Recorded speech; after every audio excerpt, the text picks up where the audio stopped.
Hello and welcome to Achievers Academy. ನಾನು ನಿಮ್ಮ ಪ್ರೀತಮ್. ನೆನ್ನೆ ನಡೆದಂತಹ KSASF ಸಬ್ ಇನ್ಸ್ಪೆಕ್ಟರ್ ಪ್ರಶ್ನೆ ಪತ್ರಿಕೆಯ ವಿಶ್ಲೇಷಣೆಗೆ ಸ್ವಾಗತ. ಪ್ರಶ್ನೆ ಪತ್ರಿಕೆ ಬಹಳ ಸುಲಭವಾಗಿದ್ದು, ಒಂದು ಸಾಲಿಡ್ ಪ್ರಿಪರೇಷನ್ ಇಟ್ಕೊಂಡು ಹೋಗಿದ್ರೆ ಖಂಡಿತ 90 ಮಾರ್ಕ್ಸ್ ತೆಗೆದುಕೊಂಡು ಬರ್ಬೋದಾಗಿತ್ತು.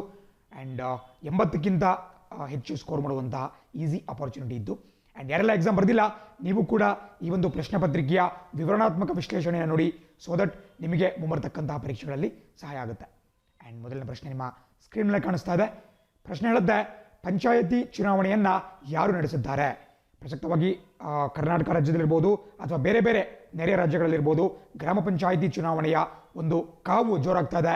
ಸೊ ಹಾಗಾಗಿ ಈ ಪಂಚಾಯತಿ ಚುನಾವಣೆಗಳನ್ನ ಯಾರು ನಡೆಸ್ತಾರೆ ಅಂತೇಳಿ ಕರೆಂಟ್ ಅಫೇರ್ಸ್ಗೆ ಲಿಂಕ್ ಮಾಡಿ ಈ ಒಂದು ಪ್ರಶ್ನೆಯನ್ನು ಕೇಳಿದ್ದಾರೆ. ಬಹಳ ಸಿಂಪಲ್. ಆಪ್ಷನ್ ಎ ರಾಜ್ಯ ಚುನಾವಣಾ ಆಯೋಗ ಸರಿಯಾದಂಥ ಉತ್ತರ ಆಗಿರುತ್ತೆ. State election commission. ನಿಮಗೆಲ್ಲ ಭಾಳ ಚೆನ್ನಾಗಿ ಗೊತ್ತಿದೆ ಯಾವ ರೀತಿ ನಮ್ಮ ಸಂವಿಧಾನಕ್ಕೆ ತಿದ್ದುಪಡಿಯನ್ನು ತರೋ ಮೂಲಕ ಈ ಅಧಿಕಾರ ವಿಕೇಂದ್ರೀಕರಣ, ಡಿಸೆಂಟ್ರಲೈಸೇಷನ್ ಆಫ್ ಪವರ್ ಮಾಡಬೇಕು ಅಂತೇಳಿ ಈ ರಾಜ್ಯ ಚುನಾವಣಾ ಆಯೋಗವನ್ನು ಸ್ಥಾಪಿಸ್ಬಿಟ್ಟು ಆ್ಯಂಡ್ ಅದರ ಮೂಲಕ ಈ ಪಂಚಾಯತ್ ಚುನಾವಣೆಗಳನ್ನ ಕಂಡಕ್ಟ್ ಮಾಡಲಾಗುತ್ತೆ. ಅದು ಗ್ರಾಮ ಪಂಚಾಯತಿ ಇರಬಹುದು, ತಾಲೂಕ್ ಪಂಚಾಯತಿ ಇರ್ಬೋದು ಅಥವಾ ಜಿಲ್ಲಾ ಪಂಚಾಯತಿ. ಇದನ್ನು ರಾಜ್ಯ ಚುನಾವಣಾ ಆಯೋಗವೇ ನಡೆಸ್ಕೊಡುತ್ತೆ.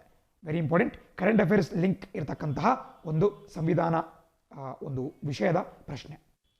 ಅದೇ ರೀತಿ ಎರಡನೇ ಪ್ರಶ್ನೆ ನೋಡ್ತಾ ಇದ್ದೀರಾ.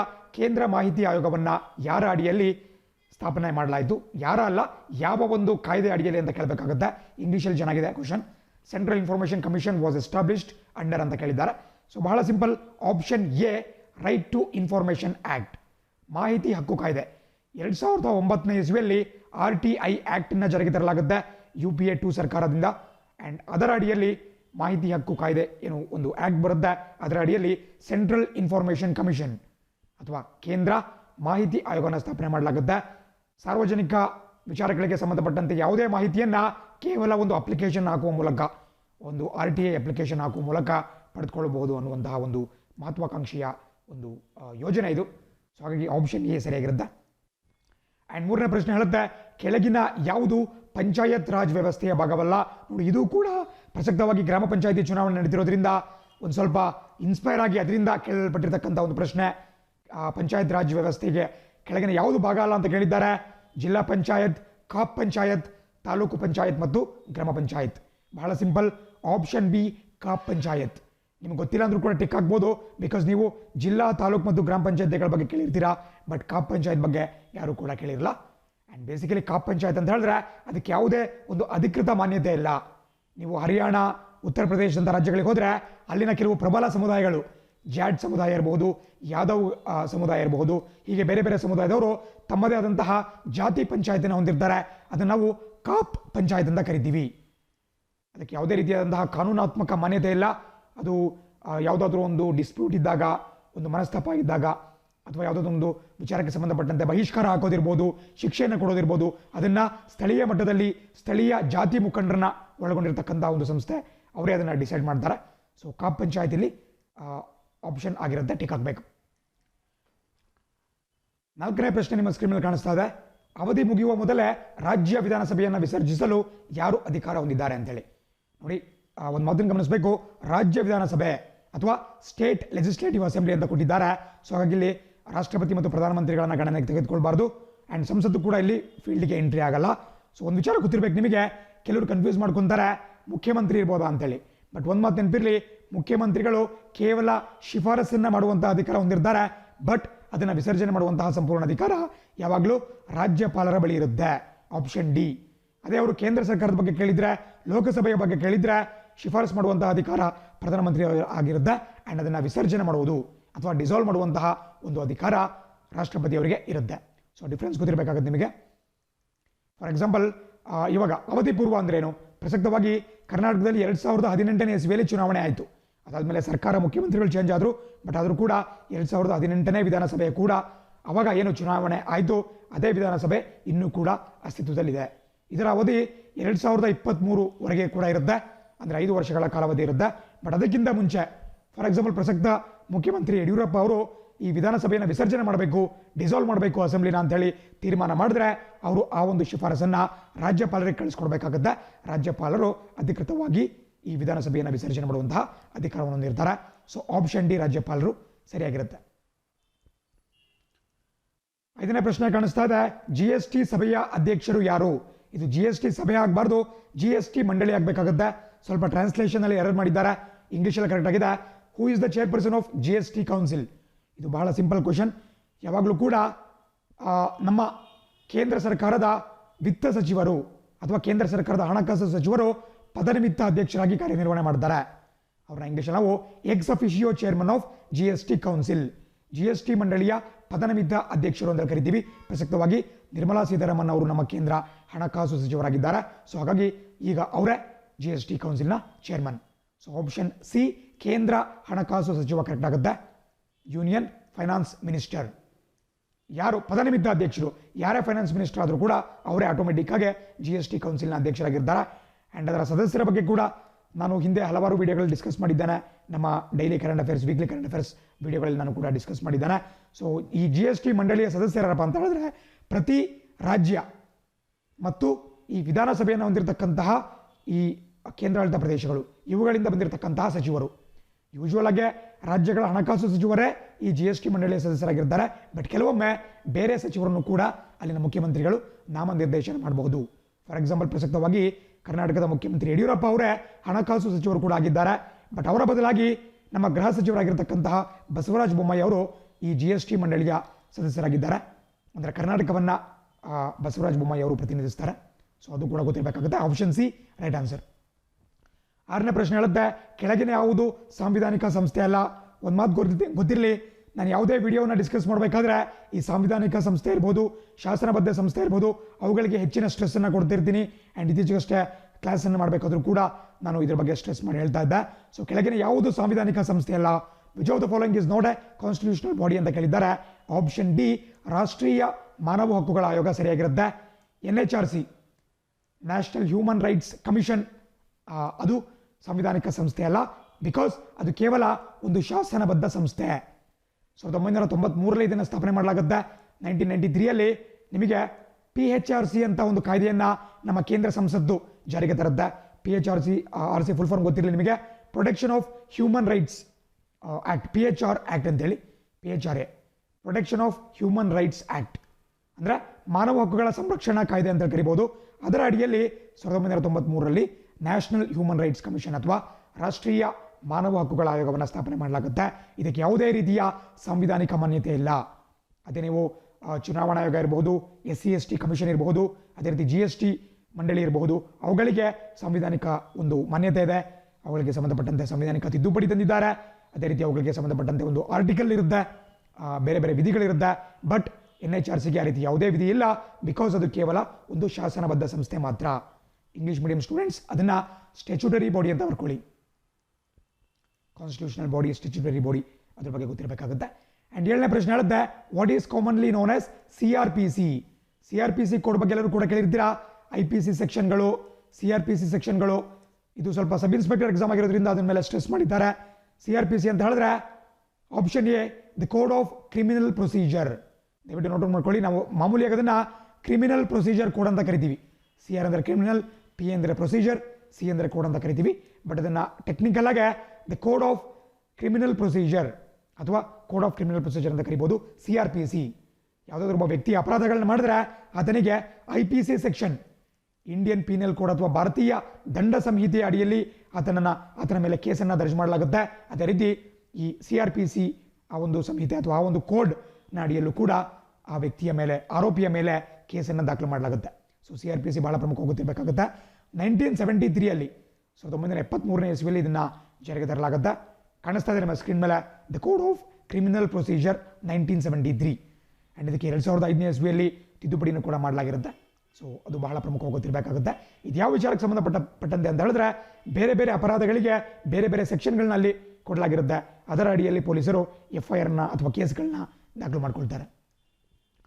8ನೇ ಪ್ರಶ್ನೆ ಹೇಳುತ್ತೆ, ಭಾರತದ ಸಂವಿಧಾನದ ಕೆಳಗಿನ ಯಾವ ಲೇಖನ ಅಂತ ಕೊಟ್ಟಿದ್ದಾರೆ ಅದು ಖಂಡಿತ ತಪ್ಪಾಗುತ್ತೆ. ಅದನ್ನು ವಿಧಿ ಅಂತ ಕೊಡಬೇಕಾಗುತ್ತೆ, ಆರ್ಟಿಕಲ್ ಅಥವಾ ವಿಧಿ. ಸೊ ಅಲ್ಲಿ ಅಸ್ಪೃಶ್ಯತೆಯನ್ನು ರದ್ದುಗೊಳಿಸುವಂತಹ ವಿಧಿ ಬಗ್ಗೆ ಕೇಳ್ತಿದ್ದಾರೆ. ಬಹಳ ಕಾಮನ್ ಆಗಿ ಕೇಳಲ್ಪಡುವಂತಹ ಒಂದು ಪ್ರಶ್ನೆ. 2019ರ FDA SDA ಎರಡೂ ಎಕ್ಸಾಮಲ್ಲಿ ಕೇಳಿದ್ರು, ಇತ್ತೀಚೆಗೆ ಕೆಲವೊಂದು PC ಎಕ್ಸಾಮಲ್ಲಿ ಕೂಡ ಕೇಳಿದ್ರು, ಆ್ಯಂಡ್ ಈಗ ಈ KSISF ಅಲ್ಲೂ ಕೂಡ ಕೇಳಿದ್ದಾರೆ. ಆಪ್ಷನ್ ಎ ಆರ್ಟಿಕಲ್ 17 ಅಥವಾ ನಮ್ಮ ಭಾರತೀಯ ಸಂವಿಧಾನದ 17ನೇ ವಿಧಿ ಅಸ್ಪೃಶ್ಯತೆಯನ್ನು ಅದನ್ನು ರದ್ದುಗೊಳಿಸುತ್ತೆ, ಅಥವಾ ಅನ್ಟಚಬಿಲಿಟಿ ಒಂದು ಏನು ಅಮಾನವೀಯ ಒಂದು ಪಿಡುಗು, ನಮ್ಮ ಸಾಮಾಜಿಕ ಪಿಡುಗು ನಮ್ಮ ದೇಶದಲ್ಲಿ ತಲೆತಲಾಂತರಗಳಿಂದ ಅಸ್ತಿತ್ವದಲ್ಲಿದ್ದು ಅದನ್ನು ನಮ್ಮ ಸಂವಿಧಾನ ಈ 17ನೇ ವಿಧಿಯ ಅಡಿಯಲ್ಲಿ ರದ್ದುಗೊಳಿಸುತ್ತೆ, ಅದನ್ನು ಅಮಾನ್ಯಗೊಳಿಸುತ್ತೆ. ಸೊ ಆಪ್ಷನ್ ಎ ಆರ್ಟಿಕಲ್ 17 ಸರಿಯಾಗಿರುತ್ತೆ. ಆ್ಯಂಡ್ 9ನೇ ಪ್ರಶ್ನೆ ಬಹಳ ಸಿಂಪಲ್. ಭಾರತದಲ್ಲಿ ಎಷ್ಟು ಕೇಂದ್ರಾಡಳಿತ ಪ್ರದೇಶಗಳಿದ್ದಾವೆ, ಯೂನಿಯನ್ ಟೆರಿಟರಿಗಳಿದ್ದಾವೆ ಅಂತೇಳಿ. ಇದು ಕೂಡ ಒಂದು GK ಪಾಯಿಂಟ್, ಕರೆಂಟ್ ಅಫೇರ್ಸ್ ಅಥವಾ GK ಪಾಯಿಂಟ್ ಅಂತ ತಿಳ್ಕೊಬೋದು. ಇತ್ತೀಚೆಗೆ ನಿಮಗೆ ಜಮ್ಮು ಆ್ಯಂಡ್ ಕಾಶ್ಮೀರ್, ಲಡಾಖ್, ಡಮನ್ ಡಿಯು, ಸೊ ಈ ಒಂದು ವಿಚಾರಗಳಿಗೆ ಸಂಬಂಧಪಟ್ಟಂತೆ ದಾದರ್ ನಗರ್ ಹವೇಲಿ ಸ್ವಲ್ಪ ಮಟ್ಟಿಗೆ ಆಲ್ಟ್ರೇಷನ್ ಆಗಿದೆ. ಸೊ ಅಲ್ಟಿಮೇಟ್ಲಿ ಈಗ ಆಪ್ಷನ್ ಡಿ 8 ಕೇಂದ್ರಾಡಳಿತ ಪ್ರದೇಶಗಳು ಮಾತ್ರ ಅಸ್ತಿತ್ವದಲ್ಲಿದ್ದಾವೆ, 8 ಯೂನಿಯನ್ ಟೆರಿಟರೀಸ್. ಇದನ್ನೆಲ್ಲ ಯಾರೂ ಕೂಡ ತಪ್ಪು ಮಾಡಿರಲ್ಲ ಅಂತ ಅನ್ಕೊಂತೀನಿ.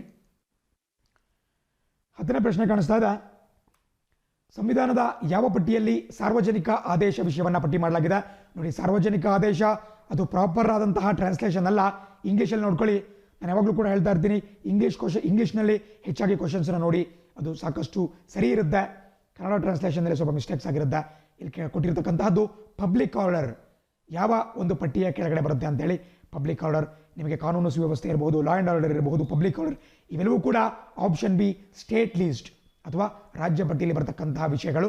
ಸೊ ಹಾಗಾಗಿ ನೀವು ಅದನ್ನು ನೆನ್ಪಿಟ್ಕೋಬೇಕಾಗುತ್ತೆ. Public order, law and order ಅಥವಾ ಕಾನೂನು ಸುವ್ಯವಸ್ಥೆ ಮುಂದಾದಂತಹ ವಿಚಾರಗಳು ರಾಜ್ಯ ಪಟ್ಟಿಯಲ್ಲಿ ಬರುತ್ತೆ. 11ನೇ ಪ್ರಶ್ನೆ ಹೇಳುತ್ತೆ, ಸಂಸತ್ತಿನ ಜಂಟಿ ಅಧಿವೇಶನವನ್ನು ಯಾರ ಅಧ್ಯಕ್ಷತೆಯಲ್ಲಿ ನಡೆಸಲಾಗುತ್ತೆ? ಇದು ಕೂಡ ಕಾಮನ್ ಕ್ವಶನ್. ಸಂವಿಧಾನದ ಯಾವುದೇ ಪುಸ್ತಕವನ್ನು ನೀವು ಓದಿದ್ರೆ ಇದರ ಬಗ್ಗೆ ಡೀಟೇಲ್ಸನ್ನು ಮೆನ್ಷನ್ ಮಾಡಿರ್ತಾರೆ. ಯಾವುದೋ ಒಂದು ಬಿಲ್, ಯಾವುದೋ ಒಂದು ಮಸೂದೆ ಕುರಿತು ರಾಜ್ಯಸಭೆ ಮತ್ತು ಲೋಕಸಭೆ ಎರಡಕ್ಕೂ ಒಂದು ಜಟಾಪಟಿ ಉಂಟಾದಾಗ, ಎರಡರ ನಡುವೆ ಒಂದು ಡಿಸ್ಪ್ಯೂಟ್ ಉಂಟಾದಾಗ ಅದನ್ನು ಬಗೆಹರಿಸ್ಕೊಳ್ಳಲಿಕ್ಕೆ ನಮ್ಮ ರಾಷ್ಟ್ರಪತಿ ಪ್ರೆಸಿಡೆಂಟ್ ಒಂದು ಜಾಯಿಂಟ್ ಸೆಷನ್ ಕರೀತಾರೆ. ಸಂಸತ್ತಿನ ಜಂಟಿ ಅಧಿವೇಶನ ಅಂತ ಕರೆಯಲಾಗುತ್ತೆ. ಅದರಲ್ಲಿ ರಾಜ್ಯಸಭಾ ಸದಸ್ಯರು ಮತ್ತು ಲೋಕಸಭಾ ಸದಸ್ಯರು ಇಬ್ಬರು ಕೂಡ ಭಾಗವಹಿಸ್ತಾರೆ. ಬಟ್ ಯಾವಾಗಲೂ ಕೂಡ ಈ ಜಂಟಿ ಅಧಿವೇಶನದ ಅಧ್ಯಕ್ಷತೆ ವಹಿಸ್ತಕ್ಕಂತಹದ್ದು ಆಪ್ಷನ್ ಡಿ ಲೋಕಸಭೆಯ ಸಭಾಪತಿ, speaker of the Lok Sabha. So ಹಾಗಾಗಿ ರಾಜ್ಯಸಭೆಯ ಚೇರ್ಮನ್ಗಿಂತನೂ ಲೋಕಸಭಾ ಸಭಾಪತಿ ಹೆಚ್ಚಿನ ಒಂದು ಅಧಿಕಾರವನ್ನು ಹೊಂದಿರ್ತಾರೆ. ಸೊ ಪ್ರಸಕ್ತವಾಗಿ ಯಾರಿದ್ದಾರೆ ನಮ್ಮ ಲೋಕಸಭಾ ಸಭಾಪತಿ? ನಮ್ಮ ಓಂ ಬಿರ್ಲಾ ಅವರು. ರಾಜಸ್ಥಾನದ ಕೋಟಾ ಅನ್ನುವಂತಹ ಲೋಕಸಭಾ ಕ್ಷೇತ್ರದಿಂದ ಭಾರತೀಯ ಜನತಾ ಪಕ್ಷದ MP ಆಗಿರ್ತಕ್ಕಂತಹ ಓಂ ಬಿರ್ಲಾ ಪ್ರಸಕ್ತವಾಗಿ ಲೋಕಸಭಾ ಸಭಾಪತಿಯಾಗಿದ್ದಾರೆ. ಸೊ ಅವರು ಒಂದು ವೇಳೆ ಜಾಯಿಂಟ್ ಸೆಷನ್ ಆದರೆ ಅದರ ಅಧ್ಯಕ್ಷತೆಯನ್ನು ವಹಿಸ್ಕೊಳ್ತಾರೆ. ಆ್ಯಂಡ್ 12ನೇ ಪ್ರಶ್ನೆ ತುಂಬ ಚೆನ್ನಾಗಿದೆ. ಈ ಪ್ರಶ್ನೆ, ಕೆಂಪೇಗೌಡ ಅಂತಾರಾಷ್ಟ್ರೀಯ ವಿಮಾನ ನಿಲ್ದಾಣದ ಸಂರಕ್ಷಣೆಯನ್ನು ಡ್ಯಾಶ್ನಿಂದ ಒದಗಿಸಲಾಗುತ್ತೆ. ಸ್ವಲ್ಪ ಕನ್ಫ್ಯೂಸ್ ಮಾಡಲಿಕ್ಕೆ ನಿಮಗೆ ಈ ಕೆಂಪೇಗೌಡ ಏರ್ಪೋರ್ಟ್ ಹೆಸರನ್ನು ಕೊಟ್ಟಿದ್ದಾರೆ. ನಮ್ಮ ಬೆಂಗಳೂರಿನಲ್ಲಿ ಕಂಡುಬರ್ತಕ್ಕಂತಹ ಅಂತಾರಾಷ್ಟ್ರೀಯ ವಿಮಾನ ನಿಲ್ದಾಣವನ್ನು ನಾವು ಕೆಂಪೇಗೌಡ ಇಂಟರ್ನ್ಯಾಷನಲ್ ಏರ್ಪೋರ್ಟ್ ಅಂತ ಕರಿತೀವಿ. ಆ್ಯಂಡ್ ಅದರ ಸೆಕ್ಯೂರಿಟಿನ ಯಾರು ಕೊಡ್ತಾರಪ್ಪ ಅಂತ ಹೇಳಿದ್ರೆ option D CISF, central industrial security force. ನೀವು ಕೂಡ ಬರೀತಿರ್ತಕ್ಕಂತಹದ್ದು ಕೇಂದ್ರದಲ್ಲಿ ಯಾವ ರೀತಿ CISF ಇರುತ್ತೋ ಅದೇ ಥರ ಕರ್ನಾಟಕದಲ್ಲಿರ್ತಕ್ಕಂತಹ KSISF ಅನ್ನುವಂತಹ ಒಂದು ಪಡೆಯ ಕುರಿತಾಗಿರ್ತಕ್ಕಂತಹ ಪರೀಕ್ಷೆ. ಸೊ ಹಾಗಾಗಿ ಅದ್ರ ಮೇಲೆ ಒಂದು ಪ್ರಶ್ನೆಯನ್ನು ಕೇಳಿದ್ದಾರೆ. ನಮ್ಮ ರಾಷ್ಟ್ರದಲ್ಲಿ ಈ ಏರ್ಪೋರ್ಟ್ಗಳಿರಬಹುದು ಅಥವಾ ಸೀಪೋರ್ಟ್ಗಳಿರಬಹುದು ಅಥವಾ ಕೆಲವು ಪ್ರಮುಖವಾದಂತಹ ಇಂಡಸ್ಟ್ರೀಸ್ ಇರಬಹುದು ಅಥವಾ ನ್ಯೂಕ್ಲಿಯರ್ ಪವರ್ ಪ್ಲಾಂಟ್ಸ್, ಅಣು ವಿದ್ಯುತ್ ಘಟಕಗಳಿರಬಹುದು, ಇಂತಹ ಪ್ರಮುಖ ಕೈಗಾರಿಕೆಗಳಿಗೆ ಸೆಕ್ಯೂರಿಟಿಯನ್ನು ಕೊಡ್ತಕ್ಕಂತಹ ಒಂದು ಸಂರಕ್ಷಣೆ ಮಾಡತಕ್ಕಂತಹ ಕೆಲಸವನ್ನು ನಮ್ಮ ಕೇಂದ್ರ ಕೈಗಾರಿಕಾ ಭದ್ರತಾ ಪಡೆ CISF ನೋಡ್ಕೊಳ್ಳುತ್ತೆ. ಈ ಒಂದು ದೊಡ್ಡ ದೊಡ್ಡ ಒಂದು ಇಂಡಸ್ಟ್ರಿಗಳಿಗೆ ಅವರು ಸೆಕ್ಯೂರಿಟಿಯನ್ನು ಕೊಡ್ತಾರೆ. ಬಿಕಾಸ್ ರಾಷ್ಟ್ರದ ಹಿತಾಸಕ್ತಿ ದೃಷ್ಟಿಯಿಂದ ಈ ಸಂಘಟನೆಗಳು, ಈ ಸಂಸ್ಥೆಗಳು ಹೆಚ್ಚಿನ ಒಂದು ಪ್ರಾಮುಖ್ಯತೆಯನ್ನು ಹೊಂದಿರ್ತವೆ. ಸೊ ಹಾಗಾಗಿ ಈ ಸೆಂಟ್ರಲ್ ಇಂಡಸ್ಟ್ರಿಯಲ್ ಸೆಕ್ಯೂರಿಟಿ ಫೋರ್ಸ್ ಇವುಗಳಿಗೆ ಭದ್ರತೆಯನ್ನು ಕೊಡುತ್ತೆ. ಸೊ ಹಾಗಾಗಿ ನಮ್ಮ ಕೆಂಪೇಗೌಡ ಇಂಟರ್ನ್ಯಾಷನಲ್ ಏರ್ಪೋರ್ಟ್ಗೂ ಕೂಡ CISF ಈ ಭದ್ರತೆಯನ್ನು ಕೊಡುತ್ತೆ. KSISF ಅಲ್ಲ, KSISF ಅಂತ ಟಿಕ್ ಹಾಕಬಾರ್ದು, CISF ಸರಿಯಾಗಿರುತ್ತೆ. ಅದೇ ರೀತಿ ಇದು ನಮ್ಮ ಕೇಂದ್ರ ಸರ್ಕಾರದ ಮಿನಿಸ್ಟ್ರಿ ಆಫ್ ಹೋಮ್ ಅಫೇರ್ಸ್, ಕೇಂದ್ರ ಗೃಹ ಸಚಿವಾಲಯದ ಕೆಳಗಡೆ ಬರುತ್ತೆ. ಇದನ್ನು ನಾವು CAPF ಅಂತ ಕರಿತೀವಿ. ನಾನು ಇತ್ತೀಚೆಗೆ ಕ್ಲಾಸಲ್ಲಿ ಕೂಡ ಡಿಸ್ಕಸ್ ಮಾಡ್ತಾ ಇದ್ದೆ. CAPF ಅಂತ ಹೇಳಿದ್ರೆ ಸೆಂಟ್ರಲ್ ಆರ್ಮ್ ಪೊಲೀಸ್ ಫೋರ್ಸ್, ಕೇಂದ್ರ ಸಶಸ್ತ್ರ ಪೊಲೀಸ್ ಪಡೆ ಅಂತೇಳಿ. ಇದ್ರ ಕೆಳಗೆ ನಿಮಗೆ BSF ಇರಬಹುದು, ಸಶಸ್ತ್ರ ಸೀಮಾ ಬಲ್ ಇರಬಹುದು, CRPF ಇರಬಹುದು, CISF ಹೀಗೆ ಬೇರೆ ಬೇರೆ ಪಡೆಗಳು, ITBP ಹೀಗೆ ಬೇರೆ ಬೇರೆ ಪಡೆಗಳು ಬರ್ತಾ ಹೋಗ್ತವೆ. ಅದನ್ನು ಕೂಡ ಅರ್ಥ ಮಾಡ್ಕೊಳ್ತಾ ಮುಂದಕ್ಕೆ ಹೋಗಬೇಕಾಗುತ್ತೆ. 13ನೇ ಪ್ರಶ್ನೆ ಹೇಳುತ್ತೆ, ಯಾವ ವರ್ಷದಲ್ಲಿ ಕನ್ನಡಕ್ಕೆ ಶಾಸ್ತ್ರೀಯ ಭಾಷೆಯ ಸ್ಥಾನಮಾನ ಸಿಗುತ್ತೆ? Classical language status. ಅದು ಬಹಳ ಸಿಂಪಲ್. ಕನ್ನಡ ಮತ್ತು ತೆಲುಗು ಭಾಷೆಗಳಿಗೆ 2008ನೇ ಇಸ್ವಿ ನವೆಂಬರ್ 1ನೇ ತಾರೀಕು ಈ ಒಂದು ಶಾಸ್ತ್ರೀಯ ಸ್ಥಾನಮಾನವನ್ನು ಕೊಡಲಾಗುತ್ತೆ, ಕ್ಲಾಸಿಕಲ್ ಲ್ಯಾಂಗ್ವೇಜ್ ಸ್ಟೇಟಸನ್ನು ಕೊಡಲಾಗುತ್ತೆ. ನವೆಂಬರ್ 1 ಅಂದರೆ ಕರ್ನಾಟಕ ಮತ್ತು ಆಂಧ್ರ ಪ್ರದೇಶ ಎರಡರ ಒಂದು ರಾಜ್ಯೋತ್ಸವ, ಒಂದು ಸ್ಟೇಟ್ಹುಡ್ ಡೇ. ಸೊ ಆ ಒಂದು ಗಿಫ್ಟ್ ರೀತಿಯಲ್ಲಿ ಅಂದಿನ ಕೇಂದ್ರ ಸರ್ಕಾರ ಕನ್ನಡ ಮತ್ತು ತೆಲುಗು ಭಾಷೆಗಳಿಗೆ ಈ ಶಾಸ್ತ್ರೀಯ ಭಾಷಾ ಸ್ಥಾನಮಾನವನ್ನು ಕೊಡುತ್ತೆ 2008ನೇ ಇಸ್ವಿಯಲ್ಲಿ. ಹಾಗೆ ನೋಡಿದ್ರೆ ಕನ್ನಡ ಮತ್ತು ತೆಲುಗುಗಳು 3 ಮತ್ತು 4ನೇ ಭಾಷೆಗಳು. ಇಲ್ಲೊಂದು ನಿಮಗೆ ಚಾರ್ಟ್ ಕಾಣಿಸ್ತಾ ಇದೆ, ಇದನ್ನು ನೆನ್ಪಿಟ್ಕೊಂಬಿಡಿ, ನಿಮಗೆ ಭಾಳ ಸಿಂಪಲ್ ಆಗಿ ಗೊತ್ತಾಗುತ್ತೆ. ಮೊಟ್ಟ ಮೊದಲ ಬಾರಿಗೆ 2004ರಲ್ಲಿ ತಮಿಳ್ ಭಾಷೆಗೆ ಶಾಸ್ತ್ರೀಯ ಸ್ಥಾನವನ್ನು ಕೊಡಲಾಗುತ್ತೆ. ಅದಾದ ಬಳಿಕ ಸಂಸ್ಕೃತಕ್ಕೆ 2005ರಲ್ಲಿ ಆ್ಯಂಡ್ ಕನ್ನಡ ಮತ್ತು ತೆಲುಗು ಭಾಷೆಗಳಿಗೆ 2008ರಲ್ಲಿ ಕೊಡಲಾಗುತ್ತೆ. ನಂತರ 2013 ಮತ್ತು 2014ರಲ್ಲಿ ಮಲಯಾಳಂ ಮತ್ತು ಒಡಿಯಾ ಭಾಷೆಗಳಿಗೆ ಇದೇ ಒಂದು ಶಾಸ್ತ್ರೀಯ ಸ್ಥಾನಮಾನವನ್ನು ಕೂಡ ಕೊಡಲಾಗುತ್ತೆ. ಸೊ ಅದು ಕೂಡ ಗೊತ್ತಿರಲಿ. 14ನೇ ಪ್ರಶ್ನೆ ಹೇಳುತ್ತೆ, which of the following kinds of organisms causes malaria? ಕೆಳಗಿನ ಯಾವ ಒಂದು ಜೀವಿ ಮಲೇರಿಯಾ ರೋಗವನ್ನು ಉಂಟು ಮಾಡುತ್ತೆ ಅಂತ ಕೇಳ್ತಿದ್ದಾರೆ. ಇದಕ್ಕೆ ಸ್ವಲ್ಪ ಜನ ಕನ್ಫ್ಯೂಸ್ ಮಾಡಿಕೊಂಡು ಬ್ಯಾಕ್ಟೀರಿಯಾ ಅಂತ ಟಿಕ್ ಹಾಕಿರ್ಬೋದು, ಬಟ್ ಸರಿಯಾದ ಉತ್ತರ ಆಪ್ಷನ್ ಸಿ, ಪ್ರೋಟೋಜೋವಾ. ನಿಮಗೆ ಬೇರೆ ಎಕ್ಸಾಮ್ಸಲ್ಲಿ ಕೇಳ್ಬೋದು, ಈ ಮಲೇರಿಯಾ ರೋಗವನ್ನು ಉಂಟು ಮಾಡತಕ್ಕಂತಹ ಜೀವಿಯ ಹೆಸರನ್ನು ಕೇಳ್ತಾರೆ. ಜೀವಿ ಯಾವುದಪ್ಪ ಅಂತ ಹೇಳಿದ್ರೆ ಪ್ಲಾಸ್ಮೋಡಿಯಂ ವೈವ್ಯಾಕ್ಸ್. ಬರ್ಕೊಳ್ಳಿ, ಪ್ಲಾಸ್ಮೋಡಿಯಂ ವೈವ್ಯಾಕ್ಸ್ ಆಗುತ್ತೆ. ಇದು ಒಂದು ಪ್ರೋಟೋಜೋವಾ. ಕನ್ನಡದಲ್ಲಿ ಅದನ್ನು ಆದಿಜೀವಿ ಅಂತಲೂ ಕೂಡ ಕರೆಯಲಾಗುತ್ತೆ. ಸೊ ಬ್ಯಾಕ್ಟೀರಿಯಾ ಅಂತ ತಿಳ್ಕೊಂಡು ತಪ್ಪಾಗಿ ಟಿಕ್ ಹಾಕಬೇಡಿ. ಸೊ ಅದರ ಹೆಸರು ಗೊತ್ತಿದ್ರೆ ನೀವು ಈಸಿಯಾಗಿ ಟಿಕ್ ಹಾಕ್ಬೋದು, ಪ್ಲಾಸ್ಮೋಡಿಯಂ ವೈವ್ಯಾಕ್ಸ್. ಇದು ಮಲೇರಿಯಾವನ್ನು ಉಂಟು ಮಾಡುತ್ತೆ. ಆ್ಯಂಡ್ ಅದೇನೇ ಪ್ರಶ್ನೆ ಕೇಳುತ್ತೆ, corona virus the causes COVID-19 contains. ಅಂದರೆ ಕೋವಿಡ್-19 ಉಂಟಾಗಲು ಕಾರಣವಾದಂತಹ ಕೊರೋನಾ ವೈರಸ್ ಕೆಳಗಿನ ಯಾವುದನ್ನು ಹೊಂದಿರುತ್ತೆ ಅಂತೇಳಿ ನೋಡಿ. ಹೆಸರಲ್ಲಿ ನಿಮಗೆ ಗೊತ್ತಾಗ್ತದೆ, ಕೊರೋನಾವನ್ನು ಕಾಸ್ ಮಾಡ್ತಕ್ಕಂತಹದ್ದು ಒಂದು ವೈರಸ್, ಅಂದರೆ ಒಂದು ವೈರಾಣು ಕಾಸ್ ಮಾಡುತ್ತೆ. ನಿಮಗೊಂದು ವಿಚಾರ ಗೊತ್ತಿರಲಿ, ವೈರಾಣುಗಳಿಗೆ ಯಾವುದೇ ಕಾರಣಕ್ಕೂ DNA ಇರೋದಿಲ್ಲ. DNA ಇರಬೇಕು ಅಂತ ಹೇಳಿದ್ರೆ ದೊಡ್ಡ ಮಟ್ಟದ ಜೀವಿಗಳಲ್ಲಿ ಮಾತ್ರ ಇರುತ್ತೆ. ಮಾನವರಿರ್ಬೋದು, ಸರೀಸೃಪಗಳಿರ್ಬೋದು, ಸಸ್ತನಿಗಳಿರ್ಬೋದು, ಮ್ಯಾಮಲ್ಸ್, ರೆಪ್ಟೈಲ್ಸ್, ಇವುಗಳಲ್ಲಿ ಮಾತ್ರ DNA ಕಂಡು ಬರುತ್ತೆ. ಬಟ್ ಅತ್ಯಂತ ಚಿಕ್ಕ ಪ್ರಿಮೇಟಿವ್ ಜೀವಿಗಳಾದಂತಹ ವೈರಸ್ಗಳಿಗೆ, ವೈರಾಣುಗಳಿಗೆ ಯಾವುದೇ ಕಾರಣಕ್ಕೂ DNA ಇರಲ್ಲ. ಆ್ಯಂಡ್ ಸ್ಪೆಷಲಿ ನಮ್ಮ ಕೊರೋನಾ ವೈರಸ್ಗೆ DNA ಇಲ್ಲ. ಅದಕ್ಕೆ ಸರಿಯಾದ ಉತ್ತರ ಆಪ್ಷನ್ ಬಿ, RNA ಆಗುತ್ತೆ. RNA ಫುಲ್ ಫಾರ್ಮ್ ಕೂಡ ಕೇಳ್ಬೋದು, ರೈಬೋ ನ್ಯೂಕ್ಲಿಕ್ ಆಸಿಡ್. DNA ಅಂತ ಹೇಳಿದ್ರೆ ಡೈಆಕ್ಸಿ ರೈಬೋ ನ್ಯೂಕ್ಲಿಕ್ ಆಸಿಡ್, ಬಟ್ RNA ಅಂತ ಹೇಳಿದ್ರೆ ಕೇವಲ ರೈಬೋ ನ್ಯೂಕ್ಲಿಕ್ ಆಸಿಡ್. ಕೇವಲ RNA ಮಾತ್ರ, RNA ಸ್ಟ್ರ್ಯಾಂಡ್ಸ್ ಅಂತ ನಾವೇನು ಕರಿತೀವಿ, ಅವುಗಳು ಮಾತ್ರ ಈ ಕೊರೋನಾ ವೈರಸ್ನ ದೇಹದಲ್ಲಿ, ಅದರ ಒಂದು ದೇಹ ಅಂತ ಕರೆಯಕ್ಕೆ ಬರಲ್ಲ, ಅದರ ಒಂದು ಸೆಲ್ಲಲ್ಲಿ, ಜೀವಕೋಶದಲ್ಲಿ ಇರುತ್ತೆ. 16ನೇ ಪ್ರಶ್ನೆ ನಿಮ್ಮ ಸ್ಕ್ರೀನಲ್ಲಿ ಕಾಣಿಸ್ತಾ ಇದೆ. ಕನ್ನಡಕ್ಕಾಗಿ ಜ್ಞಾನಪೀಠ ಪ್ರಶಸ್ತಿಯನ್ನು ಪಡೆದ ಮೊದಲ ವ್ಯಕ್ತಿ? ಎಲ್ಲರೂ ಕೂಡ ಖಂಡಿತ ಕೇಳಿರ್ತೀರಾ, ಇಲ್ಲಿ ಡೌಟೇ ಬೇಡ, ಜಾಸ್ತಿ ಡಿಸ್ಕಷನ್ ಕೂಡ ಬೇಡ. ಆಪ್ಷನ್ ಡಿ, KV ಪುಟ್ಟಪ್ಪ ಅವರು.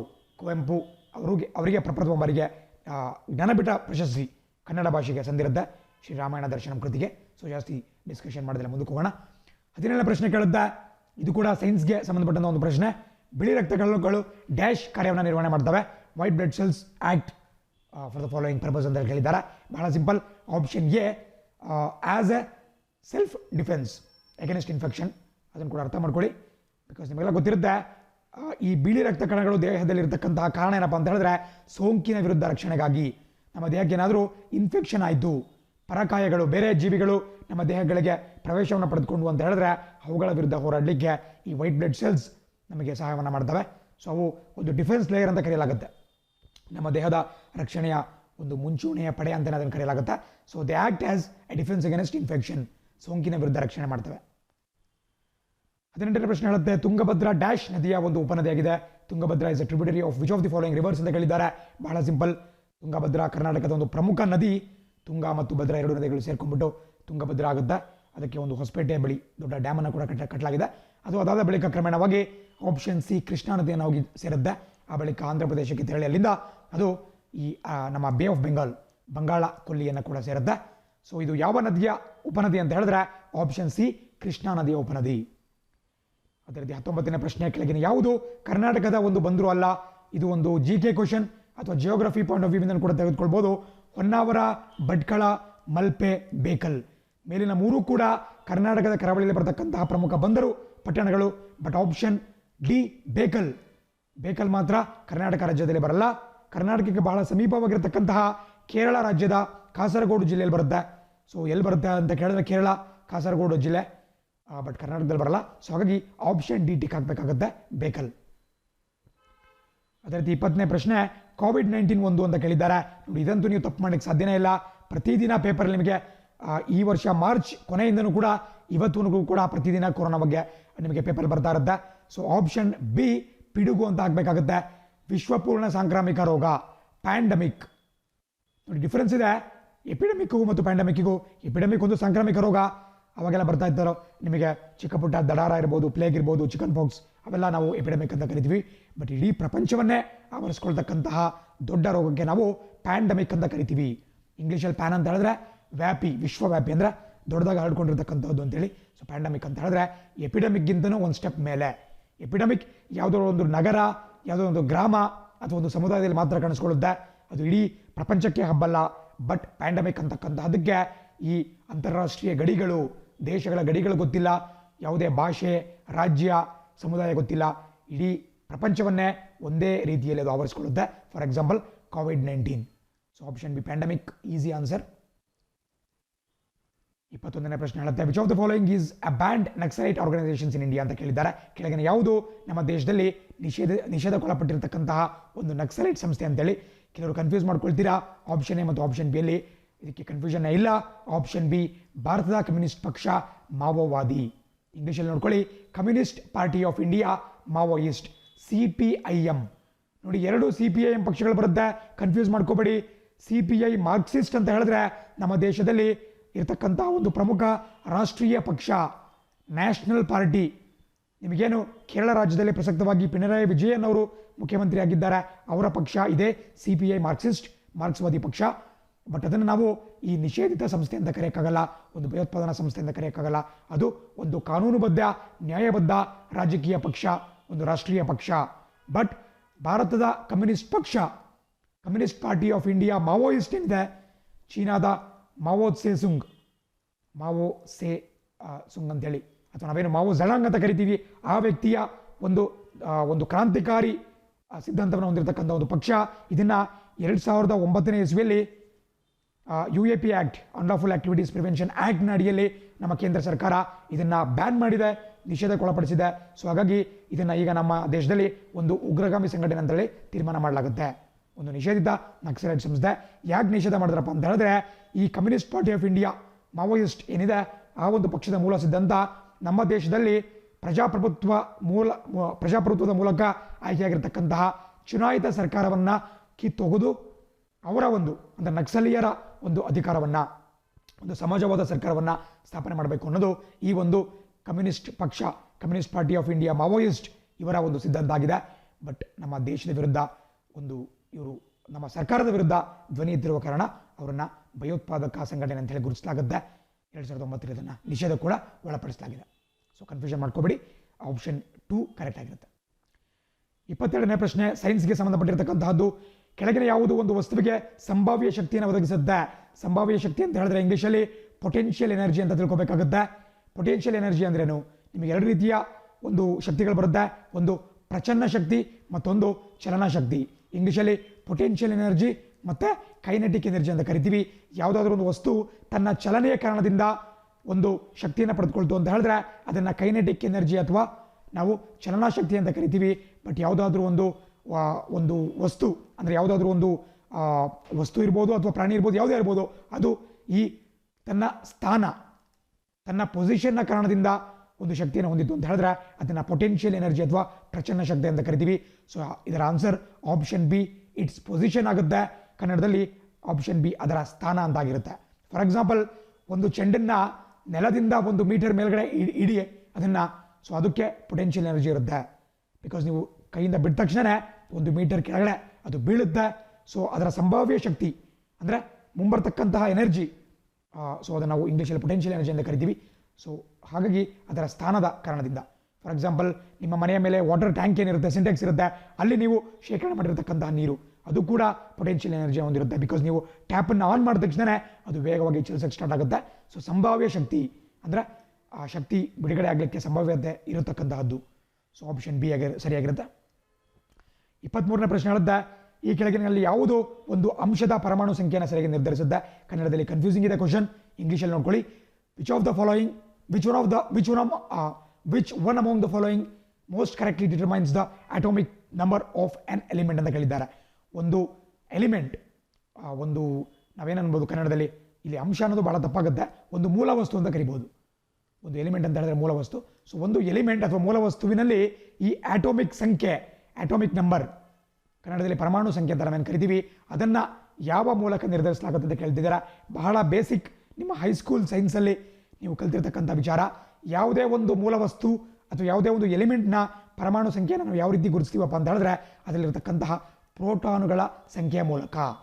ನೀವೊಂದು ಆಟಮನ್ನು ತೆಗೆದುಕೊಂಡ್ರೆ, ಒಂದು ಪರಮಾಣುವನ್ನು ತೆಗೆದುಕೊಂಡ್ರೆ ಅದರ ಸೆಂಟ್ರಲ್ಲಿ ನ್ಯೂಕ್ಲಿಯಸ್ಸಲ್ಲಿ ನಿಮಗೆ ನ್ಯೂಟ್ರಾನ್ಗಳು ಮತ್ತು ಪ್ರೋಟಾನ್ಗಳು ಕಾಣಿಸ್ಕೊಳ್ತವೆ ಮತ್ತು ಹೊರಗಡೆ ಬೇರೆ ಬೇರೆ ಕಕ್ಷೆಗಳಲ್ಲಿ ನಿಮಗೆ ಎಲೆಕ್ಟ್ರಾನ್ಗಳು ಸುತ್ತುತ್ತಾ ಇರ್ತವೆ.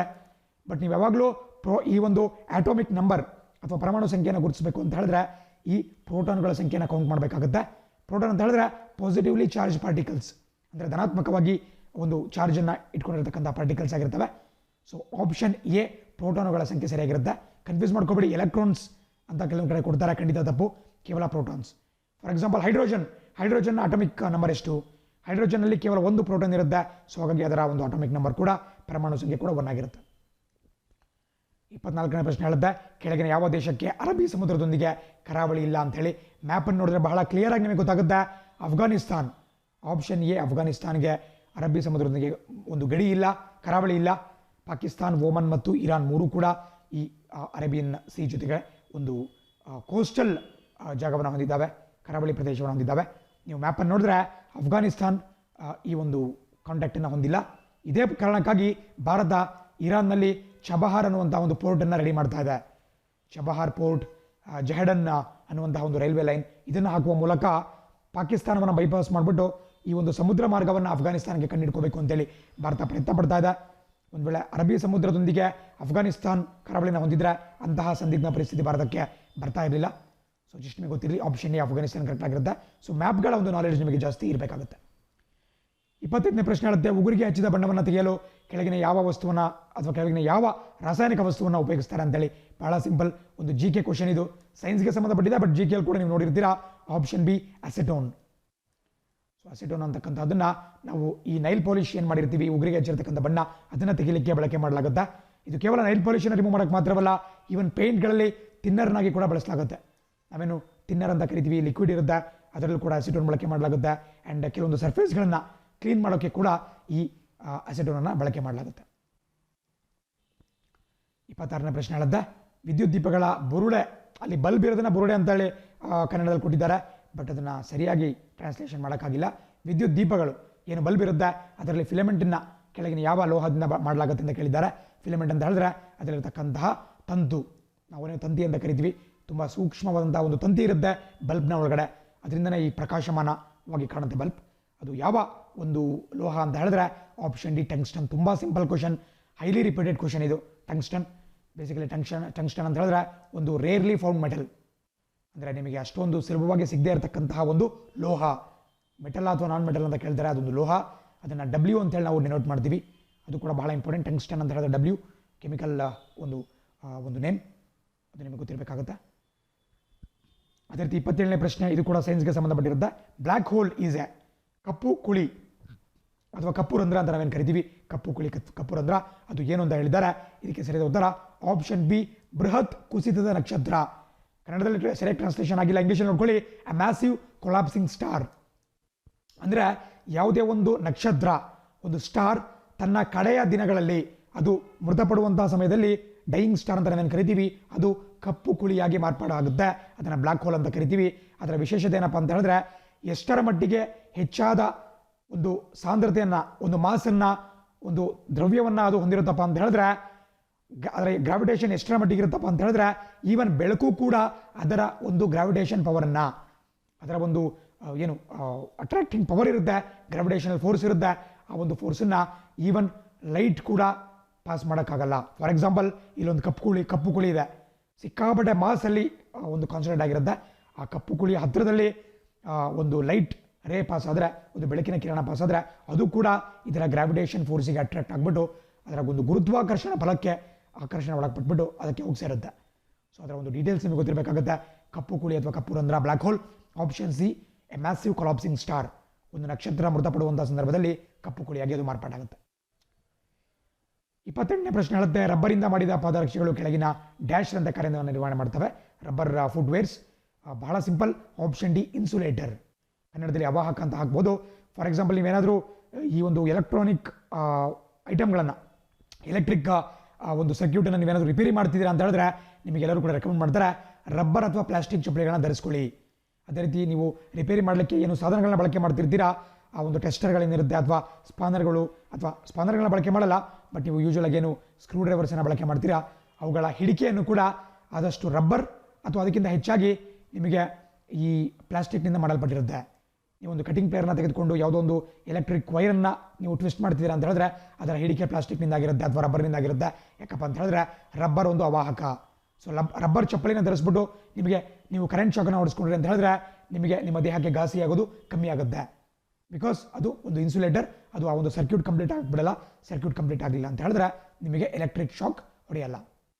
Very simple. ಆ್ಯಂಡ್ ನಿಮಗೆ ಟಂಗ್ಸ್ಟನ್ ಕಾಣಿಸ್ತಾ ಇದೆ. ನಾನಾಗಲೇ ಏನು ಈ ವಿದ್ಯುತ್ ಬಲ್ಬ್ಗಳಲ್ಲಿ ಟಂಗ್ಸ್ಟನ್ ಇರುತ್ತೆ, ಒಂದು ರೇರ್ಲಿ ಫೌಂಡ್ ಮೆಟಲ್ ಅಂತ ಹೇಳಿದೆ. ಅದು ಯಾವ ರೀತಿ ಕಾಣಿಸುತ್ತೆ ಅಂತ ನೋಡ್ತಾ ಇದ್ದೀರಾ. ಜಸ್ಟ್ ಒಂದು ತಲೆಯಲ್ಲಿ ಇಟ್ಕೊಂಡಿರಿ ಯಾವ ರೀತಿ ಟಂಗ್ಸ್ಟನ್ ಕಾಣಿಸುತ್ತೆ ಅಂತೇಳಿ. 29ನೇ ಪ್ರಶ್ನೆ ಹೇಳಿದ್ದೆ, ಈ ಕೆಳಗಿನಲ್ಲಿ ಯಾವುದು ಮೂಲ ಬಂಡೆ? ನೋಡಿ, ತುಂಬ ತಪ್ಪಾಗಿದೆ. ಆ್ಯಕ್ಚುಲಿ ಕ್ವಶನಲ್ಲಿ ಈ ರೀತಿ ಕೇಳಬಾರ್ದು. ಮೂಲ ಕಲ್ಲನ್ನು ಕೇಳ್ತಾರೆ, ರಾಕ್ ಅಥವಾ ಮೂಲ ಶಿಲೆ ಅಂತ ಕೊಡಬೇಕಾಗತ್ತೆ. ಅವರು ಬಂಡೆ ಅಂತ ಕೊಟ್ಟರೆ ಅಷ್ಟೊಂದು ಸೂಕ್ತವಾಗಿ ಇರಲ್ಲ. ಸೊ ಇಂಗ್ಲೀಷಲ್ಲಿ ನೋಡ್ಕೊಳ್ಳೋಣ. Which one among the following is A primary rock? ಮೂಲ ಶಿಲೆ ಯಾವುದು ಅಂತ ಕೇಳಿದ್ದಾರೆ. ಆಪ್ಷನ್ ಬಿ ಇಗ್ನಿಯಸ್ ರಾಕ್ ಅಥವಾ ಅಗ್ನಿಶಿಲೆ ಆಗಿರುತ್ತೆ. ಬಿಕಾಸ್ ನಮ್ಮ ಭೂಮಿಯ ಮೇಲೆ ಯಾವುದೇ ಶಿಲೆ ಇರಲಿ ಅದು ಮೂಲತಃ ಒಂದು ಅಗ್ನಿಶಿಲೆ ಆಗಿರುತ್ತೆ, ಇಗ್ನಿಯಸ್ ರಾಕ್ ಆಗಿರುತ್ತೆ. ಇದು ವೋಲ್ಕ್ಯಾನಿಕ್ ಎರಪ್ಷನ್ಸ್ ಅಥವಾ ನಾವೇನು ಜ್ವಾಲಾಮುಖಿಗಳು ಅಂತ ಕರಿತೀವಿ ಅದರ ಮೂಲಕ ಇದು ಫಾರ್ಮ್ ಆಗಿರುತ್ತೆ. ಬಟ್ ಅದಾದ ಬಳಿಕ ಇದು ವೆದರಿಂಗ್ ಆಗಿಬಿಟ್ಟು, ಅಂದರೆ ನಿಮಗೇನು ಎರೋಷನ್ ಅಥವಾ ಸವಕಳಿ ಆಗಿಬಿಟ್ಟು ಅದು ಸೆಡಿಮೆಂಟರಿ ರಾಕ್ಸ್ ಆಗಿ ಮಾರ್ಪಾಡಾಗುತ್ತೆ. ಆ್ಯಂಡ್ ಕಾಲಾನಂತರ ಹೆಚ್ಚಿನ ಒಂದು ತಾಪಮಾನ ಮತ್ತು ಪ್ರೆಷರ್ ಬಿದ್ದಾಗ ಅಥವಾ ಹೆಚ್ಚಿನ ಒಂದು ಒತ್ತಡ ಇದ್ದಾಗ ಅದು ಮೆಟಮಾರ್ಫಿಕ್ ರಾಕ್ ಅಥವಾ ರೂಪಾಂತರ ಶಿಲೆಯಾಗಿ ಕೂಡ ಮಾರ್ಪಾಡಾಗುತ್ತೆ. ಸೊ ಇಗ್ನಿಯಸ್ ರಾಕ್ ಅಥವಾ ಅಗ್ನಿಶಿಲೆ ಸರಿಯಾದಂಥ ಉತ್ತರ ಆಗಿರುತ್ತೆ. ಇದು ಮೂಲ ಬಂಡೆ ಅಂದರೆ ಪ್ರೈಮರಿ ರಾಕ್. ಪ್ರೈಮರಿ ಅಂದ್ರೇನು? ಅತ್ಯಂತ ಪುರಾತನವಾಗಿ ಮೂಲವಾಗಿ ಯಾವ ಒಂದು ಬಂಡೆ ನಿಮಗೆ ಅಥವಾ ಶಿಲೆ ಸಿಗುತ್ತೆ ಅಂತ ಕೇಳಿದ್ದಾರೆ. ಸೊ ಆಪ್ಷನ್ ಬಿ ಸರಿಯಾಗಿರುತ್ತೆ. ಆ್ಯಂಡ್ 30ನೇ ಪ್ರಶ್ನೆ, ನಗುವ ಅನಿಲದ ರಾಸಾಯನಿಕ ಹೆಸರು ಏನಂತ ಕೇಳಿದ್ದಾರೆ? Laughing gas. ಇದು ಕೂಡ ಬಹಳ ಕಾಮನ್ GK ಕ್ವಶನ್, ಎಲ್ಲ ಕಡೆ ನೋಡಿರ್ತೀರಾ.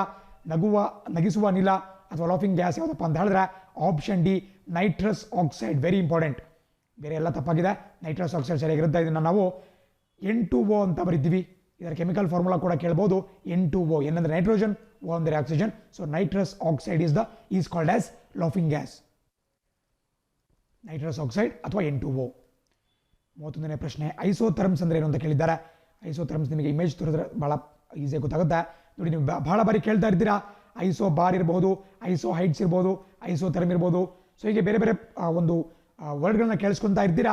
ಬೇಸಿಕಲಿ ಐಸೋಥರ್ಮ್ ಅಂತ ಹೇಳಿದ್ರೆ ಆಪ್ಷನ್ ಬಿ ಒಂದೇ ಸರಾಸರಿ ತಾಪಮಾನ ಹೊಂದಿರತಕ್ಕಂತಹ ಸ್ಥಳಗಳನ್ನು ಸೇರಿಸುವ ನಕ್ಷೆಯಲ್ಲಿನ ಸಾಲುಗಳು. ಇಂಗ್ಲೀಷಲ್ಲಿ ಒಂದ್ಸರಿ ನೋಡ್ಕೊಳ್ಳಿ. Lines on A map joining places which have the same mean temperature. ಅಂದರೆ ಒಂದು ನಕ್ಷೆ, ಒಂದು ಮ್ಯಾಪನ್ನು ತೆಗೆದುಕೊಂಡ್ಬಿಟ್ಟು ಅಲ್ಲಿ ಒಂದೇ ರೀತಿಯ ತಾಪಮಾನವನ್ನು, ಒಂದೇ ರೀತಿಯ ಟೆಂಪರೇಚರ್ನ ಹೊಂದಿರತಕ್ಕಂಥ ಸ್ಥಳಗಳನ್ನು ನಾವು ಮಾರ್ಕ್ ಮಾಡ್ತಾ ಹೋದ್ವಿ ಅಂದರೆ ಈ ರೀತಿ ಅದನ್ನು ನಾವು ಐಸೋಥರ್ಮ್ ಅಂತ ಕರಿತೀವಿ. ಥರ್ಮ್ ಅಂದ್ರೇನು? ಟೆಂಪರೇಚರ್ಗೆ ನಾವು ಥರ್ಮ್ ಅಂತ ಕರಿತೀವಿ, ತಾಪಮಾನ. ಸೊ ಐಸೋಥರ್ಮ್ ಅಂತ ಹೇಳಿದ್ರೆ ಒಂದೇ ರೀತಿಯ ತಾಪಮಾನಗಳನ್ನ ಹೊಂದಿರತಕ್ಕಂಥದ್ದು. ಒಂದು ಇಮೇಜ್ ತೋರಿಸಿದ್ರೆ ನಿಮಗೆ ಈಸಿಯಾಗಿ ಅರ್ಥ ಆಗುತ್ತೆ. ನೋಡಿ, ಇಲ್ಲೇನು ಲೈನನ್ನು ಕೊಟ್ಟಿದ್ದಾರೆ, ಇಲ್ಲೇನು 85 ಡಿಗ್ರಿ ಅಂತಿದೆ. ಈ ಒಂದು ಲೈನ್ 85 ಡಿಗ್ರಿ ಸೆಲ್ಸಿಯಸ್ ತಾಪಮಾನವನ್ನು ಹೊಂದಿರತಕ್ಕಂತಹ ಸ್ಥಳಗಳನ್ನು ಜಾಯಿನ್ ಮಾಡುತ್ತೆ. ಸುಮ್ಮನೆ ನಿಮಗೆ ಎಕ್ಸಾಂಪಲ್ ಹೇಳ್ತಾ ಇರೋದು. ಇದು 85 ಡಿಗ್ರಿ ಸೆಲ್ಸಿಯಸ್ ನಮ್ಮ ಭೂಮಿ ಮೇಲೆ ಇರಲ್ಲ, ಭೂಮಿಯ ಒಂದು ಸರ್ಫೇಸ್ ಮೇಲೆ ಇರಲ್ಲ. ಬಟ್ ಸುಮ್ಮನೆ ನಿಮಗೆ ಎಕ್ಸಾಂಪಲ್ ಕೊಡ್ತಾ ಇರತಕ್ಕಂಥದ್ದು. ಇದು ಶಿವಮೊಗ್ಗ, ಇದು ಚಿತ್ರದುರ್ಗ, ಇದು ತುಮಕೂರು, ಆ್ಯಂಡ್ ಇಲ್ಲೆಲ್ಲ ಬೆಂಗಳೂರು ಅಂತ ಬರುತ್ತೆ. ಸೊ ಇವೆಲ್ಲ ಜಿಲ್ಲೆಗಳಲ್ಲಿ ಸಮಾನವಾದಂತಹ ಟೆಂಪರೇಚರ್ ಇರುತ್ತೆ ಅಂತ ಹೇಳಿದ್ರೆ ಈ ಒಂದು ರೇಖೆಯನ್ನು ಡ್ರಾ ಮಾಡ್ತಾರೆ. ಆ್ಯಂಡ್ ಆ ರೇಖೆನ ನಾವು ಐಸೋಥರ್ಮ್ ಅಂತ ಕರಿತೀವಿ. ಫಾರ್ ಎಕ್ಸಾಂಪಲ್, ಉತ್ತರ ಪ್ರದೇಶದ ಆಗ್ರಾದಲ್ಲಿನ ಟೆಂಪರೇಚರ್, ಹರಿಯಾಣದಲ್ಲಿರತಕ್ಕಂತಹ ಹಿಸಾರ್ನ ಟೆಂಪರೇಚರ್, ಅದೇ ರೀತಿ ಪಂಜಾಬ್ನಲ್ಲಿರತಕ್ಕಂತಹ ಅಮೃತ್ಸರ್ನ ಟೆಂಪರೇಚರ್ ಒಂದೇ ಆಗಿತ್ತು ಅಂತ ಹೇಳಿದ್ರೆ ಈ ಮೂರೂ ನಗರಗಳನ್ನು ಮ್ಯಾಪ್ನ ಮೇಲೆ ಕನೆಕ್ಟ್ ಮಾಡೋಕ್ಕೆ ಒಂದು ಲೈನನ್ನು ಹಾಕಲಾಗುತ್ತೆ. ಆ ಲೈನನ್ನು ನಾವು ಐಸೋಥರ್ಮ್ ಅಂತ ಕರಿತೀವಿ. ಅದೇ ಥರ ಐಸೋ ಬಾರ್ ಅಂದರೆ ಒಂದೇ ರೀತಿಯ ಟೆಂಪರೇಚರ್, ಒಂದೇ ರೀತಿಯ ಪ್ರೆಷರ್ ಅಥವಾ ಒತ್ತಡ ಇರತಕ್ಕಂತಹ ಸ್ಥಳಗಳನ್ನು ಸಂಧಿಸ್ತಕ್ಕಂತಹ ಒಂದು ರೇಖೆ. 32ನೇ ಪ್ರಶ್ನೆ ನಿಮ್ಮ ಸ್ಕ್ರೀನ್ ಮೇಲೆ ಕಾಣಿಸ್ತಾ ಇದೆ. ಒಂದು ಬೈಟ್ ಡ್ಯಾಶ್ ಅನ್ನು ಒಳಗೊಂಡಿದೆ. ಸೊ ಇದು ಕೂಡ ಒಂದು ಕಂಪ್ಯೂಟರ್ ಬೇಸ್ಡ್ ಒಂದೇ ಒಂದು ಕ್ವಶನ್ ಕೇಳಿದ್ದಾರೆ, ಕಂಪ್ಯೂಟರ್ ಬೇಸ್ಡ್. ಸೊ ಒಂದು ಬೈಟ್ ಅಂದರೆ ಎಷ್ಟು ಬಿಟ್ಸ್ ಅಂತ ಕೇಳಿದ್ದಾರೆ. ನೀವು ನೋಡಿರ್ತೀರಾ, ಮೆಗಾಬೈಟ್, ಗಿಗಾಬೈಟ್, ಟೆರಾಬೈಟ್, ಸೊ ಬೇರೆ ಬೇರೆ ಕಿಲೋಬೈಟ್, ಹೀಗೆ ಬೇರೆ ಬೇರೆ ಬೈಟ್ಸ್ ನೋಡಿರ್ತೀರಾ. ಬಟ್ ಒಂದು ಬೈಟ್ ಅಂದರೆ ಎಷ್ಟು ಬಿಟ್ಸ್ ಅಪ್ಪ ಅಂತ ಹೇಳಿದ್ರೆ ಆಪ್ಷನ್ ಡಿ 8 ಬಿಟ್ಗಳು, 8 ಬಿಟ್ಸ್ ಅಂತ ನಾವು ಕರಿತೀವಿ. ಸೊ 8 ಬಿಟ್ಸ್ ಹೇಳ್ಬಿಟ್ಟು ಒಂದು ಬೈಟ್ ಆಗುತ್ತೆ. ಅದಾದ ಬಳಿಕ ನಿಮಗೆ ಕಿಲೋಬೈಟ್, ಮೆಗಾಬೈಟ್, ಗಿಗಾಬೈಟ್, ಟೆರಾಬೈಟ್ಗಳು ಸಿಗ್ತಾ ಹೋಗ್ತವೆ. 33ನೇದು ಬಹಳ ಸಿಂಪಲ್ ಪ್ರಶ್ನೆ. ಲುಂಬಿನಿ, ಗೌತಮ ಬುದ್ಧ ಅವರ ಜನ್ಮಸ್ಥಾನ ಎಲ್ಲಿದೆ ಅಂತ ಕೇಳಿದ್ದಾರೆ. ಬಹಳ ಸಿಂಪಲ್. ಇವರು ನೇಪಾಳದ ಲುಂಬಿನಿ ಅನ್ನುವಂತಹ ಪ್ರದೇಶದಲ್ಲಿ ಹುಟ್ಟಿರ್ತಾರೆ. ಈಗಲೂ ಕೂಡ ಲುಂಬಿನಿ ಅಂತ ಒಂದು ಪ್ರಾಂತ್ಯ ನಿಮಗೆ ನೇಪಾಳದಲ್ಲಿ ಕಾಣಕ್ಕೆ ಸಿಗುತ್ತೆ. ಆ ಒಂದು ಪ್ರಾಂತ್ಯದಲ್ಲಿ ಗೌತಮ ಬುದ್ಧ ಅವರು ಜನಿಸಿರ್ತಾರೆ. ಅದಾದ ಬಳಿಕ ಅವರು ಭಾರತಕ್ಕೆ ಬಂದ್ಬಿಟ್ಟು ಇಲ್ಲಿ ಉಪದೇಶವನ್ನು ಕೊಡುವ ಮೂಲಕ ಬೌದ್ಧ ಧರ್ಮದ ಪ್ರಚಾರವನ್ನು ಹೆಚ್ಚಾಗಿ ಮಾಡ್ತಾರೆ. ಸೊ ಲುಂಬಿನಿ, ನೇಪಾಳ್ ಬಹಳ ಸುಲಭವಾದಂತಹ ಉತ್ತರ. 34ನೇ ಪ್ರಶ್ನೆ, ಬೆಳಕು ಗಾಳಿಗಿಂತ ಗಾಜಿನಲ್ಲಿ ನಿಧಾನವಾಗಿ ಚಲಿಸುತ್ತದೆ, ಇದಕ್ಕೆ ಕಾರಣ ಅಂತ ಕೇಳಿದ್ದಾರೆ. ನೋಡಿ, ಇಲ್ಲಿ 4 ಆಪ್ಷನ್ಸ್ ಕೊಟ್ಟಿದ್ದಾರೆ. ಬೇಸಿಕಲಿ ನಿಮಗೆ ಆಪ್ಷನ್ ಎ ಮತ್ತು ಆಪ್ಷನ್ ಸಿ ಎರಡೂ ಕೂಡ ಸರಿಯಾಗಿರುತ್ತೆ. ಯಾಕಪ್ಪ ಅಂತ ಹೇಳಿದ್ರೆ ಗಾಜು ಯಾವಾಗಲೂ ಕೂಡ ಗಾಳಿಗಿಂತ ಹೆಚ್ಚಿನ ಸಾಂದ್ರತೆಯನ್ನು, ಡೆನ್ಸಿಟಿಯನ್ನು ಹೊಂದಿದೆ. ಬಟ್ ಆದರೂ ಕೂಡ ಎಕ್ಸಾಂಪಲ್ ಟಿಕ್ ಆಗಬೇಕಾದ್ರೆ ನೀವು ಆಪ್ಷನ್ ಎ ಟಿಕ್ ಆಗಬೇಕಾಗುತ್ತೆ. ಬಿಕಾಸ್ ಅಲ್ಲಿ ರಿಫ್ರಾಕ್ಟಿವ್ ಇಂಡೆಕ್ಸ್ ಅಂತ ಒಂದು ಕಾನ್ಸೆಪ್ಟ್ ಬರುತ್ತೆ. ಅದನ್ನು ಕನ್ನಡದಲ್ಲಿ ವಕ್ರೀಕರಣ ಸೂಚ್ಯಂಕ ಅಂತ ಕರಿತೀವಿ. ರಿಫ್ರಾಕ್ಟಿವ್ ಇಂಡೆಕ್ಸ್ ಜಾಸ್ತಿ ಇದ್ದಷ್ಟು ಹೆಚ್ಚಿನ ರಿಫ್ರಾಕ್ಷನ್ ಆಗುತ್ತೆ, ಹೆಚ್ಚಿನ ನಾವೇನು ರಿಫ್ರಾಕ್ಷನ್ ಅಥವಾ ನಾವೇನು ವಕ್ರೀಭವನ ಅಂತ ಕರಿತೀವಿ ಅದು ಹೆಚ್ಚಾಗುತ್ತೆ, ಅಂದರೆ ಸ್ಲೋ ಆಗಿ ಚಲಿಸುತ್ತೆ. ಸೊ ಬೇಸಿಕಲಿ ನೀವು ಆಪ್ಷನ್ ಸಿ ಕೂಡ ಕಂಟೆಸ್ಟ್ ಮಾಡ್ಬೋದಾಗುತ್ತೆ. ಬಟ್ ಆಪ್ಷನ್ ಎ ಹಾಕಿದ್ರೆ ಸೂಕ್ತವಾಗಿರುತ್ತೆ. ಆಪ್ಷನ್ ಸಿ ಕೂಡ ಹೌದು, ಬಿಕಾಸ್ ಬೆಳಕು ಗಾಳಿಗಿಂತ ಈ ಗಾಜಲ್ಲಿ ಸ್ಲೋ ಆಗೋ ಕಾರಣನೇ ಅದರ ಒಂದು ಹೆಚ್ಚಿನ ಸಾಂದ್ರತೆ. ಸೊ ಅದು ಬಹಳ ಪ್ರಮುಖವಾಗಿ ನಿಮಗೆ ಗೊತ್ತಿರಬೇಕಾಗುತ್ತೆ. ಸೊ ಸಿ ಹಾಕಿದ್ರು ಕೂಡ ಓಕೆ, ಎ ಹಾಕಿದ್ರು ಕೂಡ ಓಕೆ. ಸೊ ಆಪ್ಷನ್ಸ್ ಎಲ್ಲ ಸ್ವಲ್ಪ ಅವರು ಡಿಸ್ಕರೇಜ್ ಮಾಡಬೇಕಾಗುತ್ತೆ. ಎರಡೂ ಇಂಥ ಸಿಮಿಲರ್ ಆಪ್ಷನ್ಸನ್ನು ಕೊಡಬಾರ್ದು. ಸೊ ಆಪ್ಷನ್ ಸಿ ಮತ್ತು ಎನ್ನ ನಾವು ಓಕೆ ಅಂತ ತೆಗೆದುಕೊಳ್ಳೋಣ. ಬಿಕಾಸ್ ತುಂಬ ಡೆನ್ಸಿಟಿ ಇದ್ದಾಗ ಬೆಳಕು ತನ್ನ ವೇಗವನ್ನು ಕಡಿಮೆ ಮಾಡ್ಕೊಳ್ತಾ ಹೋಗುತ್ತೆ. ಡೆನ್ಸಿಟಿ ಹೆಚ್ಚಾದಷ್ಟು ಬೆಳಕಿನ ವೇಗ ಕಮ್ಮಿ ಆಗುತ್ತೆ. ಸೊ ಹಾಗಾಗಿ ಅತಿ ಹೆಚ್ಚಾದಂತಹ ಬೆಳಕಿನ ವೇಗ ನಿಮಗೆ ಕಾಣಕ್ಕೆ ಸಿಗೋದು ನಿರ್ವಾತ ಪ್ರದೇಶದಲ್ಲಿ, ನಾವೇನು ವ್ಯಾಕ್ಯೂಮ್ ಅಂತ ಕರಿತೀವಿ, ಅಲ್ಲಿ ಹೆಚ್ಚಿನ ಬೆಳಕಿನ ವೇಗ ಕಾಣಿಸ್ಕೊಳ್ಳುತ್ತೆ. ಬಟ್ ಈ ಒಂದು ಮೀಡಿಯಂ ಅಥವಾ ಒಂದು ನಾವೇನು ಮೀಡಿಯಂ ಅಂತ ಕರಿತೀವಿ, ಅದು ಚಲಿಸ್ತಕ್ಕಂತಹ ಪ್ರದೇಶದ ಸಾಂದ್ರತೆ ಜಾಸ್ತಿ ಆದಂಗೂ, ಡೆನ್ಸಿಟಿ ಜಾಸ್ತಿ ಆದಂಗೂ ಅದರ ವೇಗ ಕಮ್ಮಿ ಆಗ್ತಾ ಹೋಗುತ್ತೆ. 35ನೇ ಪ್ರಶ್ನೆ, ಬಾಹ್ಯಾಕಾಶ ಸಾರಿಗೆ ಸೇವೆಗಳ ಸಂಘವಾದ ಸ್ಪೇಸ್ ಎಕ್ಸ್ನ ಸಂಸ್ಥಾಪಕರು ಯಾರು ಅಂತ ಕೇಳಿದ್ದಾರೆ. ಹೂ is the founder of space transport services company, space X ಅಂತ ಕೇಳಿದ್ದಾರೆ. ನೋಡಿ, ಇತ್ತೀಚೆಗೆ ಬಹಳ ಸುದ್ದಿಯಲ್ಲಿದ್ದಾರೆ. ಇವರು ಅಮೆರಿಕದ ಒಂದು ಖಾಸಗಿ ಸಂಸ್ಥೆ. ಇವರು ಕೂಡ ನಾಸಾದೊಂದಿಗೆ ಸಹಭಾಗಿತ್ವವನ್ನು ಹೊಂದ್ಬಿಟ್ಟು ಬೇರೆ ಬೇರೆ ಉಪಗ್ರಹಗಳನ್ನು ನಮ್ಮ ನಭಮಂಡಲಕ್ಕೆ ಕಳಿಸ್ತಾ ಇದ್ದಾರೆ, ಬಾಹ್ಯಾಕಾಶಕ್ಕೆ. ಅಷ್ಟೆಲ್ಲ ಮುಂಬರ್ತಕ್ಕಂಥ ದಿನಗಳಲ್ಲಿ ಮಾನವ ಸಹಿತ ನೌಕೆಯನ್ನು ಕಳಿಸ್ತಕ್ಕಂತಹ ಪ್ರಪ್ರಥಮ ಖಾಸಗಿ ಬಾಹ್ಯಾಕಾಶ ಸಂಸ್ಥೆಯಾಗುವಂತಹ ಒಂದು ಹೆಗ್ಗಳಿಕೆಗೆ ಕೂಡ ಸ್ಪೇಸ್ ಎಕ್ಸ್ ಪಾತ್ರವಾಗುತ್ತೆ ಇನ್ನು ಕೆಲವೇ ತಿಂಗಳುಗಳಲ್ಲಿ. ಸೊ ಇದನ್ನು ಯಾರು ಸಂಸ್ಥಾಪನೆ ಮಾಡಿದ್ದಾರೆ ಅಂತ ಕೇಳ್ತಿದ್ದಾರೆ. ಆಪ್ಷನ್ ಬಿ, ಇಲಾನ್ ಮಸ್ಕ್, ಅಮೆರಿಕದ ಪ್ರಖ್ಯಾತ ಒಬ್ಬ ಉದ್ಯಮಿ, ಅಮೆರಿಕದ ಟೆಸ್ಲಾ ಕಂಪನಿಯ ಒಡೆಯ, ಜೊತೆಗೆ ಸ್ಪೇಸ್ ಎಕ್ಸ್ ಕಂಪನಿಯ ಸಂಸ್ಥಾಪಕ ಕೂಡ, ಒಬ್ಬ ಪ್ರಪಂಚದ ಅತ್ಯಂತ ಸಿರಿವಂತರ ಪಟ್ಟಿಯಲ್ಲಿ ಬರತಕ್ಕಂಥ ಒಬ್ಬ ವ್ಯಕ್ತಿ American Elon Musk. Right answer.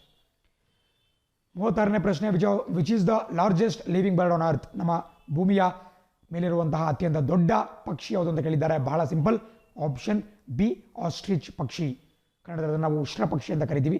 ಅತ್ಯಂತ ದೊಡ್ಡದಾದ ಮತ್ತು ಭಾರವಾದ ಮೊಟ್ಟೆಯನ್ನು ಇಡುತ್ತೆ, ತುಂಬ ದೊಡ್ಡದಾಗಿರುತ್ತೆ ಮತ್ತು ಬಹಳ ವೇಗವಾಗಿ ಕೂಡ ಇದು ಓಡುತ್ತೆ.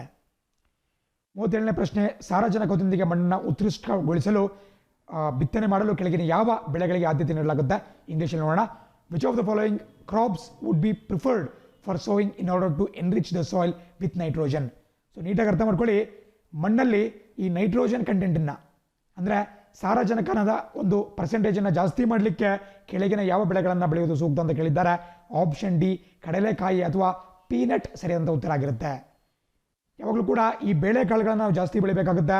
ನಿಮಗೆ ಕೃಷಿ ವಿಜ್ಞಾನಿಗಳು ಕೂಡ ಅದನ್ನೇ ಹೇಳ್ತಾರೆ.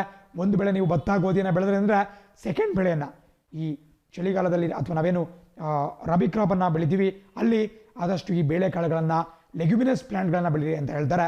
ಬರ್ಕೊಳ್ಳಿ, ಅದನ್ನು ಸ್ವಲ್ಪ ನೋಟ್ ಮಾಡ್ಕೊಳ್ಳಿ. ಲೆಗ್ಯೂಮ್ಸ್ ಅಥವಾ ಲೆಗ್ಯುಮಿನಸ್ ಪ್ಲಾಂಟ್ಸ್ ಅಂತ ಕರಿತೀವಿ. ಯಾಕಪ್ಪ ಅಂತ ಹೇಳಿದ್ರೆ ಈ ಲೆಗ್ಯುಮಿನಸ್ ಪ್ಲಾಂಟ್ ಏನಿದ್ದಾವೆ, ಲೆಗ್ಯುಮಿನಸ್ ಬೆಳೆಗಳೇನಿದ್ದಾವೆ, ಇವುಗಳ ಬೇರುಗಳಲ್ಲಿ ಚಿಕ್ಕ ಚಿಕ್ಕ ನೋಟ್ಸ್ಗಳಿರುತ್ತೆ, ಚಿಕ್ಕ ಚಿಕ್ಕ ಗಂಟುಗಳಿರುತ್ತೆ. ಆ ಗಂಟುಗಳಲ್ಲಿ ರೈಸೋಬಿಯಂ ಬ್ಯಾಕ್ಟೀರಿಯಾ ಇರುತ್ತೆ. ದಯವಿಟ್ಟು ಅರ್ಥ ಮಾಡ್ಕೊಳ್ಳಿ, ರೈಸೋಬಿಯಂ ಬ್ಯಾಕ್ಟೀರಿಯಾ, ಅದನ್ನು ನಾವು ನೈಟ್ರೋಜನ್ ಫಿಕ್ಸೇಷನ್ ಬ್ಯಾಕ್ಟೀರಿಯಾ ಅಂತ ಕರಿತೀವಿ. ಅಂದರೆ ಈ ಸಾರಜನಕ ಸ್ಥಿತೀಕರಣ ಬ್ಯಾಕ್ಟೀರಿಯಾ ಅಂತ ಕರೆಯಲಾಗುತ್ತೆ.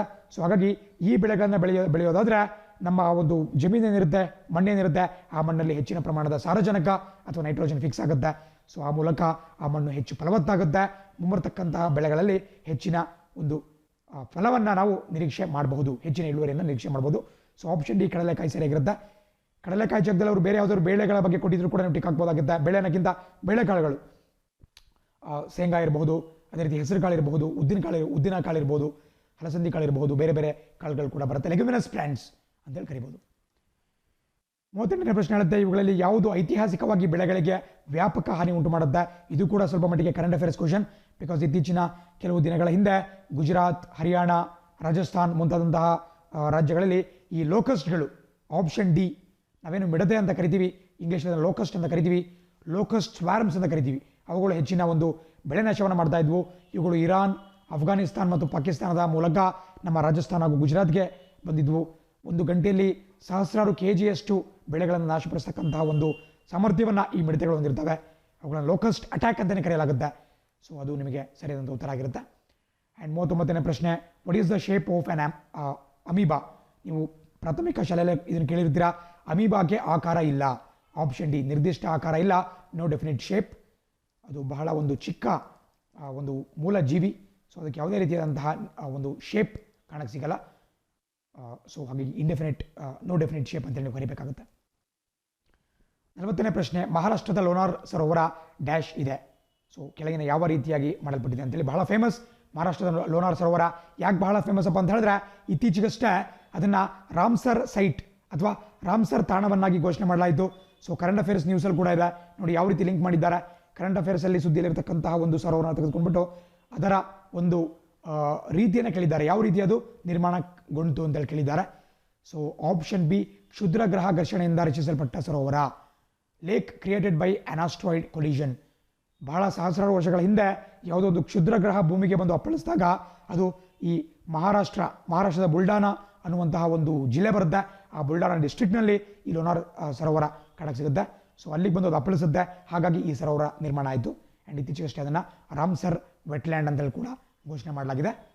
ಆ್ಯಂಡ್ ಇದು ನಿಮಗೆ ಸ್ವಲ್ಪ ಮಟ್ಟಿಗೆ ಗೊತ್ತಿರಬೇಕಾಗುತ್ತೆ, ಬಿಕಾಸ್ ಇತ್ತೀಚೆಗಷ್ಟೇ ಅದು ಪಿಂಕ್ ಕಲರ್ ಕೂಡ ಆಗಿತ್ತು. ಅದು ತಿಳಿ ಗುಲಾಬಿ ಬಣ್ಣಕ್ಕೆ ಕೂಡ ತಿರುಗಿತ್ತು. ಹಾಗಾಗಿ ಸಾಕಷ್ಟು ಸುದ್ದಿಯಲ್ಲಿ ಕೂಡ ಇತ್ತು. ಅದೇ ರೀತಿ ಮುಂದಿನ ಪ್ರಶ್ನೆ ನೋಡೋಣ. 41ನೇ ಪ್ರಶ್ನೆ ಹೇಳುತ್ತೆ, ವಿಜಯನಗರ ಸಾಮ್ರಾಜ್ಯದ ಪ್ರಾಂತ್ಯಗಳನ್ನು ಡ್ಯಾಶ್ ಎಂದು ಕರೆಯಲಾಗಿದ್ದು. ಇದು ಕೂಡ ಹಿಸ್ಟ್ರಿಗೆ ಸಂಬಂಧಪಟ್ಟಂಥ ಒಂದು ಪ್ರಶ್ನೆ. ಮಧ್ಯಯುಗೀನ ಭಾರತ ಅಥವಾ ಮಿಡಿವಲ್ ಹಿಸ್ಟ್ರಿಗೆ ಸಂಬಂಧಪಟ್ಟಿರುತ್ತೆ.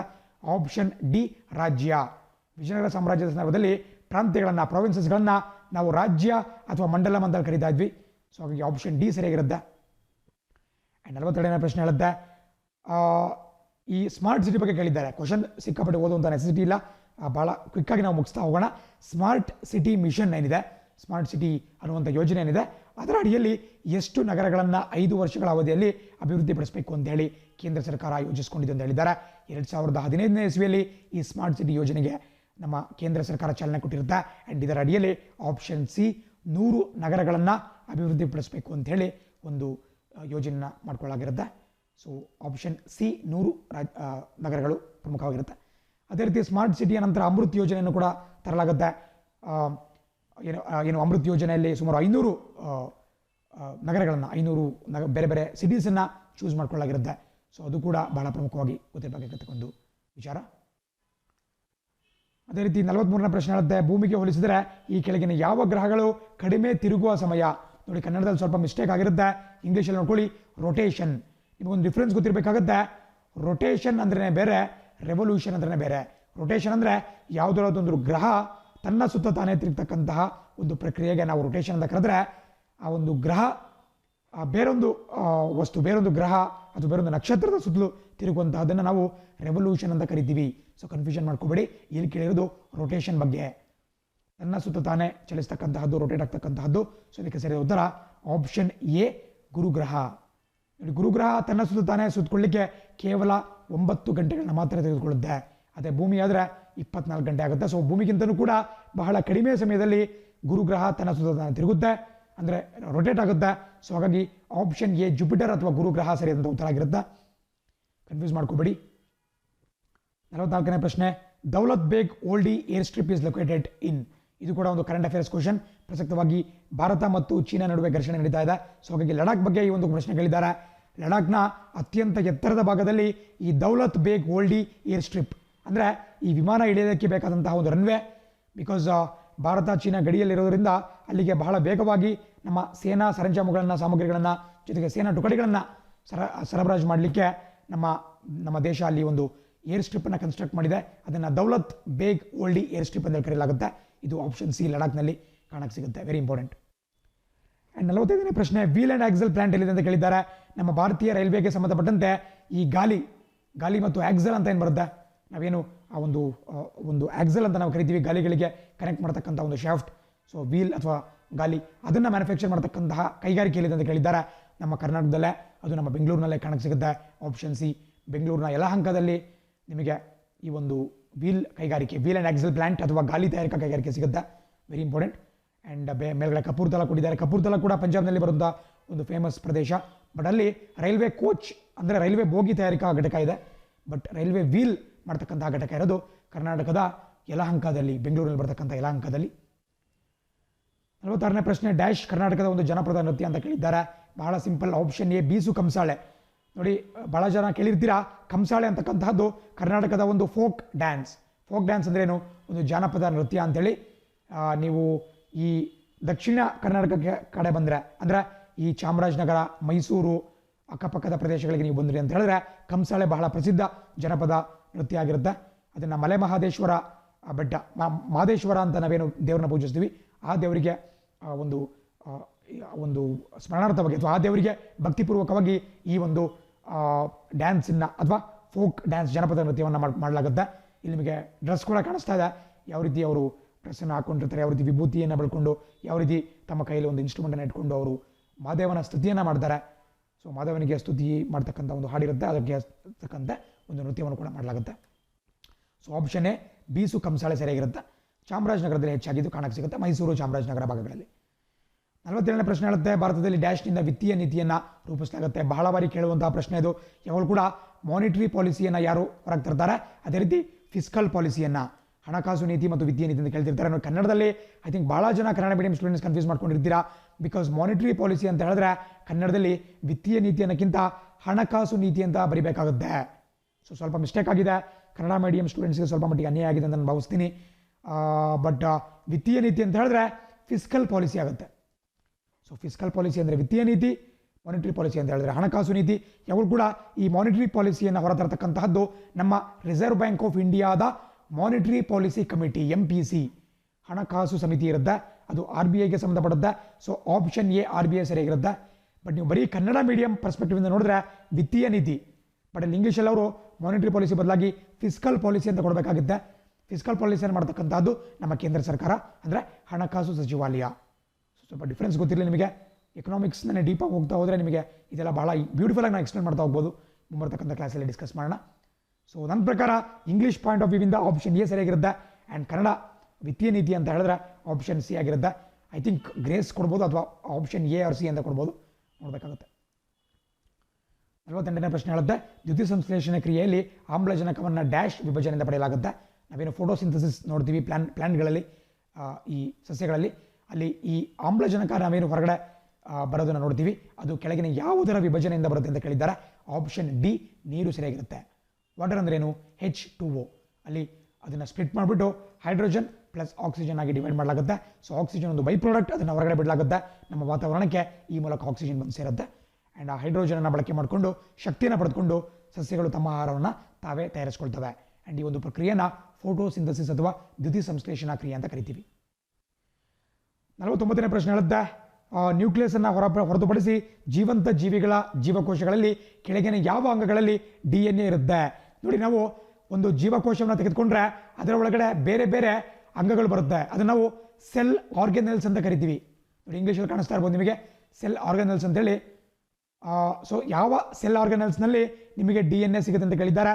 ಯಾವಾಗಲೂ ಒಂದು ಜೀವಕೋಶದ ಕೇಂದ್ರ ಕೋಶದಲ್ಲಿ, ಅಂದರೆ ನಾವೇನು ನ್ಯೂಕ್ಲಿಯಸ್ ಅಂತ ಕರಿತೀವಿ, ಇಲ್ಲಿ ನಿಮಗೆ ಕಾಣಿಸ್ತಾ ಇದೆ ಈ ಭಾಗದಲ್ಲಿ.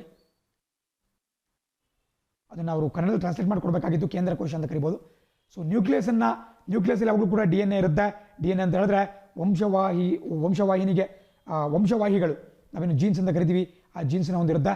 ಸೊ ಒಂದು ಜೀವಿಯಿಂದ ಮತ್ತೊಂದು ಆಫ್ ಸ್ಪ್ರಿಂಗ್ಸ್ ಏನಿರುತ್ತೆ ಅದರ ಸಂತತಿ, ಅದಕ್ಕೆ ಬೇಕಾದಂತಹ ಕೆಲವು ಇನ್ಫಾರ್ಮೇಷನ್ ವರ್ಗಾವಣೆ ಮಾಡಲಿಕ್ಕೆ ಈ ಜೆನೆಟಿಕ್ ಮೆಟೀರಿಯಲ್ ವಂಶವಾಹಿಗಳು ಕಾರಣವಾಗ್ತವೆ. ಸೊ DNA ಬಹಳ ಪ್ರಮುಖವಾಗಿರುತ್ತೆ. ಅದು ಯಾವಾಗಲೂ ಕೂಡ ಒಂದು ಜೀವಕೋಶದ ಕೇಂದ್ರ ಭಾಗದಲ್ಲಿ ಬರ್ತಕ್ಕಂತಹ ನ್ಯೂಕ್ಲಿಯಸ್ ಅಥವಾ ಕೇಂದ್ರ ಕೋಶದಲ್ಲಿರುತ್ತೆ. ಬಟ್ ಅದನ್ನು ಹೊರತುಪಡಿಸಿ ಇನ್ನೂ 2 ಸೆಲ್ ಆರ್ಗನೆಲ್ಸ್ ಈ ಏನು ಕೋಶಾಂಗಗಳಲ್ಲಿ ಅದು ಕಂಡು ಬರುತ್ತೆ. ಅದು ಯಾವ ಅನ್ನೋದು ಬಹಳ ಇಂಪಾರ್ಟೆಂಟ್. ಇಲ್ಲಿ ಕೊಟ್ಟಿರೋದರಲ್ಲಿ ಆಪ್ಷನ್ ಡಿ ಮೈಟೋಕಾಂಡ್ರಿಯಾ ಸರಿಯಾಗಿರುತ್ತೆ. ನೆನ್ಪಿಟ್ಕೊಳ್ಳಿ, ಮೈಟೋಕಾಂಡ್ರಿಯಾದಲ್ಲೂ ಕೂಡ DNA ಇರುತ್ತೆ. ಆ್ಯಂಡ್ ಅದನ್ನು ಹೊರತುಪಡಿಸಿ ನೀವು ಸಸ್ಯಗಳ ಜೀವಕೋಶವನ್ನು ತೆಗೆದುಕೊಂಡ್ರೆ, ಪ್ಲಾಂಟ್ ಸೆಲ್ಲನ್ನು ತೆಗೆದುಕೊಂಡ್ರೆ ನಿಮಗೆ ಕ್ಲೋರೋಪ್ಲಾಸ್ಟ್ ಕಾಣಕ್ಕೆ ಸಿಗುತ್ತೆ. ಆ ಒಂದು ಪತ್ರ ಹರಿದು ನಾವೇನು ಹಸಿರು ಬಣ್ಣವನ್ನು ಬರಲಿಕ್ಕೆ ಕಾರಣ ಆಗುತ್ತೆ. ಆ ಒಂದು ಆರ್ಗನಲ್ಲಿ ಕೂಡ ಕಂಡುಬರುತ್ತೆ.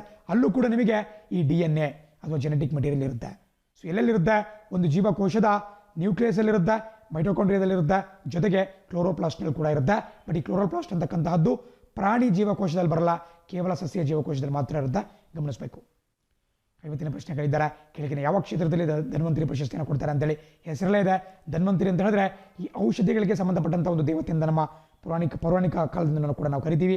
ಸೊ ಆಬ್ವಿಯಸ್ಲಿ ಧನ್ವಂತರಿ ಪ್ರಶಸ್ತಿಯನ್ನು ಆಪ್ಷನ್ ಬಿ ಔಷಧ ಕ್ಷೇತ್ರದಲ್ಲಿ ಕೊಡಲಾಗುತ್ತೆ, ಮೆಡಿಸಿನಲ್ ಫೀಲ್ಡಲ್ಲಿ ಅದನ್ನು ಕೊಡಲಾಗುತ್ತೆ.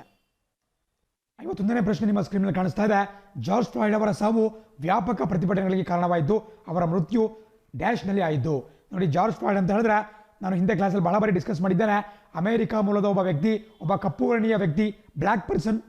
ಬಟ್ ಇವರ ಮೇಲೆ ಅಲ್ಲಿನ ಪೊಲೀಸರು ಅಮಾನುಷವಾಗಿ ಹಲ್ಲೆ ಮಾಡಿ ಅವರ ಹತ್ಯೆಗೆ ಅವರ ಒಂದು ಸಾವಿಗೆ ಕಾರಣರಾಗಿರ್ತಾರೆ. ಆ್ಯಂಡ್ ಈ ಕಾರಣದಿಂದ ಕೇವಲ ಅಮೆರಿಕ ಮಾತ್ರವಲ್ಲ, ಇಡೀ ಪ್ರಪಂಚಾದ್ಯಂತ ಸಾಕಷ್ಟು ಪ್ರತಿಭಟನೆಗಳು ನಡೀತವೆ. ಅದನ್ನು ಬ್ಲ್ಯಾಕ್ ಲೈವ್ಸ್ ಮ್ಯಾಟರ್ ಪ್ರೊಟೆಸ್ಟ್ ಅಂತ ಕರೆಯಲಾಗುತ್ತೆ, BLM ಅಂತ ಕರೆಯಲಾಗುತ್ತೆ. ಬಟ್ ಇದು ಮೂಲತಃ ಆಗಿದ್ದು ಆಪ್ಷನ್ ಎ USA ಅಮೆರಿಕದಲ್ಲಿ ಈ ಒಂದು ಜಾರ್ಜ್ ಫ್ಲಾಯ್ಡ್ ಅವರ ಒಂದು ಹತ್ಯೆ ಆಗುತ್ತೆ, ಅಮೆರಿಕದ ಮಿನಿಸೋಟಾ ಅನ್ನುವಂತಹ ಒಂದು ರಾಜ್ಯದಲ್ಲಿ. ಸೊ ಇದೊಂದು ಕೂಡ ಒಂದು ಇಂಪಾರ್ಟೆಂಟ್ ಕರೆಂಟ್ ಅಫೇರ್ಸ್ ಕ್ವಶನ್, ಈಸಿಯಾಗಿದೆ. 52ನೇ ಪ್ರಶ್ನೆ ಹೇಳುತ್ತೆ, ಹೆರೋಯಿನ್ ಡ್ಯಾಶ್ನ ಒಂದು ಉತ್ಪನ್ನವಾಗಿದೆ. ನೀವು ಪೇಪರ್ನ ಯಾವಾಗಲೂ ಓದಬೇಕಾದ್ರೆ ಹೆರೋಯಿನನ್ನು, ಗಾಂಜಾವನ್ನು, ಅಫೀಮನ್ನು, ಹೀಗೆ ಬೇರೆ ಬೇರೆ ಮಾದಕ ವಸ್ತುಗಳನ್ನು ವಶಪಡಿಸ್ಕೊಳ್ಳಾಯಿತು ಅಂತೇಳಿ ನೋಡ್ತಾ ಇರ್ತೀರಾ. ಸೊ ಬೇಸಿಕಲಿ ಹೆರೋಯಿನ್ ಅಂತ ಹೇಳಿದ್ರೆ ಇದು ಆಪ್ಷನ್ ಬಿ ಅಫೀಮ್ ಪಾಪಿ ಅಂತೇಳಿ. ಅಫೀಮು ಗಸಗಸೆ. ನಿಮಗೆ ಒಂದು ಫೋಟೋ ತೋರಿಸಿದ್ರೆ ಈಸಿಯಾಗಿ ಅರ್ಥ ಆಗುತ್ತೆ. ನಾನು ಹಿಂದೆ ಕೆಲವೊಂದು ಕ್ಲಾಸಲ್ಲಿ ಕೂಡ ಫೋಟೋವನ್ನು ತೋರಿಸಿದ್ದೆ. ಇಲ್ಲಿ ನಿಮಗೇನು ಕಾಣಿಸ್ತಾ ಇದೆ, ಇದನ್ನು ಹೆಚ್ಚಾಗಿ ಅಫ್ಘಾನಿಸ್ತಾನ, ಪಾಕಿಸ್ತಾನದಲ್ಲಿ ಬೆಳೆಯಲಾಗುತ್ತೆ. ಇದೊಂದು ಅಫೀಮ್, OPM ಅಂತ ಅಥವಾ ಅಫೀಮ್ ಅಂತ ನಾವು ಕರಿತೀವಿ. ಅಫೀಮ್ ಪಾಪಿ ಅನ್ನುವಂಥ ಒಂದು ಸಸ್ಯ. ಈ ಸಸ್ಯದಲ್ಲಿ ಬರ್ತಕ್ಕಂಥ ಹಾಲಿನಂಥ ದ್ರವ ಇಲ್ಲಿ ಒಂದು ಸ್ರವಿಕೆ ಆಗುತ್ತೆ. ಆ ಒಂದು ಹಾಲಿನ ಥರ ದ್ರವವನ್ನು ಬಳಕೆ ಮಾಡ್ಕೊಂಡ್ಬಿಟ್ಟು ಹೆರಾಯಿನ್ ಮುಂತಾದಂತಹ ಕೆಲವೊಂದು ಮಾದಕ ವಸ್ತುಗಳನ್ನ ತಯಾರು ಮಾಡ್ತಾರೆ. ಅದು ನಮ್ಮ ದೇಶದಲ್ಲಿ ನಿಷೇಧಕ್ಕೊಳಪಟ್ಟಿದೆ. ಅದೊಂದು ಶಿಕ್ಷಾರ್ಹ ಅಪರಾಧ ಆಗಿದೆ. ಸೊ ಆಪ್ಷನ್ ಬಿ ಅಫೀಮ್ ಪಾಪಿ ಅಥವಾ ಅಫೀಮ್ ಗಸಗಸೆ ಸರಿಯಾಗಿರುತ್ತೆ. 53ನೇ ಪ್ರಶ್ನೆ ಹೇಳುತ್ತೆ, ಭಾರತದ ಯಾವ ರಾಜ್ಯಕ್ಕೆ ಅತಿ ದೊಡ್ಡ ಕರಾವಳಿ ಇದೆ? ಇದು ಕೂಡ ಡಿಸ್ಕಸ್ ಮಾಡುವಂತಹ ಅವಶ್ಯಕತೆನೇ ಇಲ್ಲ. Option A Gujarat.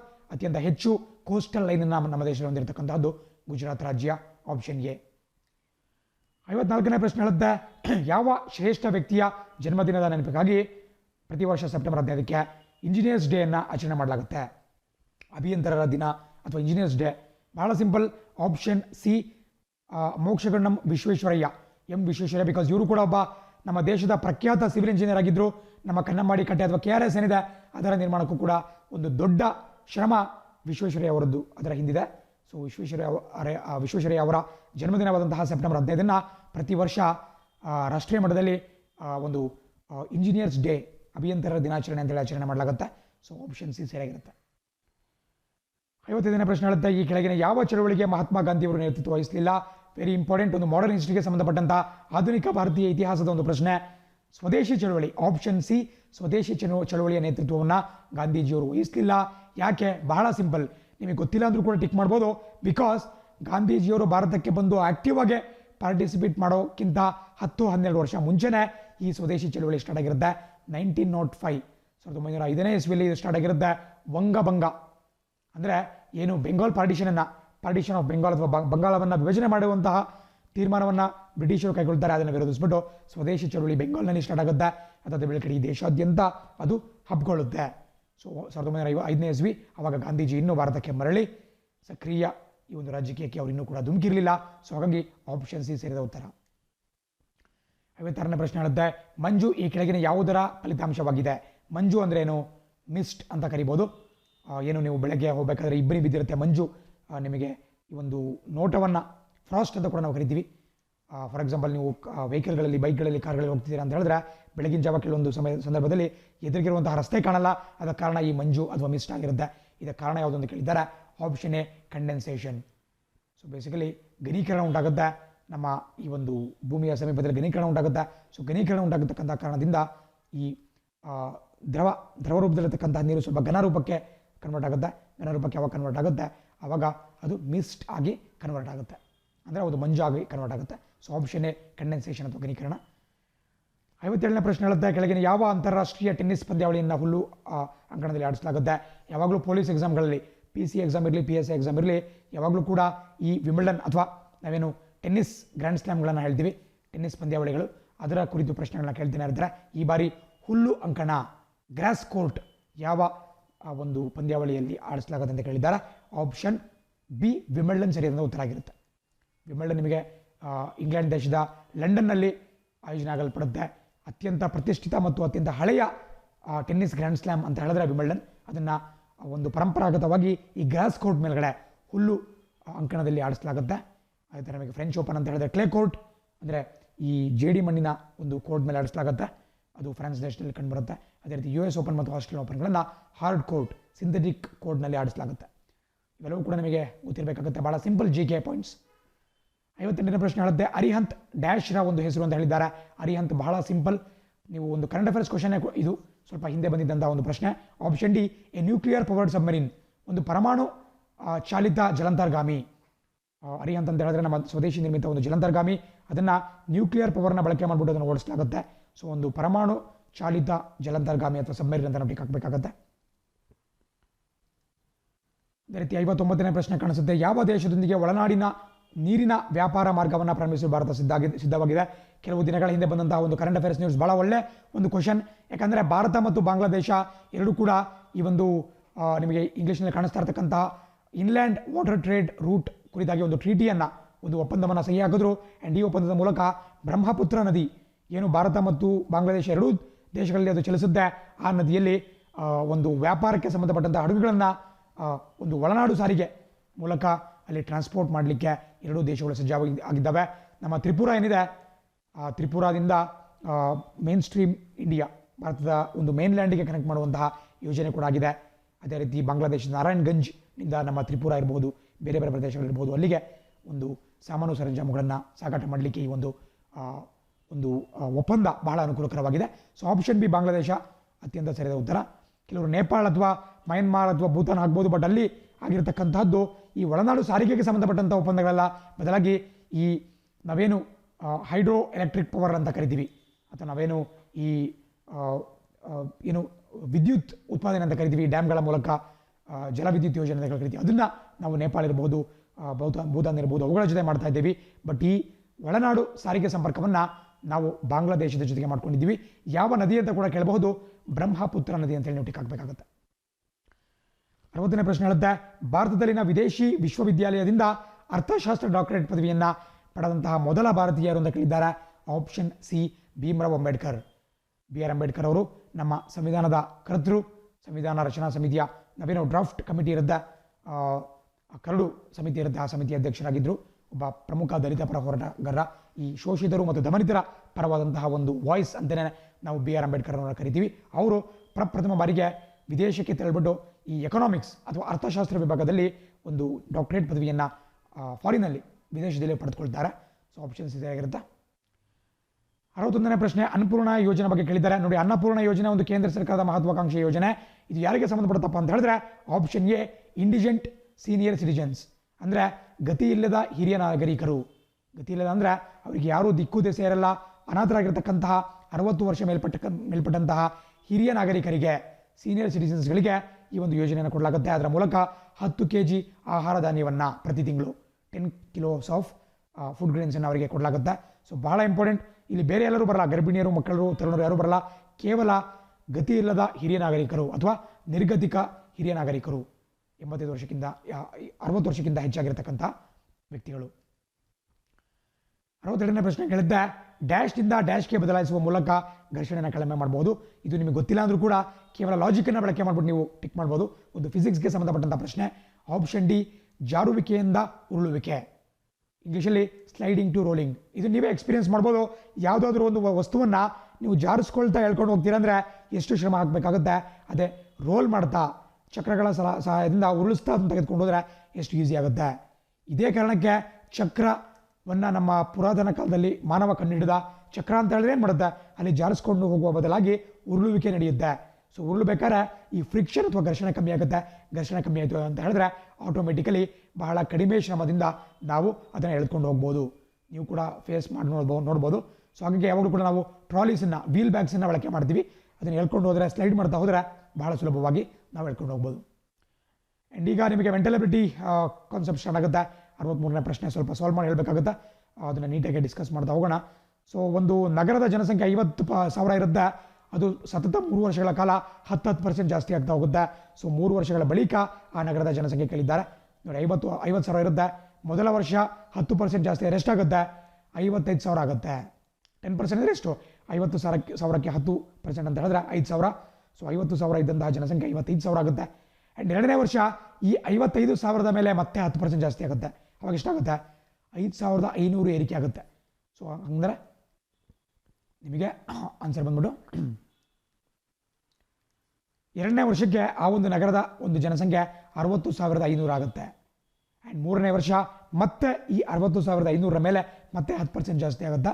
ಸೊ ಹಾಗಾಗಿ ನಾವು ಈ ರೀತಿ ಬರ್ಕೊಂಡ್ರೆ ಸೂಕ್ತ ಆಗುತ್ತೆ. 6,050 ಜನ ಜಾಸ್ತಿ ಆಗ್ತಾರೆ, ಅದನ್ನು ಆ್ಯಡ್ ಮಾಡ್ತಾ ಹೋಗೋಣ.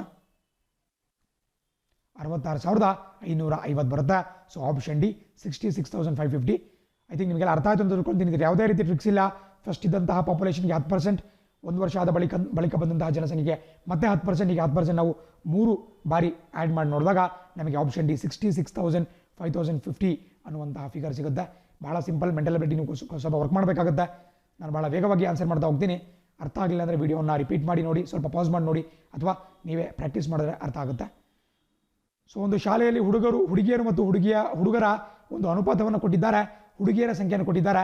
ಸೊ ಅಲ್ಲಿ ಇರ್ತಕ್ಕಂಥ ಹುಡುಗರ ಸಂಖ್ಯೆಯನ್ನು ಕಂಡುಹಿಡಿ ಕೇಳಿದ್ದಾರೆ. ಭಾಳ ಸಿಂಪಲ್. 4:5 ಹುಡುಗಿಯರು ಮತ್ತು ಹುಡುಗರ ಒಂದು ಅನುಪಾತ. ಅಲ್ಲಿ ಹುಡುಗಿಯರ ಸಂಖ್ಯೆ 212 ಆಗಿರುತ್ತೆ. ಸೊ ನಾವೇನು ಮಾಡಬೇಕಪ್ಪ ಅಂದರೆ 1 ಭಾಗ ಅಂದರೆ ಎಷ್ಟು ಅಂತ ಕಂಡುಹಿಡ್ಕೊಳ್ಳೋಣ. ಹುಡುಗಿಯರು 4 ಭಾಗ ಇದ್ದಾರೆ, 4 ಭಾಗ ಅಂತ ಹೇಳಿದ್ರೆ 212 ಆಗಿರುತ್ತೆ. ಸೊ 1 ಭಾಗ ಎಷ್ಟಾಗಿರುತ್ತೆ? 212ರಲ್ಲಿ 4ಅನ್ನು ಭಾಗಿಸಿ, 4 1 4 5 20, 4 3 12. ಸೊ ಒಂದೊಂದು ಭಾಗ ಅಂತ ಹೇಳಿದ್ರೆ 53 ಜನ ಅಂತ ಆಗುತ್ತೆ. ಸೊ ಹುಡುಗಿಯರು 4 ಭಾಗ ಇದ್ದಾರೆ, ಬಿಟ್ಟಾಕಿ ಅವ್ರನ್ನ, ಬಿಕಾಸ್ ಇಲ್ಲಿ ಕೇವಲ ಹುಡುಗರ ಒಂದು ಸಂಖ್ಯೆನ ಕೇಳಿದ್ದಾರೆ. ಸೊ 53 1 ಭಾಗ ಆದರೆ ಹುಡುಗರಿರ್ತಕ್ಕಂಥದ್ದು ಎಷ್ಟು ಭಾಗ? 5 ಭಾಗ. ಸೊ 53 × 5 ಮಾಡಿದಾಗ ನಮಗೆ ಆನ್ಸರ್ ಸಿಗುತ್ತೆ. ಸಾಲ್ವ್ ಮಾಡೋಣ. 5 3 15, ದಶಕ 1, 5 5 25, 26. ಸೊ 265 ಆಪ್ಷನ್ ಬಿ ಸರಿಯಾದ ಉತ್ತರ ಆಗಿರುತ್ತೆ. ಐ ಥಿಂಕ್ ನಿಮಗೆ ಅರ್ಥ ಆಯಿತು ಅದರ ಹಿಂದಿನ ಲಾಜಿಕ್ ಅಂತ ಅಂದ್ಕೊತೀನಿ. ಅದೇ ರೀತಿ 65ನೇ ಪ್ರಶ್ನೆ ನೋಡ್ತಾ ಹೋಗೋಣ. ಸ್ವಲ್ಪ ಟ್ರಿಕಿಯಾಗಿರ್ತಕ್ಕಂಥ ಪ್ರಶ್ನೆ, ಸ್ವಲ್ಪ ಸೂಕ್ಷ್ಮ ಗಮನಿಸಿ ಅಂತ ಹೇಳ್ತೀನಿ. ಸೊ ಕ್ವಶನ್ ಒಂದ್ಸರಿ ಓದ್ಕೊಳ್ಳಿ. ಸೊ ಅದರಲ್ಲಿ ಒಂದು ಇಂಗ್ಲೀಷಲ್ಲಿ ನೋಡಿ, ಗಮನಾರ್ಹ ಬೇರೆ ಅಂದರೆ ನಿಮಗೆ ಅರ್ಥ ಆಗೋದು ಸ್ವಲ್ಪ ಕಷ್ಟ ಆಗುತ್ತೆ. ಇಂಗ್ಲೀಷಲ್ಲಿ ನೋಡಿಕೊಂಡ್ರೆ ಮಾರ್ಕ್ಡ್ ಪ್ರೈಸ್ ಮತ್ತು ಅದರ ಒಂದು ಕಾಸ್ಟ್ ಪ್ರೈಸ್ ಬಗ್ಗೆ ಕೊಟ್ಟಿದ್ದಾರೆ. ಮಾರ್ಕ್ ಪ್ರೈಸ್ ಅಂತ ಹೇಳಿದ್ರೆ ಆ ಒಂದು ವಸ್ತುವಿನ ಮೇಲ್ಭಾಗದಲ್ಲಿ ನಮೂದಿಸಲಾಗಿರತಕ್ಕಂತಹ ಒಂದು ಬೆಲೆ, ಯಾವ ಬೆಲೆ ಅಂತ ನಮೂದಿಸಿರ್ತಾರೆ. ಸೊ ಭಾಳ ಇಂಪಾರ್ಟೆಂಟ್ ಆಗಿರುತ್ತೆ. ಸೊ ಇಲ್ಲೇನು ಕೊಟ್ಟಿದ್ದಾರಪ್ಪ ಅಂತ ಹೇಳಿದ್ರೆ, ಒಬ್ಬ ವ್ಯಕ್ತಿ 155 ರೂಪಾಯಿಗೆ ಒಂದು ವಸ್ತುವನ್ನು ಕೊಂಡ್ಕೊಂಡು ಬರ್ತಾನೆ. ಆ್ಯಂಡ್ ಆ ವಸ್ತುವನ್ನು ಯಾವುದೋ ಒಂದು ಬೆಲೆಗೆ ಮಾರಬೇಕು ಅಂತೇಳಿ ನಮೂದಿಸಿರ್ತಾನೆ. ಬಟ್ ಅದಕ್ಕೆ 22.5% ಡಿಸ್ಕೌಂಟನ್ನು ಕೊಟ್ಟು ಮಾರಾಟ ಮಾಡ್ತಾನೆ. ಬಟ್ ಆದರೂ ಕೂಡ ಆತನಿಗೆ 40% ಲಾಭ ಆಗುತ್ತೆ. ಸೊ ಹಾಗಿದ್ದಾಗ ಆ ಬೆಲೆಯ ಆ ಒಂದು ವಸ್ತುವಿನ ಮಾರುಕಟ್ಟೆ ಬೆಲೆ ಎಷ್ಟು, ಯಾವ ಒಂದು ಬೆಲೆಯನ್ನು ಆತ ಇಟ್ಬಿಟ್ಟು ಮಾರಲಿಕ್ಕೆ ಪ್ರಯತ್ನ ಪಡ್ತಿರ್ತಾರೆ ಅಂತ ಕೇಳಿದ್ದಾರೆ. ಸ್ವಲ್ಪ ಕಷ್ಟದ ಕ್ವಶನ್ ಅನ್ಸ್ಬೋದು, ಬಟ್ ಭಾಳ ಸಿಂಪಲ್ ಆಗಿದೆ. ನಾನು ಯಾವ ರೀತಿ ಮಾಡ್ತೀನಿ ಆ ರೀತಿ ಮಾಡಿ. ಸೊ ಬೇಸಿಕಲಿ 22.5% ಡಿಸ್ಕೌಂಟ್ ಅಂತ ಹೇಳಿದ್ರೆ ಎಷ್ಟಾಗುತ್ತೆ? 77.5% ಆ ಒಂದು ಬೆಲೆಗೆ ಆತ ಮಾರಾಟ ಮಾಡಬೇಕಾಗುತ್ತೆ. ಸೊ ಯಾವುದನ್ನಿದ್ರು ಈ ಒಂದು ಬೆಲೆಗೆ ಮಾರಾಟ ಮಾಡ್ತಾನೆ? 155 ಅವನು ಕೊಂಡಂತಹ ಬೆಲೆ ಪ್ಲಸ್ ಅದಕ್ಕೆ ಎಕ್ಸನ್ನು ಆ್ಯಡ್ ಮಾಡಬೇಕಾಗುತ್ತೆ. ಇಲ್ಲಿ ಎಕ್ಸ್ ಏನಪ್ಪ ಅಂತ ಹೇಳಿದ್ರೆ ಆ ಒಂದು ಹೆಚ್ಚಳ, ಅವನು ಕೊಂಡಂತಹ ಬೆಲೆಗೂ ಅವನು ಏನು ಅಲ್ಲಿ ನಮೂದಿಸಿರ್ತಾನೆ ಆ ಬೆಲೆಯ ಆ ಒಂದು ಉತ್ಪನ್ನದ ಪ್ಯಾಕೆಟ್ ಮೇಲೆ, ಆ ಒಂದು ಡಿಫ್ರೆನ್ಸನ್ನು ಎಕ್ಸನ್ನು ತೆಗೆದುಕೊಳ್ಳೋಣ. ಸೊ 155 ಪ್ಲಸ್ ಎಕ್ಸ್ ಅಂದರೆ ಅದನ್ನು ಒಂದು ಮಾರುಕಟ್ಟೆ ಬೆಲೆ ಬರುತ್ತೆ. ಮಾರುಕಟ್ಟೆ ಬೆಲೆಯ 75.5% ಅಂತ ಹೇಳಿದ್ರೆ ಡಿಸ್ಕೌಂಟೆಡ್ ಪ್ರೈಸ್. ಸ್ವಲ್ಪ ಫಾಸ್ಟಾಗಿ ಹೋಗ್ತೀನಿ ಅನಿಸ್ತಿರ್ಬೋದು, ಬಟ್ ಅದ್ರ ತುಂಬ ಕ್ವಶನ್ಸ್ ಇರುತ್ತೆ, ನಾನು ಫಾಸ್ಟಾಗಿ ಡಿಸ್ಕಸ್ ಮಾಡಬೇಕಾಗುತ್ತೆ. ಆ್ಯಂಡ್ ಇದು ಯಾವುದಕ್ಕೆ ಈಕ್ವಲ್ ಆಗುತ್ತಪ್ಪ ಅಂತ ಹೇಳಿದ್ರೆ 40% ಲಾಭ ಆಗುತ್ತೆ. ಅಂದರೆ 155 ರೂಪಾಯಿಗೆ ಏನೋ ಆತ ಮಾರಾಟ ಮಾಡ್ತಾನೆ, ಅದರ ಮೇಲ್ಗಡೆ 40% ಬರುತ್ತೆ, ಅಂದರೆ 140% ಆಗುತ್ತೆ. ಸೊ ಇದನ್ನು ಈಕ್ವೇಟ್ ಮಾಡಿದಾಗ ನಮಗೆ ಎಕ್ಸ್ ವ್ಯಾಲ್ಯೂ ಕಂಡುಹಿಡಬೇಕಾಗುತ್ತೆ. ಎಕ್ಸ್ ವ್ಯಾಲ್ಯೂ ಕಂಡುಹಿಡಿದ್ರೆ ನಮಗೆ ಈಸಿಯಾಗಿ ಬರುತ್ತೆ. ಐ ಥಿಂಕ್ ಇಲ್ಲಿ ನಾವು ಸೊಲ್ಯೂಷನ್ ಮಾಡಿದ್ರೆ ತುಂಬ ಟೈಮ್ ವೇಸ್ಟ್ ಆಗುತ್ತೆ ಅಂದ್ಕೊತೀನಿ. ಭಾಳ ಸಿಂಪಲ್, ಜಸ್ಟ್ ಒಂದು ಸಬ್ಸ್ಟಿಟ್ಯೂಷನ್ ಮಾಡ್ತಾ ಹೋಗ್ತೀವಿ ಆ್ಯಂಡ್ ಎಕ್ಸ್ ಬೆಲೆ ಕಂಡುಹಿಡ್ಕೊತೀವಿ. ಆ ಎಕ್ಸ್ ಬೆಲೆಯನ್ನು ನಾವು 155ಕ್ಕೆ ಆ್ಯಡ್ ಮಾಡಿದ್ರೆ ನಮಗೆ ಫೈನಲ್ ಪ್ರೈಸ್ ಸಿಗುತ್ತೆ. ಐ ಥಿಂಕ್ ಆಪ್ಷನ್ ಬಿ 280 ಸರಿಯಾದಂಥ ಉತ್ತರ ಆಗುತ್ತೆ. So 280 right answer. ಆ ಒಂದು ಬೆಲೆಗೆ ಆ ವ್ಯಕ್ತಿ ಮಾರಾಟ ಮಾಡಬೇಕಾಗಿತ್ತು, ಬಟ್ ಅದನ್ನು 22.5% ಡಿಸ್ಕೌಂಟಿಗೆ ಮಾರಾಟ ಮಾಡ್ತಾನೆ. ಇದು ಅರ್ಥ ಆಗ್ತಿದೆ ಅಂದರೆ ಇವರು ಕ್ಷಮಿಸಿ, ತುಂಬ ದೀರ್ಘ ಸಮಯವನ್ನು ಕೊಟ್ಬಿಟ್ಟು ಡಿಸ್ಕಸ್ ಮಾಡೋಕ್ಕೆ ಭಾಳ ಸಮಯ ಆಗುತ್ತೆ. ಸೊ ಫಾಸ್ಟಾಗಿ ಡಿಸ್ಕಸ್ ಮಾಡ್ತಾ ಇದ್ದೀನಿ. 66ನೇ ಪ್ರಶ್ನೆ ಹೇಳುತ್ತೆ, ಸರಾಸರಿ ಮಾಸಿಕ ಆದಾಯದ ಬಗ್ಗೆ ಸ್ವಲ್ಪ ಕೊಟ್ಟಿದ್ದಾರೆ. ಇದು ಕೂಡ ಸ್ವಲ್ಪ ಟ್ರಿಕಿ ಕ್ವಶನ್, ಈಸಿನೇ ಇದೆ. ಅದನ್ನು ಕೂಡ ನಾನು ಸಿಂಪಲಾಗಿ ಬರೆದು ತೋರಿಸ್ಬಿಡ್ತೀನಿ. ಸೊ ಎ ಅವರ ಒಂದು ಆದಾಯವನ್ನು ನಾವು 5050 ಮೈನಸ್ ಬಿ ಅಂತ ಬರ್ಕೋಬೋದು. ಬಿಕಾಸ್ ಗಮನಿಸಿ, ಎ ಮತ್ತು ಬಿ ಇಬ್ಬರ ಆದಾಯ ನಾವು 5050 ಅಂತ ಬರ್ಕೊಳ್ತೀವಿ. ಅದೇ ರೀತಿ ಬಿ ಮತ್ತು ಸಿ ಇಬ್ಬರ ಆದಾಯ 6250 ಅಂತ ಬರ್ಕೊಳ್ತೀವಿ. ಸಿಮಿಲರ್ಲಿ ಸಿ ಮತ್ತು ಎ ಆದಾಯ 5200 ಅಂತ ಬರ್ಕೊತಾ ಇದ್ದೀವಿ. ಇದನ್ನು ಎಲ್ಲ ಒಂದೇ ರೀತಿ ಒಂದೇ ಫಾರ್ಮಿಗೆ ನಿಂತ್ಕೊಂಡು ಬರಬೇಕಾಗುತ್ತೆ. ಸೊ ಎ ಅನ್ನು ನೀವು 5050 ಮೈನಸ್ ಬಿ ಅಂತ ಬರ್ಕೋಬೋದು. ಅದೇ ರೀತಿ ಸಿ ಅನ್ನು ನೀವು 6250 ಮೈನಸ್ ಬಿ ಅಂತ ಬರ್ಕೋಬೋದು. ಅದೇ ರೀತಿ ಸಿ ಅನ್ನು ನೀವು ಮತ್ತೊಮ್ಮೆ 5200 ಮೈನಸ್ ಎ ಅಂತ ಬರ್ಕೋಬೋದು. ನಾನು ಯಾವ ರೀತಿ ಮಾಡ್ತೀನಿ ಲಾಜಿಕ್ ಅರ್ಥ ಆಗ್ತಿದೆಯಲ್ಲ? ನೀವು ಸೂಕ್ಷ್ಮವಾಗಿ ಈ 3 ಈಕ್ವೇಷನ್ಗಳನ್ನ ಗಮನಿಸಿದ್ರೆ ಇಂತಹ ಒಂದು ಈಕ್ವೇಷನ್ ಬರುತ್ತೆ. ಆ್ಯಂಡ್ ಈಗ ನಾವೇನು ಮಾಡ್ತೀವಪ್ಪ ಅಂತ ಹೇಳಿದ್ರೆ, ಇಲ್ಲಿ ಸಿ ಆ್ಯಂಡ್ ಸಿ ಈಕ್ವಲ್ ಇರೋ ಕಾರಣದಿಂದ 6250 minus B equal to 5200 minus A ಅಂತ ಬರ್ಕೊತೀವಿ. ಇಲ್ಲಿ ಯಾವುದಾದ್ರೂ ಒಂದು ಸಬ್ಸ್ಟಿಟ್ಯೂಟ್ ಮಾಡಿಬಿಡಿ. ಇಲ್ಲಿ ಎ ಜಾಗದಲ್ಲಿ ನಾವು ಬಿ ಅನ್ನು ಬರೆಯೋಣ, ಎ ಜಾಗದಲ್ಲಿ ಈ ಒಂದು ಈಕ್ವೇಷನ್ ಬರೆಯೋಣ. ಇದನ್ನ ಈಕ್ವೇಷನ್ 1, ಈಕ್ವೇಷನ್ 2, ಈಕ್ವೇಷನ್ 3 ಅಂತ ಕರೆದುಕೊಂಡ್ರೆ ಎ ಜಾಗದಲ್ಲಿ ಈ 5050 ಮೈನಸ್ ಎ ಬರಿಬೋದು. ಸೊ 5050 ಪ್ಲಸ್ ಎ, ಯಾಕಂದರೆ ಮೈನಸ್ ಮೈನಸ್ ಕ್ಯಾನ್ಸಲ್ ಆಗ್ಬಿಟ್ಟು ಪ್ಲಸ್ ಆಗುತ್ತೆ. ಹೀಗೆ ನೀವು ಬರಿಬೋದು. ಬಿ ಎಲ್ಲ ಬಿ ಆಗುತ್ತೆ ಅಂತ ಬರಿಬೋದು. ಸೊ ಎಲ್ಲ ಸಿಂಪ್ಲಿಫೈ ಮಾಡ್ತಾ ಹೋಗಬೇಕಾಗುತ್ತೆ. ಸೊ ಐ ಥಿಂಕ್ ಅಲ್ಟಿಮೇಟ್ಲಿ ನೀವೆಲ್ಲ ಸಿಂಪ್ಲಿಫೈ ಮಾಡಿದ್ಮೇಲೆ ನಿಮಗೆ ಆಪ್ಷನ್ ಎ 2000 ಸರಿಯಾಗಿರುತ್ತೆ. ಅವ್ರು ಯಾರ್ದು ಕೇಳಿದ್ದಾರೆ? ಈ ಎ ಅವರ ಇನ್ಕಮನ್ನು ಕೇಳಿದ್ದಾರೆ. ಎ ಅವರ ಇನ್ಕಮ್ 2000 ಆಗಿರುತ್ತೆ. ಬಹಳ ಸಿಂಪಲ್, ಅದು ಆರಾಮಾಗಿ ಕ್ಯಾಲ್ಕುಲೇಷನ್ ಮಾಡ್ಬೋದು. ಬಟ್ ಸಮಯ ಅಭಾವ ಇರೋ ಕಾರಣದಿಂದ ನಾನು ಫಾಸ್ಟಾಗಿ ಡಿಸ್ಕಸ್ ಮಾಡ್ತೀನಿ. ತುಂಬ ಲೆಂದಿ ಆಗ್ಬಿಡುತ್ತೆ ವಿಡಿಯೋ, ಅವಾಗ ನೋಡ್ಲಿಕ್ಕೆ ನೀವು ಕೂಡ ಬೋರ್ ಆಗುತ್ತೆ. ಸೊ ನಾನೇನು ನಿಮಗೆ ಥೀಮನ್ನು ಹಿಂಟ್ ಕೊಟ್ಟೆ, ವಿಡಿಯೋ ಪಾಸ್ ಮಾಡಿ ನೀವೇ ಪ್ರಯತ್ನ ಪಡಿ, ಖಂಡಿತ ಆನ್ಸರ್ ನೀವು ಪಡೆದುಕೊಳ್ಬಹುದು ಬಹಳ ಸಿಂಪಲಾಗಿ. 67ನೇ ಪ್ರಶ್ನೆ ಹೇಳಿದ್ದಾರೆ, 2x minus Y equal to 4 ಆದರೆ 6x ಮೈನಸ್ 3y ಏನಾಗುತ್ತೆ ಅಂತ ಕೇಳಿದ್ದಾರೆ. ಬಹಳ ಸಿಂಪಲ್ ನೋಡಿ, ಗಮನಿಸಿದ್ರೆ ನೀವು ಈಸಿಯಾಗಿ ಗಮನಿಸ್ಬೋದು. ಇಲ್ಲೇನು ಮಾಡಿದ್ದಾರೆ, ಈ 2x ಏನಿದೆ ಅದಕ್ಕೆ 3ರಿಂದ ಗುಣಿಸಿದ್ದಾರೆ. ಅದೇ ರೀತಿ ವೈಗೂ ಕೂಡ 3ರಿಂದ ಗುಣಿಸಿದ್ದಾರೆ ಮತ್ತು 4 ಕೂಡ 3ರಿಂದ ಗುಣಿಸಿದ್ದಾರೆ. ಸೊ ನಿಮಗೆ ಇಲ್ಲಿ ನೋಡೋಕೆ ಗೊತ್ತಾಗುತ್ತೆ. 4 2 ಎಷ್ಟಲೇ 6, 2 3ಲೇ 6. ಅದೇ ರೀತಿ 1 ಎಷ್ಟಲೇ 3, 1 3ಲೇ 3. ಸೊ ಹಾಗಾಗಿ ನಾವೇನು ಮಾಡಬೇಕಪ್ಪ ಈಗ ಅಂತ ಹೇಳಿದ್ರೆ, ಈ ಕ್ವಶನ್ ಮಾರ್ಕ್ ಇರ್ತಕ್ಕಂತಹ ಜಾಗವನ್ನು ಕೂಡ ನಾವು 3ರಿಂದ ಗುಣಿಸ್ಬೇಕಾಗುತ್ತೆ. ಸೊ ಅಂದ್ರೇನು, ಈ ಭಾಗದಲ್ಲಿ ನಮಗೇನು ಕಾಣಿಸ್ತಾ ಇದೆ, 4 ಕಾಣಿಸ್ತಾ ಇದೆ. 4ನ್ನು 3ರಿಂದ ಗುಣಿಸ್ಬೇಕಾಗುತ್ತೆ. 4 3ಲೇ 12. ಸೊ ಆಪ್ಷನ್ ಎ ಸರಿಯಿಂದ ಉತ್ತರ ಆಗಿರುತ್ತೆ. 6x minus 3y equal to 12. So ಅದು ಮತ್ತು ಈ ಈಕ್ವೇಷನ್ ಎರಡು ಕೂಡ ಒಂದೇ ಆಗಿರುತ್ತೆ. ಬಹಳ ಸಿಂಪಲ್, ಏನು ಸ್ಟ್ರೆಸ್ ಮಾಡೋದಿಲ್ಲ. ಅದೇ ರೀತಿ 68ನೇ ಪ್ರಶ್ನೆ ಕಾಣಿಸ್ಕೊಂತ ಇದೆ, ಕಂಪ್ಲೀಟ್ ದ ಫಾಲೋಯಿಂಗ್ ಸೀಕ್ವೆನ್ಸ್ ಅಂತ ಕೇಳಿದ್ದಾರೆ. ಕೆಳಗಿನ ಸರಣಿಯನ್ನು ಪೂರ್ತಿಗೊಳಿಸಿ ಅಂತ ಕೇಳಿದ್ದಾರೆ. ಇದು ಕೂಡ ಬಹಳ ಸಿಂಪಲ್. ಎರಡು ರೀತಿಯಿಂದ ಏನು ಮಾಡ್ಬೋದು. ಒಂದೇನಪ್ಪ ಅಂದರೆ, ಇದನ್ನು 2ರ ಒಂದು ಪವರನ್ನು ಡಿಸ್ಕಸ್ ಮಾಡ್ತಾ ಬಂದಿದ್ದಾರೆ. 2 to the power of 1, 2 to the power of 2, 2 to the power of 3, 2 to the power of 4, 2 to the power of 6 ಈ ರೀತಿ ಗುಣಿಸ್ಕೊಳ್ತಾ ಹೋದರೆ ನಿಮಗೆ ಬೇರೆ ಬೇರೆ ಇದು ಸಿಗ್ತಾ ಹೋಗುತ್ತೆ. ಅಥವಾ ಆ ರೀತಿ ಮಾಡ್ಬೋದು. ಅಥವಾ ನೀವೇನು ಮಾಡಬೇಕು ಅಂದರೆ, 2ರ ಸ್ಕ್ವೇರ್ 4, 2 4, 4 2 8, 8 2 16, 16 2 36. ಸೊ ಹೀಗೆ ಇಂಟು 2 ಮಾಡ್ತಾ ಬಂದಿದ್ದಾರೆ. ಯಾವುದೇ ಮೆಥಡನ್ನು ಬೇಕಾದ್ರೂ ಕೂಡ ನೀವು ತೆಗೆದುಕೊಳ್ಬೋದು. ಸೊ 512 512 ಏನಿದೆ ಅದನ್ನು ಇಂಟು 2 ಮಾಡಿದ್ರೆ ನಿಮಗೆ 1024 ಆನ್ಸರ್ ಆಗುತ್ತೆ. So option 3 1024. ಅಥವಾ ನೀವು 2 to the power of x ಕೂಡ ಮಾಡ್ಬೋದು. 1 2 3 4 5 6 7 8 9. So 2 to the power of 9 ಮಾಡಿದ್ರು ಕೂಡ ನಿಮಗೆ 1024 ಬರುತ್ತೆ. ಸೊ ಆಪ್ಷನ್ ಸಿ ಸರಿಯಾದಂಥ ಉತ್ತರ ಆಗಿರುತ್ತೆ. ಅದೇ ರೀತಿ ವೇಗಕ್ಕೆ ಸಂಬಂಧಪಟ್ಟಂಥ ಒಂದು ಕಂಟೆಂಟನ್ನು ಕೊಟ್ಟಿದ್ದಾರೆ. ಇಲ್ಲಿ 600 ಮೀಟರ್ ಆತ ಕ್ರಮಿಸಿದಂಥ ದೂರ ಆ್ಯಂಡ್ 5 ನಿಮಿಷ ತೆಗೆದುಕೊಂಡಂಥ ಸಮಯ. ಬಟ್ ಇಲ್ಲಿ ಅವ್ರು ಕೇಳಿರೋದು ಆತನ ವೇಗ ಬಹಳ ಸುಲಭವಾಗಿ ಕಂಡುಹಿಡಿಬೋದು. ಬಟ್ ಅವರು ಕಿಲೋಮೀಟರ್ ಪರ್ ಅವರಲ್ಲಿ ಕೇಳಿದ್ದಾರೆ. ಸೊ ಸಿಂಪಲ್, 600 ಮೀಟರ್ನ ಯಾವ ರೀತಿ ಬರಿಬೋದು, 0.6 ಕಿಲೋಮೀಟರ್ ಅಂತ ಬರಿಬೋದು. ಅದೇ ರೀತಿ 5 ನಿಮಿಷವನ್ನು ನಾವು 5/60 ಅಂತ ಬರಿಬೋದು. ಸೊ ಸಿಂಪ್ಲಿಫೈ ಮಾಡಿದ್ರೆ 5 1 5 12. ಸೊ 0.6 ಡಿವೈಡೆಡ್ ಬೈ 1/12 ಅಂತ ಬರ್ಕೊಂಡ್ರೆ ನಮಗೆ ವೇಗ ಸಿಗುತ್ತೆ. ವೇಗ ಫಾರ್ಮುಲಾ ಏನು, ಕ್ರಮಿಸಿದ ದೂರ ಡಿವೈಡೆಡ್ ಬೈ ತೆಗೆದುಕೊಂಡಂತಹ ಸಮಯ. ಸೊ ದೂರ 0.6 ಆಗುತ್ತೆ ಆ್ಯಂಡ್ ತೆಗೆದುಕೊಂಡಂತಹ ಸಮಯ 1/12 ಆಗುತ್ತೆ. ಅದನ್ನು ನಾವು ಮೇಲ್ಗಡೆ ತೆಗೆದುಕೊಂಡು ಹೋದರೆ ಅದನ್ನು ನಾವು ಡಿವೈಡ್ ಮಾಡಿದ್ರೆ 12/1 ಆಗುತ್ತೆ. ಸೊ 12 72. ಸೊ 10 ಪಾಯಿಂಟ್ ಕೊಡ್ತೀವಿ. Option B 7.2 ಸರಿಯಾಗಿರುತ್ತೆ. ಕ್ಷಮಿಸಬೇಕು, ಬಹಳ ವೇಗವಾಗಿ ನಾನು ಹೋಗಬೇಕಾದಂತಹ ಪರಿಸ್ಥಿತಿ ಇದೆ. ಸೊ ಸಿಂಪಲಾಗಿ ಡಿಸ್ಕಸ್ ಮಾಡ್ತಾ ಹೋಗ್ತಿದ್ದೀನಿ. ಆ್ಯಂಡ್ 70ನೇ ಪ್ರಶ್ನೆ ಕೂಡ ಕೇಳಿದ್ದಾರೆ. ಇಲ್ಲಿ LCM ಮತ್ತು HCF ಅನ್ನು ಕೊಟ್ಟಿದ್ದಾರೆ. ಇದು ಕೂಡ ಬಹಳ ಸಿಂಪಲ್ ಆಗಿರುತ್ತೆ. ಸೊ HCF ಅಲ್ಲಿ ನಮಗೆ ಗೊತ್ತಾಗುತ್ತೆ 5ರಿಂದ ಭಾಗಿಸಲ್ಪಡುವ ಸಂಖ್ಯೆಗಳು ಮಾತ್ರ ಸರಿಯಾಗಿರುತ್ತೆ. 5 HCF ಅಂದ್ರೇನು, ಕೇವಲ 5ರಿಂದ ಅದು ಗುಣಿಸಲ್ಪಡಬೇಕಾಗುತ್ತೆ. ಇಲ್ಲಿ 5ರಿಂದಲೂ ಗುಣಿಸಲ್ಪಡಬೇಕಾಗುತ್ತೆ. ಬಟ್ ಇಲ್ಲಿ 28 ಮತ್ತು 24 5ರಿಂದ ಗುಣಿಸಲ್ಪಡಲ್ಲ. ಸೊ ಹಾಗಾಗಿ ಅವು ತಪ್ಪಾಗುತ್ತೆ. ಕೇವಲ 20 ಅಥವಾ 30 ಆನ್ಸರ್ ಆಗ್ಬೋದು. ಅಲ್ಲೂ ಕೂಡ ಗಮನಿಸ್ತಾ ಬನ್ನಿ, ಒಂದು ಸಂಖ್ಯೆ 25 ಆಗಿರುತ್ತೆ, ಇನ್ನೊಂದು ಸಂಖ್ಯೆ ನೀವು 20 ಅಂತ ತಿಳ್ಕೊಂಡ್ರು ಕೂಡ ನಿಮಗೆ LCM 150 ಬರಬೇಕು. ಬರುತ್ತಾ? ಖಂಡಿತ ಬರಲ್ಲ. 25 ಮತ್ತು 20ರ LCM 100 ಆಗುತ್ತೆ. ಸೊ 25 ಖಂಡಿತ ತಪ್ಪಾಗುತ್ತೆ. ಹಾಗಾಗಿ ಆಪ್ಷನ್ ಡಿ 30 ಸರಿಯಾಗಿರುತ್ತೆ. ಯಾಕಪ್ಪ ಅಂದರೆ ನೋಡಿ, ನೀವೇ 25 ಮತ್ತು 30 ತೆಗೆದುಕೊಳ್ರಿ, ಇವುಗಳ LCM ಅನ್ನು ನೀವು ಕಂಡುಹಿಡಿದುಕೊಂಡ್ರೆ ಖಂಡಿತ 150 ಬರುತ್ತೆ. ಸೊ ಹಾಗಾಗಿ ಆಪ್ಷನ್ ಡಿ 30 ಸರಿಯಾಗಿರುತ್ತೆ. ಸಿಮಿಲರ್ಲಿ 71ನೇ ಪ್ರಶ್ನೆ ನೋಡ್ತಿದ್ದೀರಾ, ಸ್ವಲ್ಪ ಡೀಪ್ ಆಗಿರ್ತಕ್ಕಂಥ ಪ್ರಶ್ನೆ. ನಾನು ಫುಲ್ ಓದಲ್ಲ, ಸಮಯ ಅಭಾವ ಇರೋದ್ರಿಂದ. ಅಲ್ಲಿ 2 ಕಟ್ಟಡವನ್ನು ಕೊಟ್ಟಿದ್ದಾರೆ, P ಮತ್ತು Q. ಸೊ ಆ ಒಂದು ನೀಟಾಗಿ ನೀವು ಪ್ರಶ್ನೆ ಗಮನಿಸಿದ್ರೆ P ಮತ್ತು Q ಎರಡೂ ಕಟ್ಟಡಗಳಿಗೆ 30 ಜನರ ವ್ಯತ್ಯಾಸ ಇದೆ ಅಂತ ನಿಮಗೆ ಗೊತ್ತಾಗುತ್ತೆ.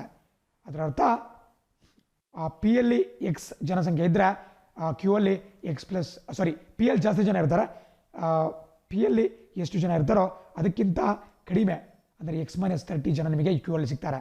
ಅದಾದ ಮೇಲೆ ಮತ್ತೊಂದು ಕಂಡೀಷನ್ ಕೊಟ್ಟಿದ್ದಾರೆ, ಏನಪ್ಪ ಅಂತ ಹೇಳಿದ್ರೆ 20 ಜನರನ್ನು Q ಇಂದ P ಉಲ್ಟಾ ಕಳಿಸಿದ್ರೆ ಡಬಲ್ ಹೇಗಾಗುತ್ತೆ ಅಂತೇಳಿ. ಇದನ್ನು ಬಹಳ ಸಿಂಪಲ್ ಆಗಿ ಆಪ್ಷನ್ಸ್ ಥ್ರೂ ಹೋಗ್ಬೋದು. ನೀವು ಒಂದು ಮಾತನ್ನು ನಾನು ಹೇಳಿದೆ ನಿಮಗೆ, P ಮತ್ತು Q ನಲ್ಲಿರ್ತಕ್ಕಂತಹ ಜನಸಂಖ್ಯೆ ಮಧ್ಯೆ 30 ಡಿಫ್ರೆನ್ಸ್ ಇರುತ್ತೆ. ಫಾರ್ ಎಕ್ಸಾಂಪಲ್ P ಯಲ್ಲಿ 50 ಜನ ಇದ್ದರೆ Q ಅಲ್ಲಿ 20 ಜನ ಇರ್ತಾರೆ. ಯಾಕೆಂದರೆ P ಗಿಂತ Q ಅಲ್ಲಿ 30 ಜನ ಕಮ್ಮಿ ಇದ್ದಾರೆ. ಸೊ ಆಪ್ಷನ್ಸ್ ಥ್ರೂ ಹೋಗೋಣ. P ಯಲ್ಲಿ ಒಂದು ವೇಳೆ 140 ಜನ ಇದ್ದರೆ Q ಅಲ್ಲಿ ಎಷ್ಟು ಜನ ಇರ್ತಾರೆ? 110 ಜನ ಇರ್ತಾರೆ. ಸೊ ಈಗ ನಾವು ಅವ್ರು ಹೇಳಿದಂಗೆ ಡಿಸ್ಕಸ್ ಮಾಡೋಣ. Q ಇಂದ 20 ಜನನ P ಕಳಿಸಿದ್ರೆ ಎಷ್ಟಾಗುತ್ತೆ? 160 ಆಗುತ್ತೆ. ಆ್ಯಂಡ್ 110ರಲ್ಲಿ 90 ಆಗುತ್ತೆ. ಇದೆರಡು ಡಬಲ್ ಇದೆಯಾ? 90 160ರ ಡಬಲ್ಲ? 160 90ರ ಡಬಲ್ಲ? ಖಂಡಿತ ಅಲ್ಲ. ಅದೇ ರೀತಿ 90ಕ್ಕೆ ಬನ್ನಿ. 90 P ಆದರೆ Q 60 ಇರುತ್ತೆ, ಬಿಕಾಸ್ ಎರಡರ ಡಿಫ್ರೆನ್ಸ್ 30 ಇರುತ್ತೆ. ಆ್ಯಂಡ್ ಇಲ್ಲಿ 20 ಜನ ಮೇಲ್ಗಡೆ ಕಳಿಸಿ 110 ಆಗುತ್ತೆ. ಸೊ ಕ್ಯೂನಲ್ಲಿ ಉಳಿತಕ್ಕಂಥ ಜನಗಳ ಸಂಖ್ಯೆ 40 ಆಗುತ್ತೆ, ಅದು ಕೂಡ ಡಬಲ್ ಆಗಲ್ಲ, ಬಿಟ್ಟಾಕಿ. ಅದೇ ರೀತಿ 80ಕ್ಕೆ ಬನ್ನಿ. 80 P ಆದರೆ Q ನಿಮಗೆ 50 ಆಗುತ್ತೆ. 50ರಿಂದ 20 ಜನ ಕಳಿಸಿದ್ರೆ 30 ಆಗುತ್ತೆ. ಆ್ಯಂಡ್ ಅಲ್ಲಿ 100 ಆಗುತ್ತೆ. ಆ್ಯಂಡ್ 100 ಮತ್ತು 30 ಕೂಡ ಡಬಲ್ ಅಲ್ಲ. ಆ್ಯಂಡ್ ಕೊನೆಯ ಆಪ್ಷನ್ಗೆ ಬನ್ನಿ. 120 P ಅಲ್ಲಾದರೆ 90 ಕ್ಯೂನಲ್ಲಿರುತ್ತೆ. 90ರಿಂದ ಮತ್ತೆ 20 ಜನಗಳನ್ನು ನೀವು ಕಳಿಸಿದ್ರೆ P ಯಲ್ಲಿ 140 ಆಗುತ್ತೆ. ಆ್ಯಂಡ್ ಕ್ಯೂನಲ್ಲಿ ಉಳಿತಕ್ಕಂತಹ ಜನಸಂಖ್ಯೆ ಕೇವಲ 70. ಆ್ಯಂಡ್ 70 ಯಾವಾಗಲೂ ಕೂಡ 140ರ ಅರ್ಧ, ಅಂದರೆ 140 70ರ ಡಬಲ್ ಆಗಿರುತ್ತೆ. ಸೊ ಪ್ರಶ್ನೆಯಲ್ಲಿ ಕೊಟ್ಟಿರ್ತಕ್ಕಂತಹ ಕಂಡೀಷನ್ ಸ್ಯಾಟಿಸ್ಫೈ ಆಗ್ತಾ ಇದೆ. ಸೊ ಹಾಗಾಗಿ option D 120 is the right answer. Very important. 72ನೇ ಪ್ರಶ್ನೆಗೆ ಬರೋಣ. ಒಬ್ಬ ವ್ಯಕ್ತಿಯು ತನ್ನ ಮಗನಿಗಿಂತ 24 ವರ್ಷ ಜಾಸ್ತಿ ವಯಸ್ಸಿನವನು. ಒಂದು ವಯಸ್ಸಿನ ಪ್ರಶ್ನೆ ಇದೆ, ಭಾಳ ಸಿಂಪಲ್ ಆಗಿ ಬರೆಯೋಣ. ಇಲ್ಲಿ ಮಗನ ವಯಸ್ಸನ್ನ 24 ಅಂತ X ಅಂತ ಇಟ್ಕೊಂಡ್ರೆ, ಮಗನ ವಯಸ್ಸನ್ನ X ಅಂತ ಇಟ್ಕೊಂಡ್ರೆ ಅಪ್ಪನ ವಯಸ್ಸು X+24 ಆಗುತ್ತೆ. ಆ್ಯಂಡ್ 2 ವರ್ಷಗಳಲ್ಲಿ X+2 ಬಂದ್ಬಿಟ್ಟು ನಿಮಗೆ ಡಬಲ್ ಆಫ್ X+2 + 24 + 2 ಹಿಂಗಾಗುತ್ತೆ. ನಾನು ಡೀಟೇಲಾಗಿ ಹೋಗ್ತಾ ಇಲ್ಲ, ನಿಮಗೆ ಗೊತ್ತಿದೆ ಅಂತ ಭಾವಿಸ್ಬಿಟ್ಟು ಸ್ವಲ್ಪ ಹಿಂಟ್ಸನ್ನು ಮಾತ್ರ ಕೊಡ್ತಾ ಇದ್ದೀನಿ. ಸೊ ಇದನ್ನು ನೀವು ಸಿಂಪ್ಲಿಫೈ ಮಾಡ್ಕೊಳ್ತಾ ಹೋಗಬೇಕಾಗುತ್ತೆ. X+2 = 2X + 26. ಸೊ 24 ಆಗುತ್ತೆ. ಇದು ವಾಪಸ್ ಬಂದಾಗ ಇದನ್ನು ಆ ಕಡೆ ತೆಗೆದುಕೊಂಡು ಹೋದಾಗ ಒಂದು ನಿಮಿಷ ಅದನ್ನು ಸಾಲ್ವ್ ಮಾಡೇ ನಾವು ಆನ್ಸರ್ ಡಿಸ್ಕಸ್ ಮಾಡೋಣ. 2 ಈ ಕಡೆ ಬರಬೇಕಾಗುತ್ತೆ, ಬಿಕಾಸ್ ಮಗನ ವಯಸ್ಸು ಅಪ್ಪನ ವಯಸ್ಸಿಗಿಂತ ಅರ್ಧ. ಸೊ ಹಾಗಾಗಿ 2 ಈ ಕಡೆ ಬರಬೇಕಾಗುತ್ತೆ. ಅದನ್ನು ಸಿಂಪ್ಲಿಫೈ ಮಾಡಿದ್ರೆ 2X + 4 = X+26 ಇರುತ್ತೆ. ಸೊ ನಾವೀಗ ಏನು ಮಾಡ್ತೀವಿ ಅಂತ ಹೇಳಿದ್ರೆ X-ನ ಈ ಕಡೆ ತೆಗೆದುಕೊಂಡು ಹೋದರೆ 1X ಆಗುತ್ತೆ. ಆ್ಯಂಡ್ 4ನ ಈ ಕಡೆ ತೆಗೆದುಕೊಂಡು ಬಂದರೆ 22 ಆಗುತ್ತೆ. ಸೊ X ಅಂದರೆ 22. ಅವರೇನು ಕೇಳಿದ್ದಾರೆ? ಮಗನ ಈಗಿನ ವಯಸ್ಸು. ನಾವು ಮಗನ ಈಗಿನ ವಯಸ್ಸನ್ನು X ಅಂತ ತೆಗೆದುಕೊಂಡಿದ್ವಿ. ಸೊ ಹಾಗಾಗಿ ಆಪ್ಷನ್ ಬಿ 22 ಮಗನ ಈಗಿನ ಪ್ರಸಕ್ತ ವಯಸ್ಸಾಗುತ್ತೆ ಸರಿಯಾದ ಉತ್ತರ. ಅದೇ ರೀತಿ 73ನೇ ಪ್ರಶ್ನೆ ನೋಡ್ತಾ ಹೋಗೋಣ. 5 × 6 + 2/2 ಎಷ್ಟಾಗುತ್ತೆ ಅಂತ ಕೇಳಿದ್ದಾರೆ. ಇಲ್ಲಿ ನಾವು ಬಾಡ್ಮಾಸ್ ಅಪ್ಲೈ ಮಾಡಬೇಕಾಗುತ್ತೆ. ಫಸ್ಟ್ ಮಲ್ಟಿಪ್ಲಿಕೇಶನ್ ಮಾಡಿ, ಫಸ್ಟು ಸ್ವಲ್ಪ ತಪ್ಪರ್ಕೊಂಡೆ ಕ್ವಶನ್ ನಾನು. 5 × 6 + 2/2 ಫಸ್ಟ್ ಡಿವಿಷನ್ ಮಾಡೋಣ, ಅದಾದ್ಮೇಲೆ ಮಲ್ಟಿಪ್ಲಿಕೇಶನ್ ಮಾಡೋಣ, ಅದಾದಮೇಲೆ ನಾವು ಅಡಿಷನ್ ಮಾಡೋಣ. ಸೊ ಫಸ್ಟ್ ಡಿವಿಷನ್ ಮಾಡಿದ್ರೆ 2 1 ಉಳಿಯುತ್ತೆ. ಆಮೇಲೆ ಮಲ್ಟಿಪ್ಲಿಕೇಶನ್ ಮಾಡೋಣ, 6 30. ಸೊ 30 + 1 ಅಂತ ಹೇಳಿದ್ರೆ 31. ಆಪ್ಷನ್ ಎ ಸರಿಯಾದ ಉತ್ತರ 31. ಸಿಂಪಲ್, ಟೈಮ್ ವೇಸ್ಟ್ ಮಾಡೋದು ಬೇಡ. ಸೊ ಇಲ್ಲಿ ಡಿನೋಮಿನೇಷನ್ಸ್ ಬಗ್ಗೆ ಕೊಟ್ಟಿದ್ದಾರೆ, ಸ್ವಲ್ಪ ಟ್ರಿಕ್ಕಿ ಇದೆ. ಇದರ ಮೆಥಡ್ ಗೊತ್ತಿದ್ರೆ ಮಾತ್ರ ಮಾಡೋಕ್ಕಾಗುತ್ತೆ, ಮೆಥಡ್ ಗೊತ್ತಿಲ್ಲ ಅಂದರೆ ಸ್ವಲ್ಪ ಸೂಕ್ಷ್ಮವಾಗಿ ನೀವು ಕೂಡ ಅಬ್ಸರ್ವ್ ಮಾಡ್ತಾ ಹೋಗಿ. ಸೊ ಒಬ್ಬ ವ್ಯಕ್ತಿ ಹತ್ರ ₹1 ನೋಟ್ಗಳು, ₹5 ನೋಟ್ಗಳು ಮತ್ತು 20 ರೂಪಾಯಿ ನೋಟ್ಗಳಿದ್ದಾವೆ. ಅವುಗಳೆಲ್ಲವನ್ನ ಎಷ್ಟಿದೆ ಅಂತ ಗೊತ್ತಿಲ್ಲ, ಬಟ್ ಅವೆಲ್ಲವನ್ನ ಕೂಡಿಸಿದ್ರೆ ನಮಗೆ ₹312 ಸಿಗುತ್ತೆ. ಸೊ ಎಷ್ಟಿದೆ ಅಂತ ಹೇಳಿದ್ರೆ ಒಂದು X ಅನ್ನು ತೆಗೆದುಕೊಳ್ಳಿ. ಅಂದರೆ ಅವನ ಬಳಿ ಸೇಮ್ ನಂಬರ್ ಆಫ್ ನೋಟ್ಗಳಿದ್ದಾವೆ. ಅಂದರೆ ₹1 ಎಷ್ಟು ನೋಟ್ಗಳಿದ್ದಾವೋ ಅಷ್ಟೇ ₹5 ನೋಟ್ಗಳಿದ್ದಾವೆ, ಅಷ್ಟೇ ₹20 ನೋಟ್ ಕೂಡ ಇದ್ದಾವೆ. ಸೊ ಫಸ್ಟ್ ಏನು ಮಾಡ್ಕೊಳ್ಳೋಣ ನಾವು, X ಅನ್ನು ತೆಗೆದುಕೊಳ್ಳಿ, ಅದರ ಒಂದು ಸಂಖ್ಯೆ ಎಕ್ಸ್ ಸಂಖ್ಯೆ ಅಷ್ಟು ₹1 ನೋಟ್ಗಳಿದ್ದಾವೆ. ಸೊ ಎಕ್ಸ್ ಬರ್ಕೊತೀರಾ. ಪ್ಲಸ್ ₹5 ನೋಟ್ಗಳು ಎಷ್ಟಿದ್ದಾವೆ ಅದು ಕೂಡ ಎಕ್ಸ್. ಬಟ್ ₹5 ನೋಟ್ಗಳ ಒಂದು ಮೊತ್ತ 5x ಆಗುತ್ತೆ. ಯಾಕಂದರೆ ₹5 2 ನೋಟ್ ಇದ್ದರೆ 5 × 2 10 ಆಗುತ್ತೆ. ಅದೇ ರೀತಿ ₹20 ಎಕ್ಸ್ ನೋಟ್ಗಳಿರ್ತವೆ, ಅದನ್ನು ನಾವು 20x ಬರ್ಕೊತೀವಿ.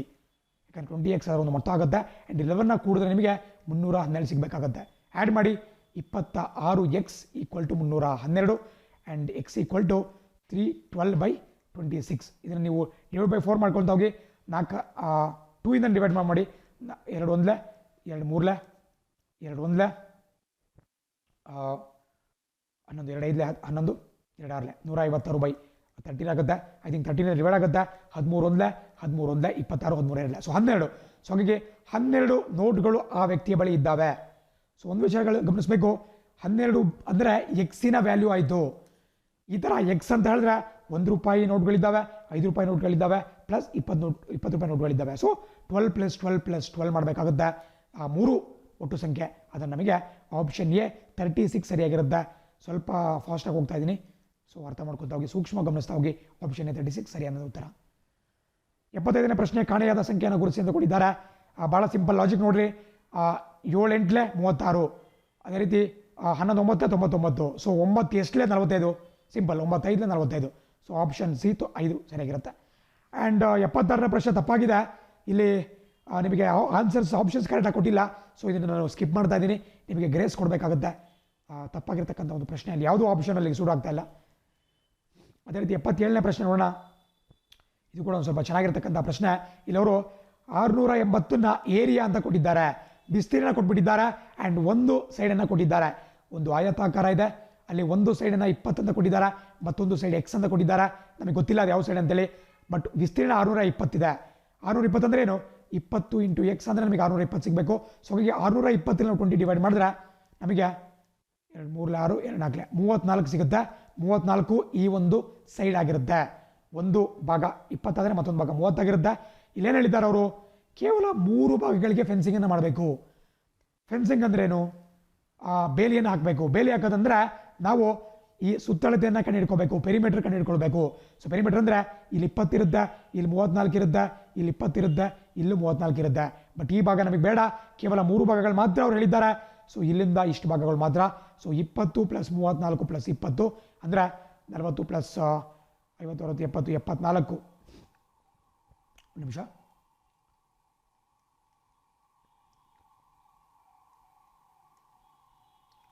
ಒಂದು ನಿಮಿಷ ಟೈಮ್ ಕೊಡಿ. ಸ್ವಲ್ಪ ಚಿಕ್ಕ ಒಂದು ಮಿಸ್ಟೇಕ್ ಆಗಿದೆ ಅನ್ಕೊಂತೀನಿ. ಸೊ 680/20 ಮಾಡಿದ್ರೆ 2 1 2 3 6 2 4 8 ಕರೆಕ್ಟ್ ಆಗುತ್ತೆ. ಸೊ 34 ಒಂದು ಸೈಡ್ ಆಗುತ್ತೆ, 20 ಇನ್ನೊಂದು ಸೈಡ್ ಆಗುತ್ತೆ. ಸೊ ಅವ್ರು ಯಾವ ಒಂದು ಸೈಡನ್ನು ಬಿಡಬೇಕು ಅಂತ ಹೇಳಿದ್ದಾರೆ ಅಂತ ಹೇಳಿದ್ರೆ, ಲೀವಿಂಗ್ಗೆ ಓಕೆ ನಾನು ಸ್ವಲ್ಪ ಕನ್ಫ್ಯೂಸ್ ಮಾಡ್ಕೊಂಡೆ. Leaving a side of 20 feet uncovered ಅಂದರೆ ಏನು, ಈ ರೀತಿ ಆಯತಾಕಾರ ಇದೆ,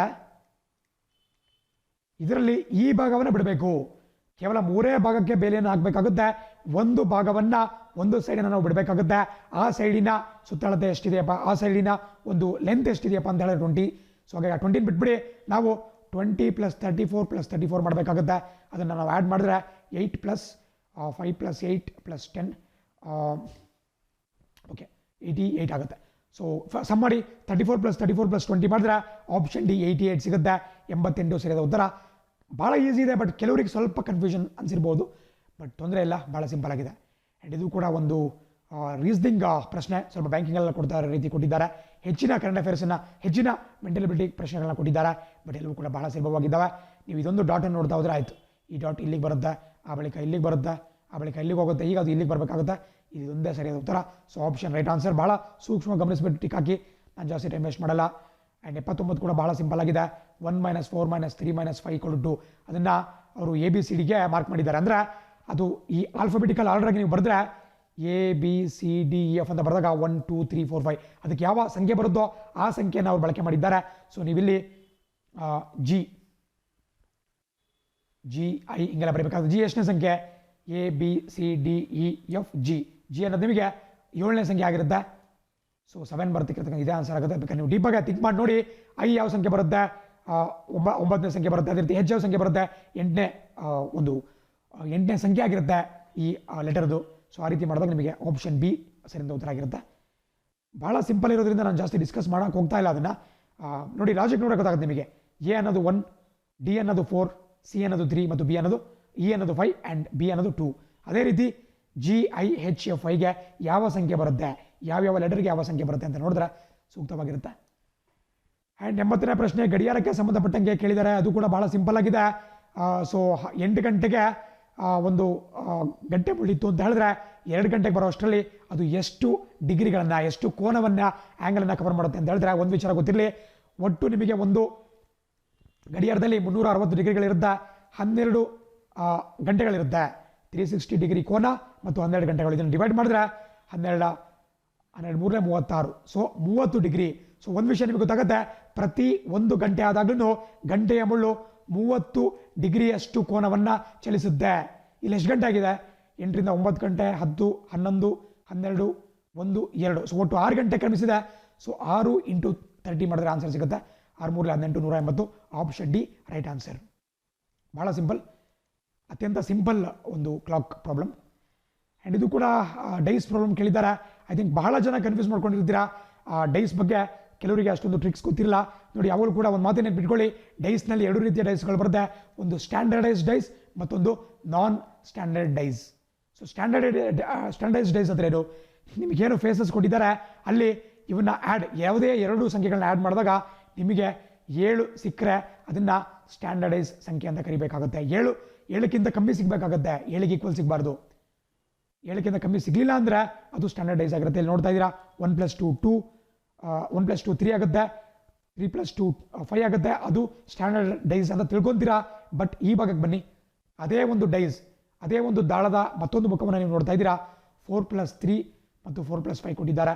4 + 5 9 ಆಗುತ್ತೆ, ತೊಂದರೆ ಇಲ್ಲ. ಬಟ್ 4 + 3 ನಿಮಗೆ 7 ಆಗುತ್ತೆ. 7 ಅಥವಾ ಅದಕ್ಕಿಂತ ಜಾಸ್ತಿ ಬಂತು ಅಂತ ಹೇಳಿದ್ರೆ ಅದನ್ನು ನಾವು ನಾನ್ ಸ್ಟ್ಯಾಂಡರ್ಡೈಸ್ಡ್ ಡೈಸ್ ಅಂತ ಕರಿತೀವಿ. ಸೊ ಇದಕ್ಕೆ ನಾವು ಬೇರೆ ಒಂದು ಮೆಥಡನ್ನು ಅಪ್ಲೈ ಮಾಡಬೇಕಾಗುತ್ತೆ. ಒಂದು ವೇಳೆ ಸ್ಟ್ಯಾಂಡರ್ಡೈಸ್ಡ್ ಡೈ ಆಗಿತ್ತು ಅಂತ ಹೇಳಿದ್ರೆ, ಈಗ ಫಾರ್ ಎಕ್ಸಾಂಪಲ್ 2 ಕೊಟ್ಬಿಟ್ಟು ಅದಕ್ಕೆ ಅದರ ಒಂದು ವಿರುದ್ಧ ಅಪೋಸಿಟಲ್ಲಿ ಬರ್ತಕ್ಕಂತಹ ಸಂಖ್ಯೆ ಕೇಳಿದರೆ 2 + x = 7 ಅಂತ ಹಾಕೊಂಡ್ಬಿಟ್ಟು ನೀವು x = 7 - 5 ಅಂತ ಹಿಂಗೆ ಮಾಡ್ಬೋದಾಗಿತ್ತು. ಬಟ್ ಇದು ನಾನ್ ಸ್ಟ್ಯಾಂಡರ್ಡೈಸ್ಡ್ ಡೈ ಇರೋದ್ರಿಂದ ನಿಮಗೆ ಬೇರೆ ಮೆಥಡನ್ನು ಬಳಕೆ ಮಾಡಬೇಕಾಗುತ್ತೆ. ಯಾವ ರೀತಿಯಪ್ಪ ಅಂತ ಹೇಳಿದ್ರೆ, ಏನು ನಿಮಗೆ ಇಲ್ಲಿ ದಾಳವನ್ನು ಕೊಟ್ಟಿದ್ದಾರೆ, ಇದನ್ನು ತಿರುಗಿಸ್ತಾ ಬನ್ನಿ. ಇಲ್ಲಿ 3 ಕಾಮನ್ ಇದೆ. ಸೊ 3 ಪಕ್ಕದಲ್ಲಿ ಯಾವುದಿದೆ? ನೀವು ಕ್ಲಾಕ್ ವೈಸ್ ಮೂವ್ ಆಗ್ತಿದ್ದೀರಾ ಅಂತ ಹೇಳಿದ್ರೆ 3 ಪಕ್ಕದಲ್ಲಿ ಬರ್ಕೊಳ್ಳಿ 3 ಅಂತೇಳಿ, ಅದರ ಪಕ್ಕದಲ್ಲಿ 2, ಅದರ ಪಕ್ಕದಲ್ಲಿ 1 ಸಿಗುತ್ತೆ. ಅದೇ ಈ ದಾಳವನ್ನು ತೆಗೆದುಕೊಳ್ಳ್ರಿ, ಅದೇ ದಾಳದ ಮತ್ತೊಂದು ಮುಖ. ಇಲ್ಲಿ 3 ಪಕ್ಕದಲ್ಲಿ ಏನೇನು ಸಿಗುತ್ತೆ? ಉಲ್ಟಾ ಬರಬಾರ್ದು, ನೀವು ಕ್ಲಾಕ್ ವೈಸಲ್ಲೇ ಬರಬೇಕು. ಕ್ಲಾಕ್ ವೈಸಲ್ಲಿ ಬರ್ತಾ 4 ಮತ್ತು 5 ಸಿಗುತ್ತೆ. ಸೊ ಅರ್ಥ ಏನು? 2ರ ವಿರುದ್ಧವಾಗಿ 4 ಇರುತ್ತೆ, 1ರ ವಿರುದ್ಧವಾಗಿ 5 ಇರುತ್ತೆ, ಸೊ 3ರ ವಿರುದ್ಧ 3 ಇರುತ್ತೆ. ಸೊ ಉಳಿದಂತಹ ಒಂದು ಅಂಕಿ ಯಾವುದು?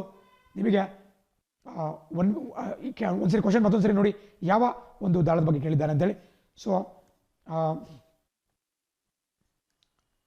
ಆನ್ಸರ್ ಇಲ್ಲಿ ಕಾಣಿಸ್ತದೆ.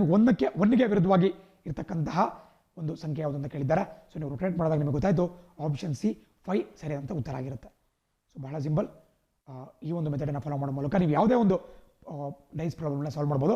ಬಟ್ ಅದಕ್ಕಿಂತ ಮುಂಚೆ ಅದು ಸ್ಟ್ಯಾಂಡರ್ಡೈಸ್ ಹೌದೋ ಅಥವಾ ನಾನ್ ಸ್ಟ್ಯಾಂಡರ್ಡೈಸ್ ಹೌದು ಅಂತೇಳಿ ಕಂಡುಹಿಡಬೇಕಾಗುತ್ತೆ.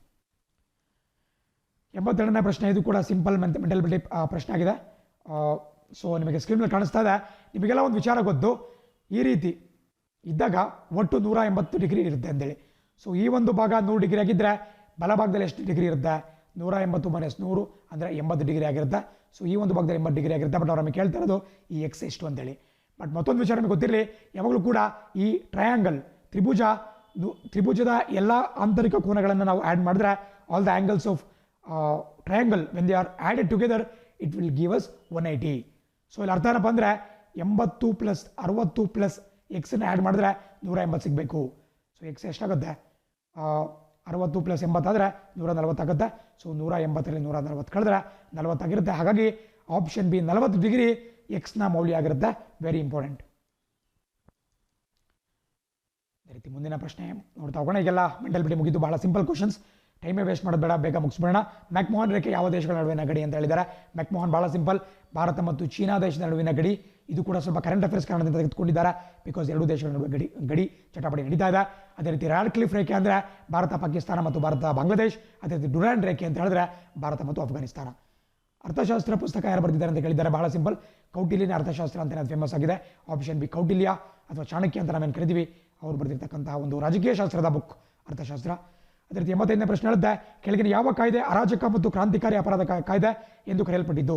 ಸೊ ಇಂಗ್ಲೀಷಲ್ಲಿ ನೋಡ್ಕೊಳ್ಳಿ, which among the following acts were known as the anarchical and revolutionary crimes act of 1970 ಅಂತ ಕೇಳಿದ್ದಾರೆ. ಅನಾರ್ಕಿಯಲ್ ಅಂದರೆ ನಮ್ಮ ಒಂದು ಅರಾಜಕ ಅಂತ ಹೇಳಿ ಬರುತ್ತೆ. ಆಪ್ಷನ್ ಡಿ ರೌಲಟ್ ಆ್ಯಕ್ಟ್ ಅಂತ ಆಗುತ್ತೆ. ಬಿಕಾಸ್ 1990ನಲ್ಲಿ ಏನು ರೌಲತ್ ಕಾಯ್ದೆಯನ್ನು ಬ್ರಿಟಿಷರು ಭಾರತದಲ್ಲಿ ಜಾರಿಗೆ ತರ್ತಾರೆ, ಅದನ್ನು ಅರಾಜಕ ಮತ್ತು ಕ್ರಾಂತಿಕಾರಿ ಅಪರಾಧ ಕಾಯ್ದೆ ಅಂತಲೇ ಕರೆಯಲಾಗುತ್ತೆ. ಬಿಕಾಸ್ ಅದು ದಮನಕಾರಿ ನೀತಿಗಳನ್ನ ಹೊಂದಿರುತ್ತೆ. ಇದರ ವಿರುದ್ಧವಾಗಿ ಪ್ರತಿಭಟನೆ ಮಾಡಬೇಕಾದ್ರೆ ಈ ಜಲಿಯನ್ ವಾಲಾಬಾಗ್ ಇನ್ಸಿಡೆಂಟ್, ಜಲಿಯನ್ ವಾಲಾಬಾಗ್ ನರಮೇಧ, ಜಲಿಯನ್ ವಾಲಾಬಾಗ್ ಮಸಾಕರ್ ಕೂಡ ನಡೆದಿರುತ್ತೆ. ಸೊ ರೌಲಟ್ ಕಾಯ್ದೆ ಬಹಳ ಪ್ರಮುಖವಾಗಿ ಗೊತ್ತಿರಬೇಕಾಗುತ್ತೆ. ಯಾಕಂದರೆ ಅವರು ಹೆಸರು ಕೊಟ್ಬಿಟ್ಟು 1919 ಕೊಟ್ಬಿಟ್ಟಿದ್ದಾರೆ. ಬೇರೆ ಎಲ್ಲ ಆ್ಯಕ್ಟ್ಗಳು ಬೇರೆ ಇಸ್ವಿಯಲ್ಲಿ ಬರುತ್ತೆ, ಬಟ್ ಈ ರೌಲಟ್ ಕಾಯ್ದೆ ಮಾತ್ರ 1919 ಇಸ್ವಿಯಲ್ಲಿ ಬರುತ್ತೆ. 86ನೇ ಪ್ರಶ್ನೆ, ರಾಣಿ ಅಬ್ಬಕ್ಕ ಯಾವ ಒಂದು ಸಂಸ್ಥಾನದ ರಾಣಿಯಾಗಿದ್ಲು? ಬಹಳ ಸಿಂಪಲ್, ಈಕೆ ಕರಾವಳಿ ಭಾಗದಲ್ಲಿ ಬರ್ತಕ್ಕಂಥ ಉಳ್ಳಾಳ, ಆಪ್ಷನ್ ಎ ಉಳ್ಳಾಳದ ರಾಣಿಯಾಗಿದ್ಲು. ಈಕೆ ಪೋರ್ಚುಗೀಸರ ವಿರುದ್ಧ ವೀರಾವೇಶದಿಂದ ಹೋರಾಡಿ ನಮ್ಮ ಭಾರತೀಯ ಇತಿಹಾಸದಲ್ಲಿ ಒಂದು ಸುವರ್ಣ ಪುಟಗಳಲ್ಲಿ ಆಕೆಯ ಹೆಸರು ದಾಖಲಾಗಿದೆ, ಸುವರ್ಣಾಕ್ಷರಗಳಲ್ಲಿ ಆಕೆಯ ಹೆಸರು ದಾಖಲಾಗಿದೆ. ಆ್ಯಂಡ್ 87ನೇ ಪ್ರಶ್ನೆ ಹೇಳುತ್ತೆ, ಕೆಳಗಿನ ಹೇಳಿಕೆಗಳನ್ನ ಗಮನಿಸಿ ಅಂತೇಳಿ ಆಪ್ಷನ್ 1, ಆಪ್ಷನ್ 2 ಎರಡು ಹೇಳಿಕೆಗಳನ್ನ ಕೊಟ್ಟಿದ್ದಾರೆ. ಬ್ರಹ್ಮ ಸಮಾಜವನ್ನು ಸ್ಥಾಪನೆ ಮಾಡಿದ್ದು ರಾಜಾ ರಾಮ್ ಮೋಹನ್ ರಾಯ್, ಅದೇ ರೀತಿ ಆರ್ಯ ಸಮಾಜವನ್ನು ಸ್ಥಾಪನೆ ಮಾಡಿದ್ದು ಸ್ವಾಮಿ ದಯಾನಂದ ಸರಸ್ವತಿ. ಎರಡೂ ಕೂಡ ಅಬ್ಸಲ್ಯೂಟ್ಲಿ ರೈಟ್, ಅತ್ಯಂತ ಸರಿಯಾದಂತಹ ಆನ್ಸರ್ ಆಗಿದೆ. ಬಹಳ ಸಿಂಪಲ್, ತಪ್ಪು ಮಾಡುವಂಥ ಸಾಧ್ಯತೆ ಇಲ್ಲ. So option D both of them ಸರಿಯಾಗಿರುತ್ತೆ. 88ನೇ ಪ್ರಶ್ನೆ, ಭಾರತದಲ್ಲಿ ಸಿಪಾಯಿ ದಂಗೆ ನಡೆದಾಗ ಭಾರತದ ಗವರ್ನರ್ ಜನರಲ್ ಯಾರಾಗಿದ್ರು ಅಂತೇಳಿ ನೋಡಿ. ಇದು ಕೂಡ ರಿಪೀಟೆಡ್ ಕ್ವಶನ್, ಬಹಳ ಇಂಪಾರ್ಟೆಂಟ್ ಒಂದು GK ಕ್ವಶನ್. ಮಾಡರ್ನ್ ಹಿಸ್ಟ್ರಿಗೆ ಸಂಬಂಧಪಟ್ಟಂಗೆ ಭಾರತ ದೇಶದಲ್ಲಿ ಸಿಪಾಯಿ ದಂಗೆ 1857ನೇ ಇಸ್ವಿಲಾಗುತ್ತೆ. ಅದಾಗಬೇಕಾದ್ರೆ ಆಪ್ಷನ್ ಎ ಲಾರ್ಡ್ ಕ್ಯಾನಿಂಗ್ ನಮ್ಮ ದೇಶದ ಗವರ್ನರ್ ಜನರಲ್ ಆಗಿರ್ತಾರೆ. ಬಟ್ ಅದಾದಮೇಲೆ 1858ರಲ್ಲಿ ಒಂದು ಕಾಯ್ದೆಯ ಅಡಿಯಲ್ಲಿ ಬ್ರಿಟಿಷ್ ಪಾರ್ಲಿಮೆಂಟ್, ಬ್ರಿಟಿಷ್ ಸರ್ಕಾರ ಈ ಗವರ್ನರ್ ಜನರಲ್ ಅನ್ನುವಂತಹ ಹುದ್ದೆಯನ್ನು ತೆಗೆದುಹಾಕ್ಬಿಟ್ಟು ವೈಸ್ರಾಯ್ ಮಾಡಲಾಗುತ್ತೆ. ಸೊ ಹಾಗಾಗಿ ನಮ್ಮ ದೇಶದ ಪ್ರಪ್ರಥಮ ವೈಸ್ರಾಯ್ ಯಾರಪ್ಪ ಅಂತ ಹೇಳಿದ್ರೆ ಇದೇ ಲಾರ್ಡ್ ಕ್ಯಾನಿಂಗ್. ಸೊ ಸಿಪಾಯಿ ದಂಗೆಯಲ್ಲಿ ಅವರೇ ನಮ್ಮ ದೇಶದ ಗವರ್ನರ್ ಜನರಲ್ ಆಗಿರ್ತಾರೆ. ಆ್ಯಂಡ್ 89ನೇ ಪ್ರಶ್ನೆ ಹೇಳುತ್ತೆ, ಭಾರತೀಯ ರಿಪಬ್ಲಿಕ್ ಸೈನ್ಯದ ಅಡಿಯಲ್ಲಿ ದಾಳಿ ನಡೆಸಿ ತಾತ್ಕಾಲಿಕ ಕ್ರಾಂತಿಕಾರಿ ಸರ್ಕಾರವನ್ನು ಸ್ಥಾಪಿಸಿದ್ದು ಯಾರು? ಇದು ಬಹಳ ಬ್ಯೂಟಿಫುಲ್ ಮಾಡರ್ನ್ ಹಿಸ್ಟ್ರಿ ಕ್ವಶನ್, ತುಂಬ ಇಂಪಾರ್ಟೆಂಟ್ ಆಗಿದೆ. ನೋಡಿ, ಇಂಗ್ಲೀಷ್ನವರು ಅರ್ಥ ಆಗುತ್ತೆ ನಿಮಗೆ, ಕನ್ನಡದಲ್ಲಿ ಸ್ವಲ್ಪ ತಪ್ಪಿದೆ. IRA Indian republican army. ನೋಡಿ, ನೀವು ಭಾರತೀಯ ಇತಿಹಾಸವನ್ನು ಗಮನಿಸ್ತಾ ಹೋಗೋದಾದ್ರೆ ಇಂಡಿಯನ್ ರಿಪಬ್ಲಿಕ್ ಆರ್ಮಿ ಸಿಗುತ್ತೆ ನಿಮಗೆ, ಅದೇ ರೀತಿ ಇಂಡಿಯನ್ ನ್ಯಾಷನಲ್ ಆರ್ಮಿ ಸಿಗುತ್ತೆ, ಅದೇ ರೀತಿ ನಿಮಗೆ ಇಂಡಿಯನ್ ರೆವಲ್ಯೂಷನರಿ ಆರ್ಮಿ ಕೂಡ ಸಿಗುತ್ತೆ. ಐ ಥಿಂಕ್ ನಾವು ಇಂಡಿಯನ್ ರಿಪಬ್ಲಿಕನ್ ಅಂತ ಬರ್ಕೊಂಡಿದ್ವಿ. ಸೊ ಹಿಂದೂಸ್ತಾನ್ ರಿಪಬ್ಲಿಕನ್ ಆರ್ಮಿ ಕೂಡ ಸಿಗುತ್ತೆ. ಸೊ ಬೇರೆ ಬೇರೆ ಆರ್ಮಿಗಳು ಸಿಗ್ತಾ ಹೋಗ್ತವೆ. ಇದರಲ್ಲಿ ಇಂಡಿಯನ್ ಏನು ಕೊಟ್ಟಿದ್ದಾರೆ, Indian republican army. Indian republican ಆರ್ಮಿನ ಯಾರು ಸ್ಥಾಪಿಸಿದ್ದಾರೆ ಅಂತ ಕೇಳಿದ್ದಾರೆ. ಇದು 1930ನೇ ಇಸ್ವಿಯಲ್ಲಿ option C Surya Sen. I think Surya Sen ಅಷ್ಟೊಂದು ಕೇಳಿರಲ್ಲ ಅನ್ಕೊಂತೀನಿ. ನೀವು ಯಾವುದಾದ್ರೂ ಒಂದು ಒಳ್ಳೆ ಬುಕ್, ಬಿಪಿನ್ ಚಂದ್ರ ಮುಂತಾದಂತಹ ಮಾಡರ್ನ್ ಹಿಸ್ಟ್ರಿ ಬುಕ್ಕನ್ನು ಓದಿದ್ರೆ ನಿಮಗೆ ಸೂರ್ಯಸೇನ್ ಬಗ್ಗೆ ಡೀಟೇಲ್ ಸಿಗುತ್ತೆ. ಇವರು ಬೆಂಗಾಲ್ನವರು, ಇವ್ರನ್ನ ನಾವು ಮಾಸ್ಟರ್ ಡಾ ಅಂತಲೇ ಕರಿತಿರ್ತೀವಿ. ಮಾಸ್ಟರ್ ದಾ, ಬೆಂಗಾಳಿಯಲ್ಲಿ ದಾ ಅಂದರೆ ಅಥವಾ ದಾದಾ ಅಂದರೆ ಅಣ್ಣ ಅಂತೇಳಿ. ಸೊ ಮಾಸ್ಟರ್ ದಾ ಅಂತಲೇ ಖ್ಯಾತರಾಗಿದ್ದಂತಹ ಸೂರ್ಯಸೇನ್ ಅವರು ಈ Indian revolutionary army, Indian republican ಆರ್ಮಿಯನ್ನು ಸ್ಥಾಪನೆ ಮಾಡಿರ್ತಾರೆ. ಸೊ ಇದು ನಿಮಗೆ ಬಹಳ ಹಿಂದೆ 1930ಯಲ್ಲಿ ಸ್ಥಾಪಿತವಾಗಿರುತ್ತೆ. ಆ್ಯಂಡ್ ಸೂರ್ಯಸೇನ್ ಏನಕ್ಕೆ ಫೇಮಸ್ ಅಪ್ಪ ಅಂತ ಹೇಳಿದ್ರೆ ಚಿತ್ತಗಾಂಗ್ ದರೋಡೆ, ಚಿತ್ತಗಾಂಗ್ ಶಸ್ತ್ರಾಗಾರದ ವಿರುದ್ಧ ದರೋಡೆ ಏನು ಮಾಡ್ತಾರೆ, ಅದನ್ನು ನಾವೇನು ಚಿತ್ತಗಾಂಗ್ ಆರ್ಮರಿ ರೈಡ್ ಅಂತ ಕರಿತೀವಿ, ಅದರ ನೇತೃತ್ವವನ್ನು ಇದೆ ಸೂರ್ಯಸೇನ್ ಅವರು ಇಸ್ಕೊಂಡಿರ್ತಾರೆ. ಸೊ ಮಾಸ್ಟರ್ ಡಾ ಅಂತ ಖ್ಯಾತರಾಗಿದ್ದಂತಹ ಸೂರ್ಯಸೇನ್ ಅವರು ಈ ಇಂಡಿಯನ್ ರಿಪಬ್ಲಿಕನ್ ಆರ್ಮಿಯನ್ನು ಸ್ಥಾಪಿಸಿರ್ತಾರೆ. ಅದೇ ರೀತಿ ಇಂಡಿಯನ್ ನ್ಯಾಷನಲ್ ಆರ್ಮಿ ಸ್ಥಾಪಿಸಿದ್ದು ಯಾರು ಅಂತ ಕೂಡ ಕೇಳ್ಬೋದು, ಅದು ಸುಭಾಷ್ ಚಂದ್ರ ಬೋಸ್ ಆಗಿರುತ್ತೆ. ಅದೇ ರೀತಿ ಹಿಂದೂಸ್ತಾನ್ ಸೋಷಿಯಲಿಸ್ಟ್ ರಿಪಬ್ಲಿಕ್ ಆರ್ಮಿ ಅಂತ ಯಾರು ಸ್ಥಾಪನೆ ಮಾಡ್ತಾರೆ ಅಂತ ಹೇಳಿದ್ರೆ ನಿಮಗೆ ಭಗತ್ ಸಿಂಗ್ ಮತ್ತು ಚಂದ್ರಶೇಖರ್ ಆಜಾದ್ ಇಬ್ಬರು ಕೂಡ ಸೇರ್ಕೊಂಡು ಮಾಡಿರ್ತಾರೆ. ಅದೇ ರೀತಿ 1920ರಲ್ಲಿ ಇದಾಗುತ್ತೆ, 1928ರಲ್ಲಿ ಇದಾಗುತ್ತೆ. ಅದೇ ರೀತಿ 1923ರಲ್ಲಿ ನಿಮಗೆ ಹಿಂದೂಸ್ತಾನ್ ರಿಪಬ್ಲಿಕನ್ ಆರ್ಮಿ ಅಂತ ಕೂಡ ಸ್ಥಾಪನೆ ಆಗಿರುತ್ತೆ. ಅದನ್ನು ರಾಮ್ ಪ್ರಸಾದ್ ಬಿಸ್ಮಿಲ್ ಅವರು ಮಾಡಿರ್ತಾರೆ. ಸೊ ನೋಡಿ, ತುಂಬ ಫಾಸ್ಟಾಗಿ ಹೇಳ್ತಾ ಇದ್ದೀನಿ, ಬಟ್ ಆದಷ್ಟು ಗಮನ ಕೊಟ್ಟು ಕೇಳಿಸ್ಕೊಳ್ಳಿ. ಇದೆಲ್ಲ ನೀವು ಓದಿರ್ತೀರಾ, ಕೇಳಿರ್ತೀರಾ, ಬಟ್ ಎಕ್ಸಾಮಲ್ಲಿ ಸ್ವಲ್ಪ ಮಿಸ್ಟೇಕ್ ಮಾಡಿರಬಹುದು. ಅದೇ ರೀತಿ 90ನೇ ಪ್ರಶ್ನೆಗಳಿದ್ದಾರೆ. ಸಂಗಮ ಅವಧಿಗೆ ಸೇರಿದ ಕೀಚಾಡಿ ಉತ್ಖನನದ ವಸಾಹತುಗಳು ಡ್ಯಾಶ್ನಲ್ಲಿವೆ. ಕೀಚಾಡಿ ಅನ್ನುವಂತಹ ಒಂದು ಗ್ರಾಮ ಇದೆ. ಆ ಗ್ರಾಮದಲ್ಲಿ ಇತ್ತೀಚೆಗಷ್ಟೇ ನಮ್ಮ ಆರ್ಕಿಯಾಲಜಿಕಲ್ ಸರ್ವೆ ಆಫ್ ಇಂಡಿಯಾದವರು ಉತ್ಖನನ ಮಾಡ್ತಾ ಇದ್ರು, ಎಕ್ಸ್ಕವೇಟ್ ಮಾಡ್ತಾ ಇದ್ರು. ಇದೆಲ್ಲಿ ಬರುತ್ತೆ ಅಂತ ಕೇಳಿದ್ದಾರೆ. ನೋಡಿ, ಬಹಳ ಸಿಂಪಲ್, ನಿಮಗೆ ಆನ್ಸರ್ ಗೊತ್ತಿಲ್ಲ ಅಂದ್ರೂ ಕೂಡ ಗೆಸ್ ಮಾಡಾಕ್ಬೋದು. ಬಿಕಾಸ್ ಸಂಗಮ ಅವಧಿ, ಸಂಗಮ ಪೀರಿಯಡ್ ಅಂತ ಕೇಳಿದ್ದಾರೆ. ಸಂಗಮ ಸದ್ಯ ಯಾವ ರಾಜ್ಯದಲ್ಲಿ ಬರುತ್ತೆ? ಬಹಳ ಸಿಂಪಲ್, ಆಪ್ಷನ್ ಡಿ ತಮಿಳುನಾಡಿನಲ್ಲಿ ಬರುತ್ತೆ. ಸೊ ಹಾಗಾಗಿ ಸಂಗಮ ಅವಧಿಗೆ ಸೇರಿದಂತಹ ಈ ಒಂದು ಕಿಚಾಡಿ ಉತ್ಖನವನ್ನು, ಕಿಚಾಡಿ ಅನ್ನುವಂತಹ ಜಾಗದಲ್ಲಿ ಉತ್ಖನವನ್ನು ಮಾಡಲಾಗ್ತಿದೆ. ಅದು ತಮಿಳುನಾಡಿನಲ್ಲೇ ಕಾಣಕ್ಕೆ ಸಿಗುತ್ತೆ. 91ನೇ ಪ್ರಶ್ನೆ, ಮಂಕುತಿಮ್ಮನ ಕಗ್ಗ ಯಾರು ರಚನೆ ಮಾಡಿದ್ದಾರೆ? ವೆರಿ ಸಿಂಪಲ್, ಗೊತ್ತಿಲ್ಲದೆ ಇರುವಂಥ ವ್ಯಕ್ತಿನೆಲ್ಲ ಅಂತ ಹೇಳ್ಕೊಬೋದು. Option B, D B Gundappa. D B Gundappa ಅವರು ಮಂಕುತಿಮ್ಮನ ಕಗ್ಗವನ್ನು ರಚನೆ ಮಾಡಿದ್ದಾರೆ. ಅದೇ ರೀತಿ 92 ಬಡಗತಿಟ್ಟು ಮತ್ತು ತೆಂಕತಿಟ್ಟು ಬಗ್ಗೆ ಕೇಳಿದ್ದಾರೆ. ನಾನು ಹಿಂದೆ ಕರೆಂಟ್ ಅಫೇರ್ಸ್ ಕ್ಲಾಸಲ್ಲಿ ಡಿಸ್ಕಸ್ ಮಾಡಿದ್ದೇನೆ. ಬಡಗತಿಟ್ಟು ಮತ್ತು ತೆಂಕತಿಟ್ಟು ಎರಡೂ ಕೂಡ ಈ ಯಕ್ಷಗಾನಕ್ಕೆ ಸಂಬಂಧಪಟ್ಟಂಥ ಒಂದು ಪ್ರಕಾರಗಳು. Option C right answer. And 93 ಅನುಭವ ಮಂಟಪ, ಇದನ್ನು ಯಾರು ಆರಂಭಿಸಿದ್ರು? ವೆರಿ ಸಿಂಪಲ್, ತುಂಬ ಹಿಂದಿನ ಕಾಲದಲ್ಲೇ ಸುಮಾರು ನಿಮಗೆ 12ನೇ ಶತಮಾನದಲ್ಲೇ 12-13ನೇ ಶತಮಾನದಲ್ಲೇ ನಮ್ಮ ಕರ್ನಾಟಕ ರಾಜ್ಯದಲ್ಲಿ ಈ ಪಾರ್ಲಿಮೆಂಟ್ ಅಥವಾ ಈ ಸಂಸತ್ತು ಅನ್ನುವಂಥ ಒಂದು ಕಾನ್ಸೆಪ್ಟ್ ಇದ್ದು, ಆ ಕಾನ್ಸೆಪ್ಟನ್ನು ಅನುಭವ ಮಂಟಪದಲ್ಲಿ ಹಮ್ಮಿಕೊಳ್ಳಲಾಗಿದ್ದು, ಅದನ್ನು ಸ್ಥಾಪನೆ ಮಾಡಿದ್ದು ಬೇರೆ ಯಾರೂ ಅಲ್ಲ, ಆಪ್ಷನ್ ಸಿ ಬಸವಣ್ಣ. ಸೊ ಅಣ್ಣ ಬಸವಣ್ಣ ಅವರು ಈ ಅನುಭವ ಮಂಟಪವನ್ನು ಮಾಡಿರ್ತಾರೆ. ಸೊ ಆಪ್ಷನ್ ಸಿ ಸರಿಯಾಗಿರುತ್ತೆ. 94ನೇ ಪ್ರಶ್ನೆ, which of the following is not a writ under act 32? ನೋಡಿ, ಕೆಳಗಿನ ಯಾವುದು 32ನೇ ವಿಧಿಯಲ್ಲಿ ರಿಟ್ ಅಲ್ಲ ಅಂತ ಕೇಳಿದ್ದಾರೆ. ಸೊ ಇದು ಆರ್ಟಿಕಲ್ ಅಂತ ಕೊಡಬೇಕಾಗಿದ್ದು ಅಂಡರ್ ಆರ್ಟಿಕಲ್. ನೋಡಿ, ಇದು ಸ್ವಲ್ಪ ಮಿಸ್ ಏನಾಗಿದೆಪ್ಪ ಅಂತ ಹೇಳಿದ್ರೆ, ಇಂಗ್ಲೀಷಲ್ಲಿ ಅವ್ರು ಬರೀಬೇಕಾದ್ರೆ ಶಾರ್ಟ್ ಫಾರ್ಮಲ್ಲಿ ಆರ್ಟ್ ಅಂತ ಬರೆದ್ಬಿಟ್ಟಿದ್ದಾರೆ. ಅದನ್ನು ಆರ್ಟಿಕಲ್ ಅಂತ ಬರೀಬೇಕಾಗಿದ್ದು, ಅದನ್ನು ಆ್ಯಕ್ಟ್ ಅಂತ ತಪ್ಪಾಗಿ ಓದ್ದೆ. ಇನ್ನೊಂದ್ಸರಿ ಓದ್ತೀನಿ ನೋಡಿ, which of the following is not a writ under article 32. 32ನೇ ವಿಧಿ ಏನು ಹೇಳುತ್ತೆ? ನಮ್ಮ ಸುಪ್ರೀಂ ಕೋರ್ಟ್ನಲ್ಲಿರ್ತಕ್ಕಂತಹ ರಿಟ್ ಅಧಿಕಾರಿಗಳನ್ನು ಕೊಡುತ್ತೆ, ಮತ್ತು ಇದು ನಾವು ರೈಟ್ ಟು ಕಾನ್ಸ್ಟಿಟ್ಯೂಷನಲ್ ರೆಮಿಡಿ ಅಂತ ಕರಿತೀವಿ. ಸೊ ಸಂವಿಧಾನಾತ್ಮಕ ಪರಿಹಾರಗಳ ಒಂದು ಹಕ್ಕು ಅಂತ ಕರಿತೀವಿ. ಅದು ಕೂಡ ನಮ್ಮ ಮೂಲಭೂತ ಹಕ್ಕುಗಳಲ್ಲಿ ಬರುತ್ತೆ.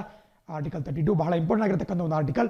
ಅದರಲ್ಲಿ ಬರ್ತಕ್ಕಂತಹ ರಿಟ್ ಕೆಳಗಿನ ಯಾವುದು ಅಲ್ಲ ಅಂತ ಕೇಳಿದ್ದಾರೆ. ಬಹಳ ಸಿಂಪಲ್, ಆಪ್ಷನ್ ಡಿ ಸಾರ್ವಜನಿಕ ಹಿತಾಸಕ್ತಿ ಅರ್ಜಿ, public interest litigation. Because PIL ಅಂತಕ್ಕಂತಹದ್ದು ನಮ್ಮ ಸಂವಿಧಾನದಲ್ಲಿ ಅದು ನಿಮಗೆ ಕಾಣಕ್ಕೆ ಸಿಗಲ್ಲ. ಬದಲಾಗಿ 1986ನೇ ಇಸ್ವಿಲಿ, ನೋಡಿ ಇದನ್ನ ಆನ್ಸರ್ ನೋಡ್ಕೊಂಡು ಬಿಟ್ಬಿಟ್ರೆ ಆಗಲ್ಲ, ಮುಂಬರ್ತಕ್ಕಂಥ ಪರೀಕ್ಷೆಗಳಲ್ಲಿ ಟಫ್ ಕ್ವಶನ್ಸ್ ಕೇಳ್ಬೋದು. 1986ಅಲ್ಲಿ ಜಸ್ಟಿಸ್ PN ಭಗವತಿಯವರು ನಮ್ಮ ದೇಶದ ಸರ್ವೋಚ್ಚ ನ್ಯಾಯಾಲಯದ ಮುಖ್ಯ ನ್ಯಾಯಮೂರ್ತಿ, ಚೀಫ್ ಜಸ್ಟಿಸ್ ಆಫ್ ಇಂಡಿಯಾ ಆಗಿದ್ದಾಗ ಈ ಪಬ್ಲಿಕ್ ಇಂಟ್ರೆಸ್ಟ್ ಲಿಟಿಗೇಷನ್ನ ಇಂಟ್ರೊಡ್ಯೂಸ್ ಮಾಡ್ತಾರೆ. ಸಾರ್ವಜನಿಕ ಹಿತಾಸಕ್ತಿಯ ಅರ್ಜಿಯನ್ನು ಹಾಕತಕ್ಕಂಥದ್ದು. ಸೊ ಇದು ಒಂದು ಸಂವಿಧಾನಾತ್ಮಕ ಹಕ್ಕಲ್ಲ, ಬದಲಾಗಿ ಜುಡಿಷಿಯಲ್ ಎವಲ್ಯೂಷನ್ ಮೂಲಕ ಒಂದು ಬಂದಿರತಕ್ಕಂತಹ ಅಸ್ತಿತ್ವಕ್ಕೆ ಬಂದಿರತಕ್ಕಂತಹ ಒಂದು ಜುಡಿಷಿಯಲ್ ಟೂಲ್. ಆ್ಯಂಡ್ ಇದನ್ನು ಯಾರು ಸ್ಟಾರ್ಟ್ ಮಾಡಿದ್ರು ಅಂತ ಕೂಡ ಕೇಳಬಹುದು. ಅದನ್ನು ಜಸ್ಟಿಸ್ PN ಭಗವತಿ ಅಂತ ಟಿಕ್ ಮಾಡಬೇಕಾಗುತ್ತೆ. ಆ್ಯಂಡ್ 95ನೇ ಪ್ರಶ್ನೆ ಹೇಳುತ್ತೆ, ಮುಖ್ಯಮಂತ್ರಿಗಳ ಸಂಬಳ ಮತ್ತು ಭತ್ಯೆಯನ್ನು ಯಾರು ನಿರ್ಧರಿಸ್ತಾರೆ? ಅದು ಮುಖ್ಯಮಂತ್ರಿ ಆಗಿರ್ಬೋದು, ಪ್ರೆಸಿಡೆಂಟ್ ಆಗಿರ್ಬೋದು, ಅಥವಾ ಕೇಂದ್ರದಲ್ಲಿ ಪ್ರೆಸಿಡೆಂಟ್ ಅಥವಾ ಪ್ರೈಮ್ ಮಿನಿಸ್ಟರ್, ರಾಜ್ಯದಲ್ಲಿ ಮಂತ್ರಿಗಳು, ಮುಖ್ಯಮಂತ್ರಿಗಳು ಅಥವಾ ರಾಜ್ಯಪಾಲರು, ಇದೆಲ್ಲವನ್ನು ನಿರ್ಣಯಿಸ್ತಕ್ಕಂತಹದ್ದು ಆಪ್ಷನ್ ಬಿ ರಾಜ್ಯ ಶಾಸಕಾಂಗ, ಸ್ಟೇಟ್ ಲೆಜಿಸ್ಲೇಚರ್. Very simple. 96ನೇ ಪ್ರಶ್ನೆ ಹೇಳುತ್ತೆ, ಕೆಳಗಿನ ಯಾವ ಶಬ್ದಗಳು ಭಾರತದ ಸಂವಿಧಾನದಲ್ಲಿ ಮುನ್ನುಡಿಯಲ್ಲಿ ಇಲ್ಲ, ಪ್ರಿಯಂಬಲ್ ಇಲ್ಲ ಅಂತ ಕೇಳ್ತಿದ್ದಾರೆ. ನೋಡಿ, ಕೆಲವರು ಕನ್ಫ್ಯೂಸ್ ಮಾಡ್ಕೊಂಡಿರ್ತೀರಾ. ಆಪ್ಷನ್ ಡಿ ಭಾರತೀಯರು ಸರಿಯಾಗಿರುತ್ತೆ. ಬಿಕಾಸ್ ಅಲ್ಲಿ ಭಾರತೀಯರು ಅಥವಾ ಇಂಡಿಯನ್ಸ್ ಅಂತ ಇಲ್ಲ, ಬಟ್ ಭಾರತೀಯರಾದ ನಾವು, ವಿ ದ ಇಂಡಿಯನ್ಸ್ ಅಂತ ಇದೆ. ಸೊ ಸೂಕ್ಷ್ಮ ಗಮನಿಸಬೇಕು, ತಪ್ಪಾಗುತ್ತೆ. ಅಲ್ಲಿ ಸಾರ್ವಭೌಮ ಅಥವಾ ಸಾವರಿನ್ ಇದೆ, ಸೋಷಿಯಲಿಸ್ಟ್ ಇದೆ. ಸೋಷಿಯಲಿಸ್ಟ್ ಅನ್ನೋದನ್ನ ಇಂದಿರಾ ಗಾಂಧಿ ಅವರು 42ನೇ ಸಂವಿಧಾನಿಕ ತಿದ್ದುಪಡಿ ಮೂಲಕ 1976 ಜಾರಿಗೆ ತರ್ತಾರೆ. ಸೊ ಸಮಾಜವಾದಿ ಕೂಡ ಇದೆ, ಸೋಷಿಯಲಿಸ್ಟ್ ಇದೆ, ಸಾವರಿನ್ ಇದೆ ಮತ್ತು ಡೆಮೋಕ್ರೆಟಿಕ್ ಕೂಡ ಇದೆ, ಬಟ್ ಇಂಡಿಯನ್ಸ್ ಅಂತ ಎಲ್ಲೂ ಇಲ್ಲ. ಅಲ್ಲಿ ಬದಲಾಗಿ we the people of India ಅಥವಾ ಭಾರತೀಯರಾದ ನಾವು ಅಂತ ಇದೆ, ಭಾರತೀಯರು ಅಂತ ಇಲ್ಲ. ಸೊ ಸ್ವಲ್ಪ ಇಂಪಾರ್ಟೆಂಟ್ ಆಗಿರತಕ್ಕಂತಹ, ಸ್ವಲ್ಪ ಬುದ್ಧಿಯನ್ನು ಹೊರಗೆ ಹಚ್ಚತಕ್ಕಂತಹ ಪ್ರಶ್ನೆ. ನೋಡಿ, ನಿಮಗೆ ಇಲ್ಲಿ ಪ್ರಿಯಂಬಲ್ನ ಒಂದು ಫೋಟೋನ ಹಾಕಿದ್ದೀನಿ, ಕಾಣಿಸ್ಕೊಳ್ತಾ ಇದೆ. We the people of India, sovereign, socialist, democratic ಎಲ್ಲ ಕಾಣಿಸ್ಕೊಳ್ತಾ ಇದೆ. ಬಟ್ ಇಂಡಿಯನ್ಸ್ ಅಥವಾ ಭಾರತೀಯರು ಅಂತೇಳಿ ಅಂತೇಳಿ ಎಲ್ಲೂ ಕೂಡ ಕಾಣಿಸ್ಕೊಳ್ತಾ ಇಲ್ಲ. 97ನೇ ಪ್ರಶ್ನೆ ಹೇಳುತ್ತೆ, ಕೆಳಗಿನ ಯಾವುದು ಕರ್ನಾಟಕ ಶಾಸಕಾಂಗದ ಭಾಗವಲ್ಲ? ಇಲ್ಲೂ ಕೂಡ ಕೆಲವರು ತಪ್ಪು ಮಾಡ್ಕೊಂಡಿದ್ದೀರಾ ಅಂದ್ಕೊಂತೀನಿ. ಕರ್ನಾಟಕದ ಶಾಸಕಾಂಗದ ಭಾಗ ಯಾವಾಗಲೂ ಕೂಡ ವಿಧಾನಸಭೆ, ವಿಧಾನ ಪರಿಷತ್ತು ಮತ್ತು ರಾಜ್ಯಪಾಲರು. ಯಾವ ರೀತಿ ಕೇಂದ್ರದಲ್ಲಿ ರಾಷ್ಟ್ರಪತಿ, ಲೋಕಸಭೆ ಮತ್ತು ರಾಜ್ಯಸಭೆ ಬರುತ್ತೋ, ನಮ್ಮ ರಾಜ್ಯದಲ್ಲಿ 3 ಬರುತ್ತೆ. ಸೊ ಹಾಗಾಗಿ option D none of the above, ಇದರಲ್ಲಿ ಯಾವುದು ಅಲ್ಲ ಅಂತ ಸರಿಯಾಗುತ್ತೆ. 98ನೇ ಪ್ರಶ್ನೆ, ಕರ್ನಾಟಕ ವಿದ್ಯಾವರ್ಧಕ ಸಂಘದ ಸ್ಥಾಪನೆ ಯಾರು ಮಾಡಿದ್ರು ಅಂತೇಳಿ ಬಹಳ ಹಿಂದೆ 1890ನೇ ಇಸ್ವಿಯಲ್ಲಿ ಬ್ರಿಟಿಷರ ಅವಧಿಯಲ್ಲಿನೇ ಕನ್ನಡ ಭಾಷೆ ಮತ್ತು ಕನ್ನಡ ನುಡಿ, ಕನ್ನಡ ಸಂಸ್ಕೃತಿಯನ್ನು ಪ್ರೊಟೆಕ್ಟ್ ಮಾಡಬೇಕು ಅಂತೇಳಿ ಅಂದಿನ ಬಾಂಬೆ ಪ್ರಾಂತ್ಯ ಅಂತ ಒಂದು ಏನು ಪ್ರಾಂತ್ಯ ಇದ್ದು, ಅಲ್ಲಿಗೆ ನಮ್ಮ ಕರ್ನಾಟಕ ಹರಿದು ಹಂಚಿ ಹೋಗ್ಬಿಟ್ಟಿದ್ದು. 6 ವಿವಿಧ ಪ್ರಾಂತ್ಯಗಳಿಗೆ ಹಂಚಿ ಹೋಗಿದ್ದು, ಬಾಂಬೆ ಪ್ರಾಂತ್ಯ, ಮದ್ರಾಸ್ ಪ್ರಾಂತ್ಯ, ಹೈದರಾಬಾದ್ ಪ್ರಾಂತ್ಯ. ಸೊ ಬಾಂಬೆ ಪ್ರಾಂತ್ಯದ ಧಾರವಾಡ್ನಲ್ಲಿ, ನೆಕ್ಸ್ಟ್ ನಿಮಗೆ ಕೇಳ್ಬೋದು, ಈ ಕರ್ನಾಟಕ ವಿದ್ಯಾವರ್ಧಕ ಸಂಘವನ್ನು ಯಾವ ನಗರದಲ್ಲಿ ಸ್ಥಾಪನೆ ಮಾಡಲಾಯಿತು ಅಂತೇಳಿ. 1890ನೇ ಇಸ್ವಿಯಲ್ಲಿ ಧಾರವಾಡದಲ್ಲಿ ಸ್ಥಾಪನೆ ಮಾಡಲಾಗುತ್ತೆ. ಸ್ಥಾಪನೆ ಮಾಡಿದ್ದು ಆಪ್ಷನ್ ಬಿ RH ದೇಶಪಾಂಡೆ ಅವರು. ಸೊ ಆಪ್ಷನ್ ಬಿ ಸರಿಯಾಗಿರುತ್ತೆ. ಆ್ಯಂಡ್ 99ನೇ ಪ್ರಶ್ನೆ ನೋಡ್ತಾ ಹೋಗೋಣ. ಭಾರತದ ಸರ್ವೋಚ್ಚ ನ್ಯಾಯಾಲಯದಲ್ಲಿ ನ್ಯಾಯಾಧೀಶರ ಸಂಖ್ಯೆಯನ್ನು ಹೆಚ್ಚಿಸಲು ಯಾರಿಗೆ ಅಧಿಕಾರವಿದೆ ಅಂತೇಳಿ ಬಹಳ ಪ್ರಮುಖವಾದಂಥ ಒಂದು ಪ್ರಶ್ನೆ. ಆಪ್ಷನ್ ಬಿ ಸಂಸತ್ತು, ಪಾರ್ಲಿಮೆಂಟ್ ಆಗಿರುತ್ತೆ. ಬಿಕಾಸ್ ನಮ್ಮ ಸುಪ್ರೀಂ ಕೋರ್ಟ್ನಲ್ಲಿ ಎಷ್ಟು ನ್ಯಾಯಾಧೀಶರು ಇರಬೇಕು ಅಂತ ನಿರ್ಧರಿಸ್ತಕ್ಕಂತಹದ್ದು ನಮ್ಮ ಈ ಸಂಸತ್ನಲ್ಲಿ ಒಂದು ಕಾಯ್ದೆಯನ್ನು ಪಾಸ್ ಮಾಡಿಬಿಟ್ಟು, ಅಂದರೆ ಒಂದು ಮಸೂದೆಯನ್ನು ಪಾಸ್ ಮಾಡಿ ಒಂದು ಬಿಲ್ಲನ್ನು ಪಾಸ್ ಮಾಡುವ ಮೂಲಕ ಹೆಚ್ಚಳ ಮಾಡಲಾಗುತ್ತೆ. ಕಳೆದ ವರ್ಷ ರಂಜನ್ ಗೊಗೊಯ್ ಅವರು ನಮ್ಮ CJI ಆಗಿದ್ದಾಗ ಇದೇ ರೀತಿ ಒಂದು ನಮ್ಮ ಸಂಸತ್ತು ಒಂದು ಕಾಯ್ದೆನ ಪಾಸ್ ಮಾಡಿಬಿಟ್ಟು, ಜಡ್ಜಸ್ ಆ್ಯಕ್ಟ್ ಪಾಸ್ ಮಾಡಿಬಿಟ್ಟು ನಮ್ಮ ಸುಪ್ರೀಂ ಕೋರ್ಟ್ನ ನ್ಯಾಯಾಧೀಶರ ಸಂಖ್ಯೆಯನ್ನು ಜಾಸ್ತಿ ಮಾಡಿದರು. ಸೊ ಹಾಗಾಗಿ ಆಪ್ಷನ್ ಬಿ ಸಂಸತ್ತು ಬಹಳ ಪ್ರಮುಖವಾಗಿರುತ್ತೆ, ಕನ್ಫ್ಯೂಸ್ ಮಾಡ್ಕೋಬಾರ್ದು, ವೆರಿ ಇಂಪಾರ್ಟೆಂಟ್. ಆ್ಯಂಡ್ 100 ಮತ್ತು ಕೊನೆಯ ಪ್ರಶ್ನೆ ನೋಡ್ತಾ ಹೋಗೋಣ. ಉಚಿತ ಮತ್ತು ಕಡ್ಡಾಯ ಶಿಕ್ಷಣ. ನಾವೇನು 2005ನೇ ಇಸ್ವಿಲಿ ರೈಟ್ ಟು ಎಜುಕೇಷನ್ ನೋಡ್ತೀವಿ, ರೈಟ್ ಟು RTE ಆ್ಯಕ್ಟ್. ಆ ರೈಟ್ ಟು ಎಜುಕೇಷನ್ ಆ್ಯಕ್ಟ್ನ ಅಡಿಯಲ್ಲಿ ಕೆಳಗಿನ ಯಾವುದು ಸರಿ ಅಂತ ಕೇಳಿದ್ದಾರೆ. ಒಂದು ವಿಷಯ ನಮಗೆ ಗೊತ್ತಿರಬೇಕು, ಈ ಆ್ಯಕ್ಟ್ನ ಅಡಿಯಲ್ಲಿ 6ರಿಂದ 14 ವರ್ಷಗಳ ಮಕ್ಕಳಿಗೆ ಮಾತ್ರ ಉಚಿತ ಮತ್ತು ಕಡ್ಡಾಯ ಶಿಕ್ಷಣ ಕೊಡಬೇಕು ಅಂತೇಳಿ ತೀರ್ಮಾನ ಮಾಡಲಾಗಿದೆ. So option C 6 to 14 years of age ಸರಿಯಾದ ಉತ್ತರ ಆಗಿರುತ್ತೆ.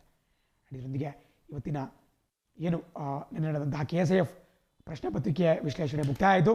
ಆ್ಯಂಡ್ ಆದಷ್ಟು ಡೀಟೇಲಾಗಿ ಮಾಡಲಿಕ್ಕೆ ಟ್ರೈ ಮಾಡಿದ್ದಾರೆ, ಬಟ್ ಮೆಂಟಲಿಬಿಟಿ ಸ್ವಲ್ಪ ಫಾಸ್ಟಾಗಿ ಹೋಗಬೇಕಾಯಿತು ಸಮಯದ ಅಭಾವ ಇರೋ ಕಾರಣದಿಂದ. ಆ್ಯಂಡ್ ನಿಮಗೆ ಒಂದು ವಿಡಿಯೋ ಹೆಲ್ಪ್ ಆಗಿರುತ್ತೆ ಅಂತ ನಾನು ಭಾವಿಸ್ತೀನಿ. Thanks for the video. See you on the flip side. Jai Hind.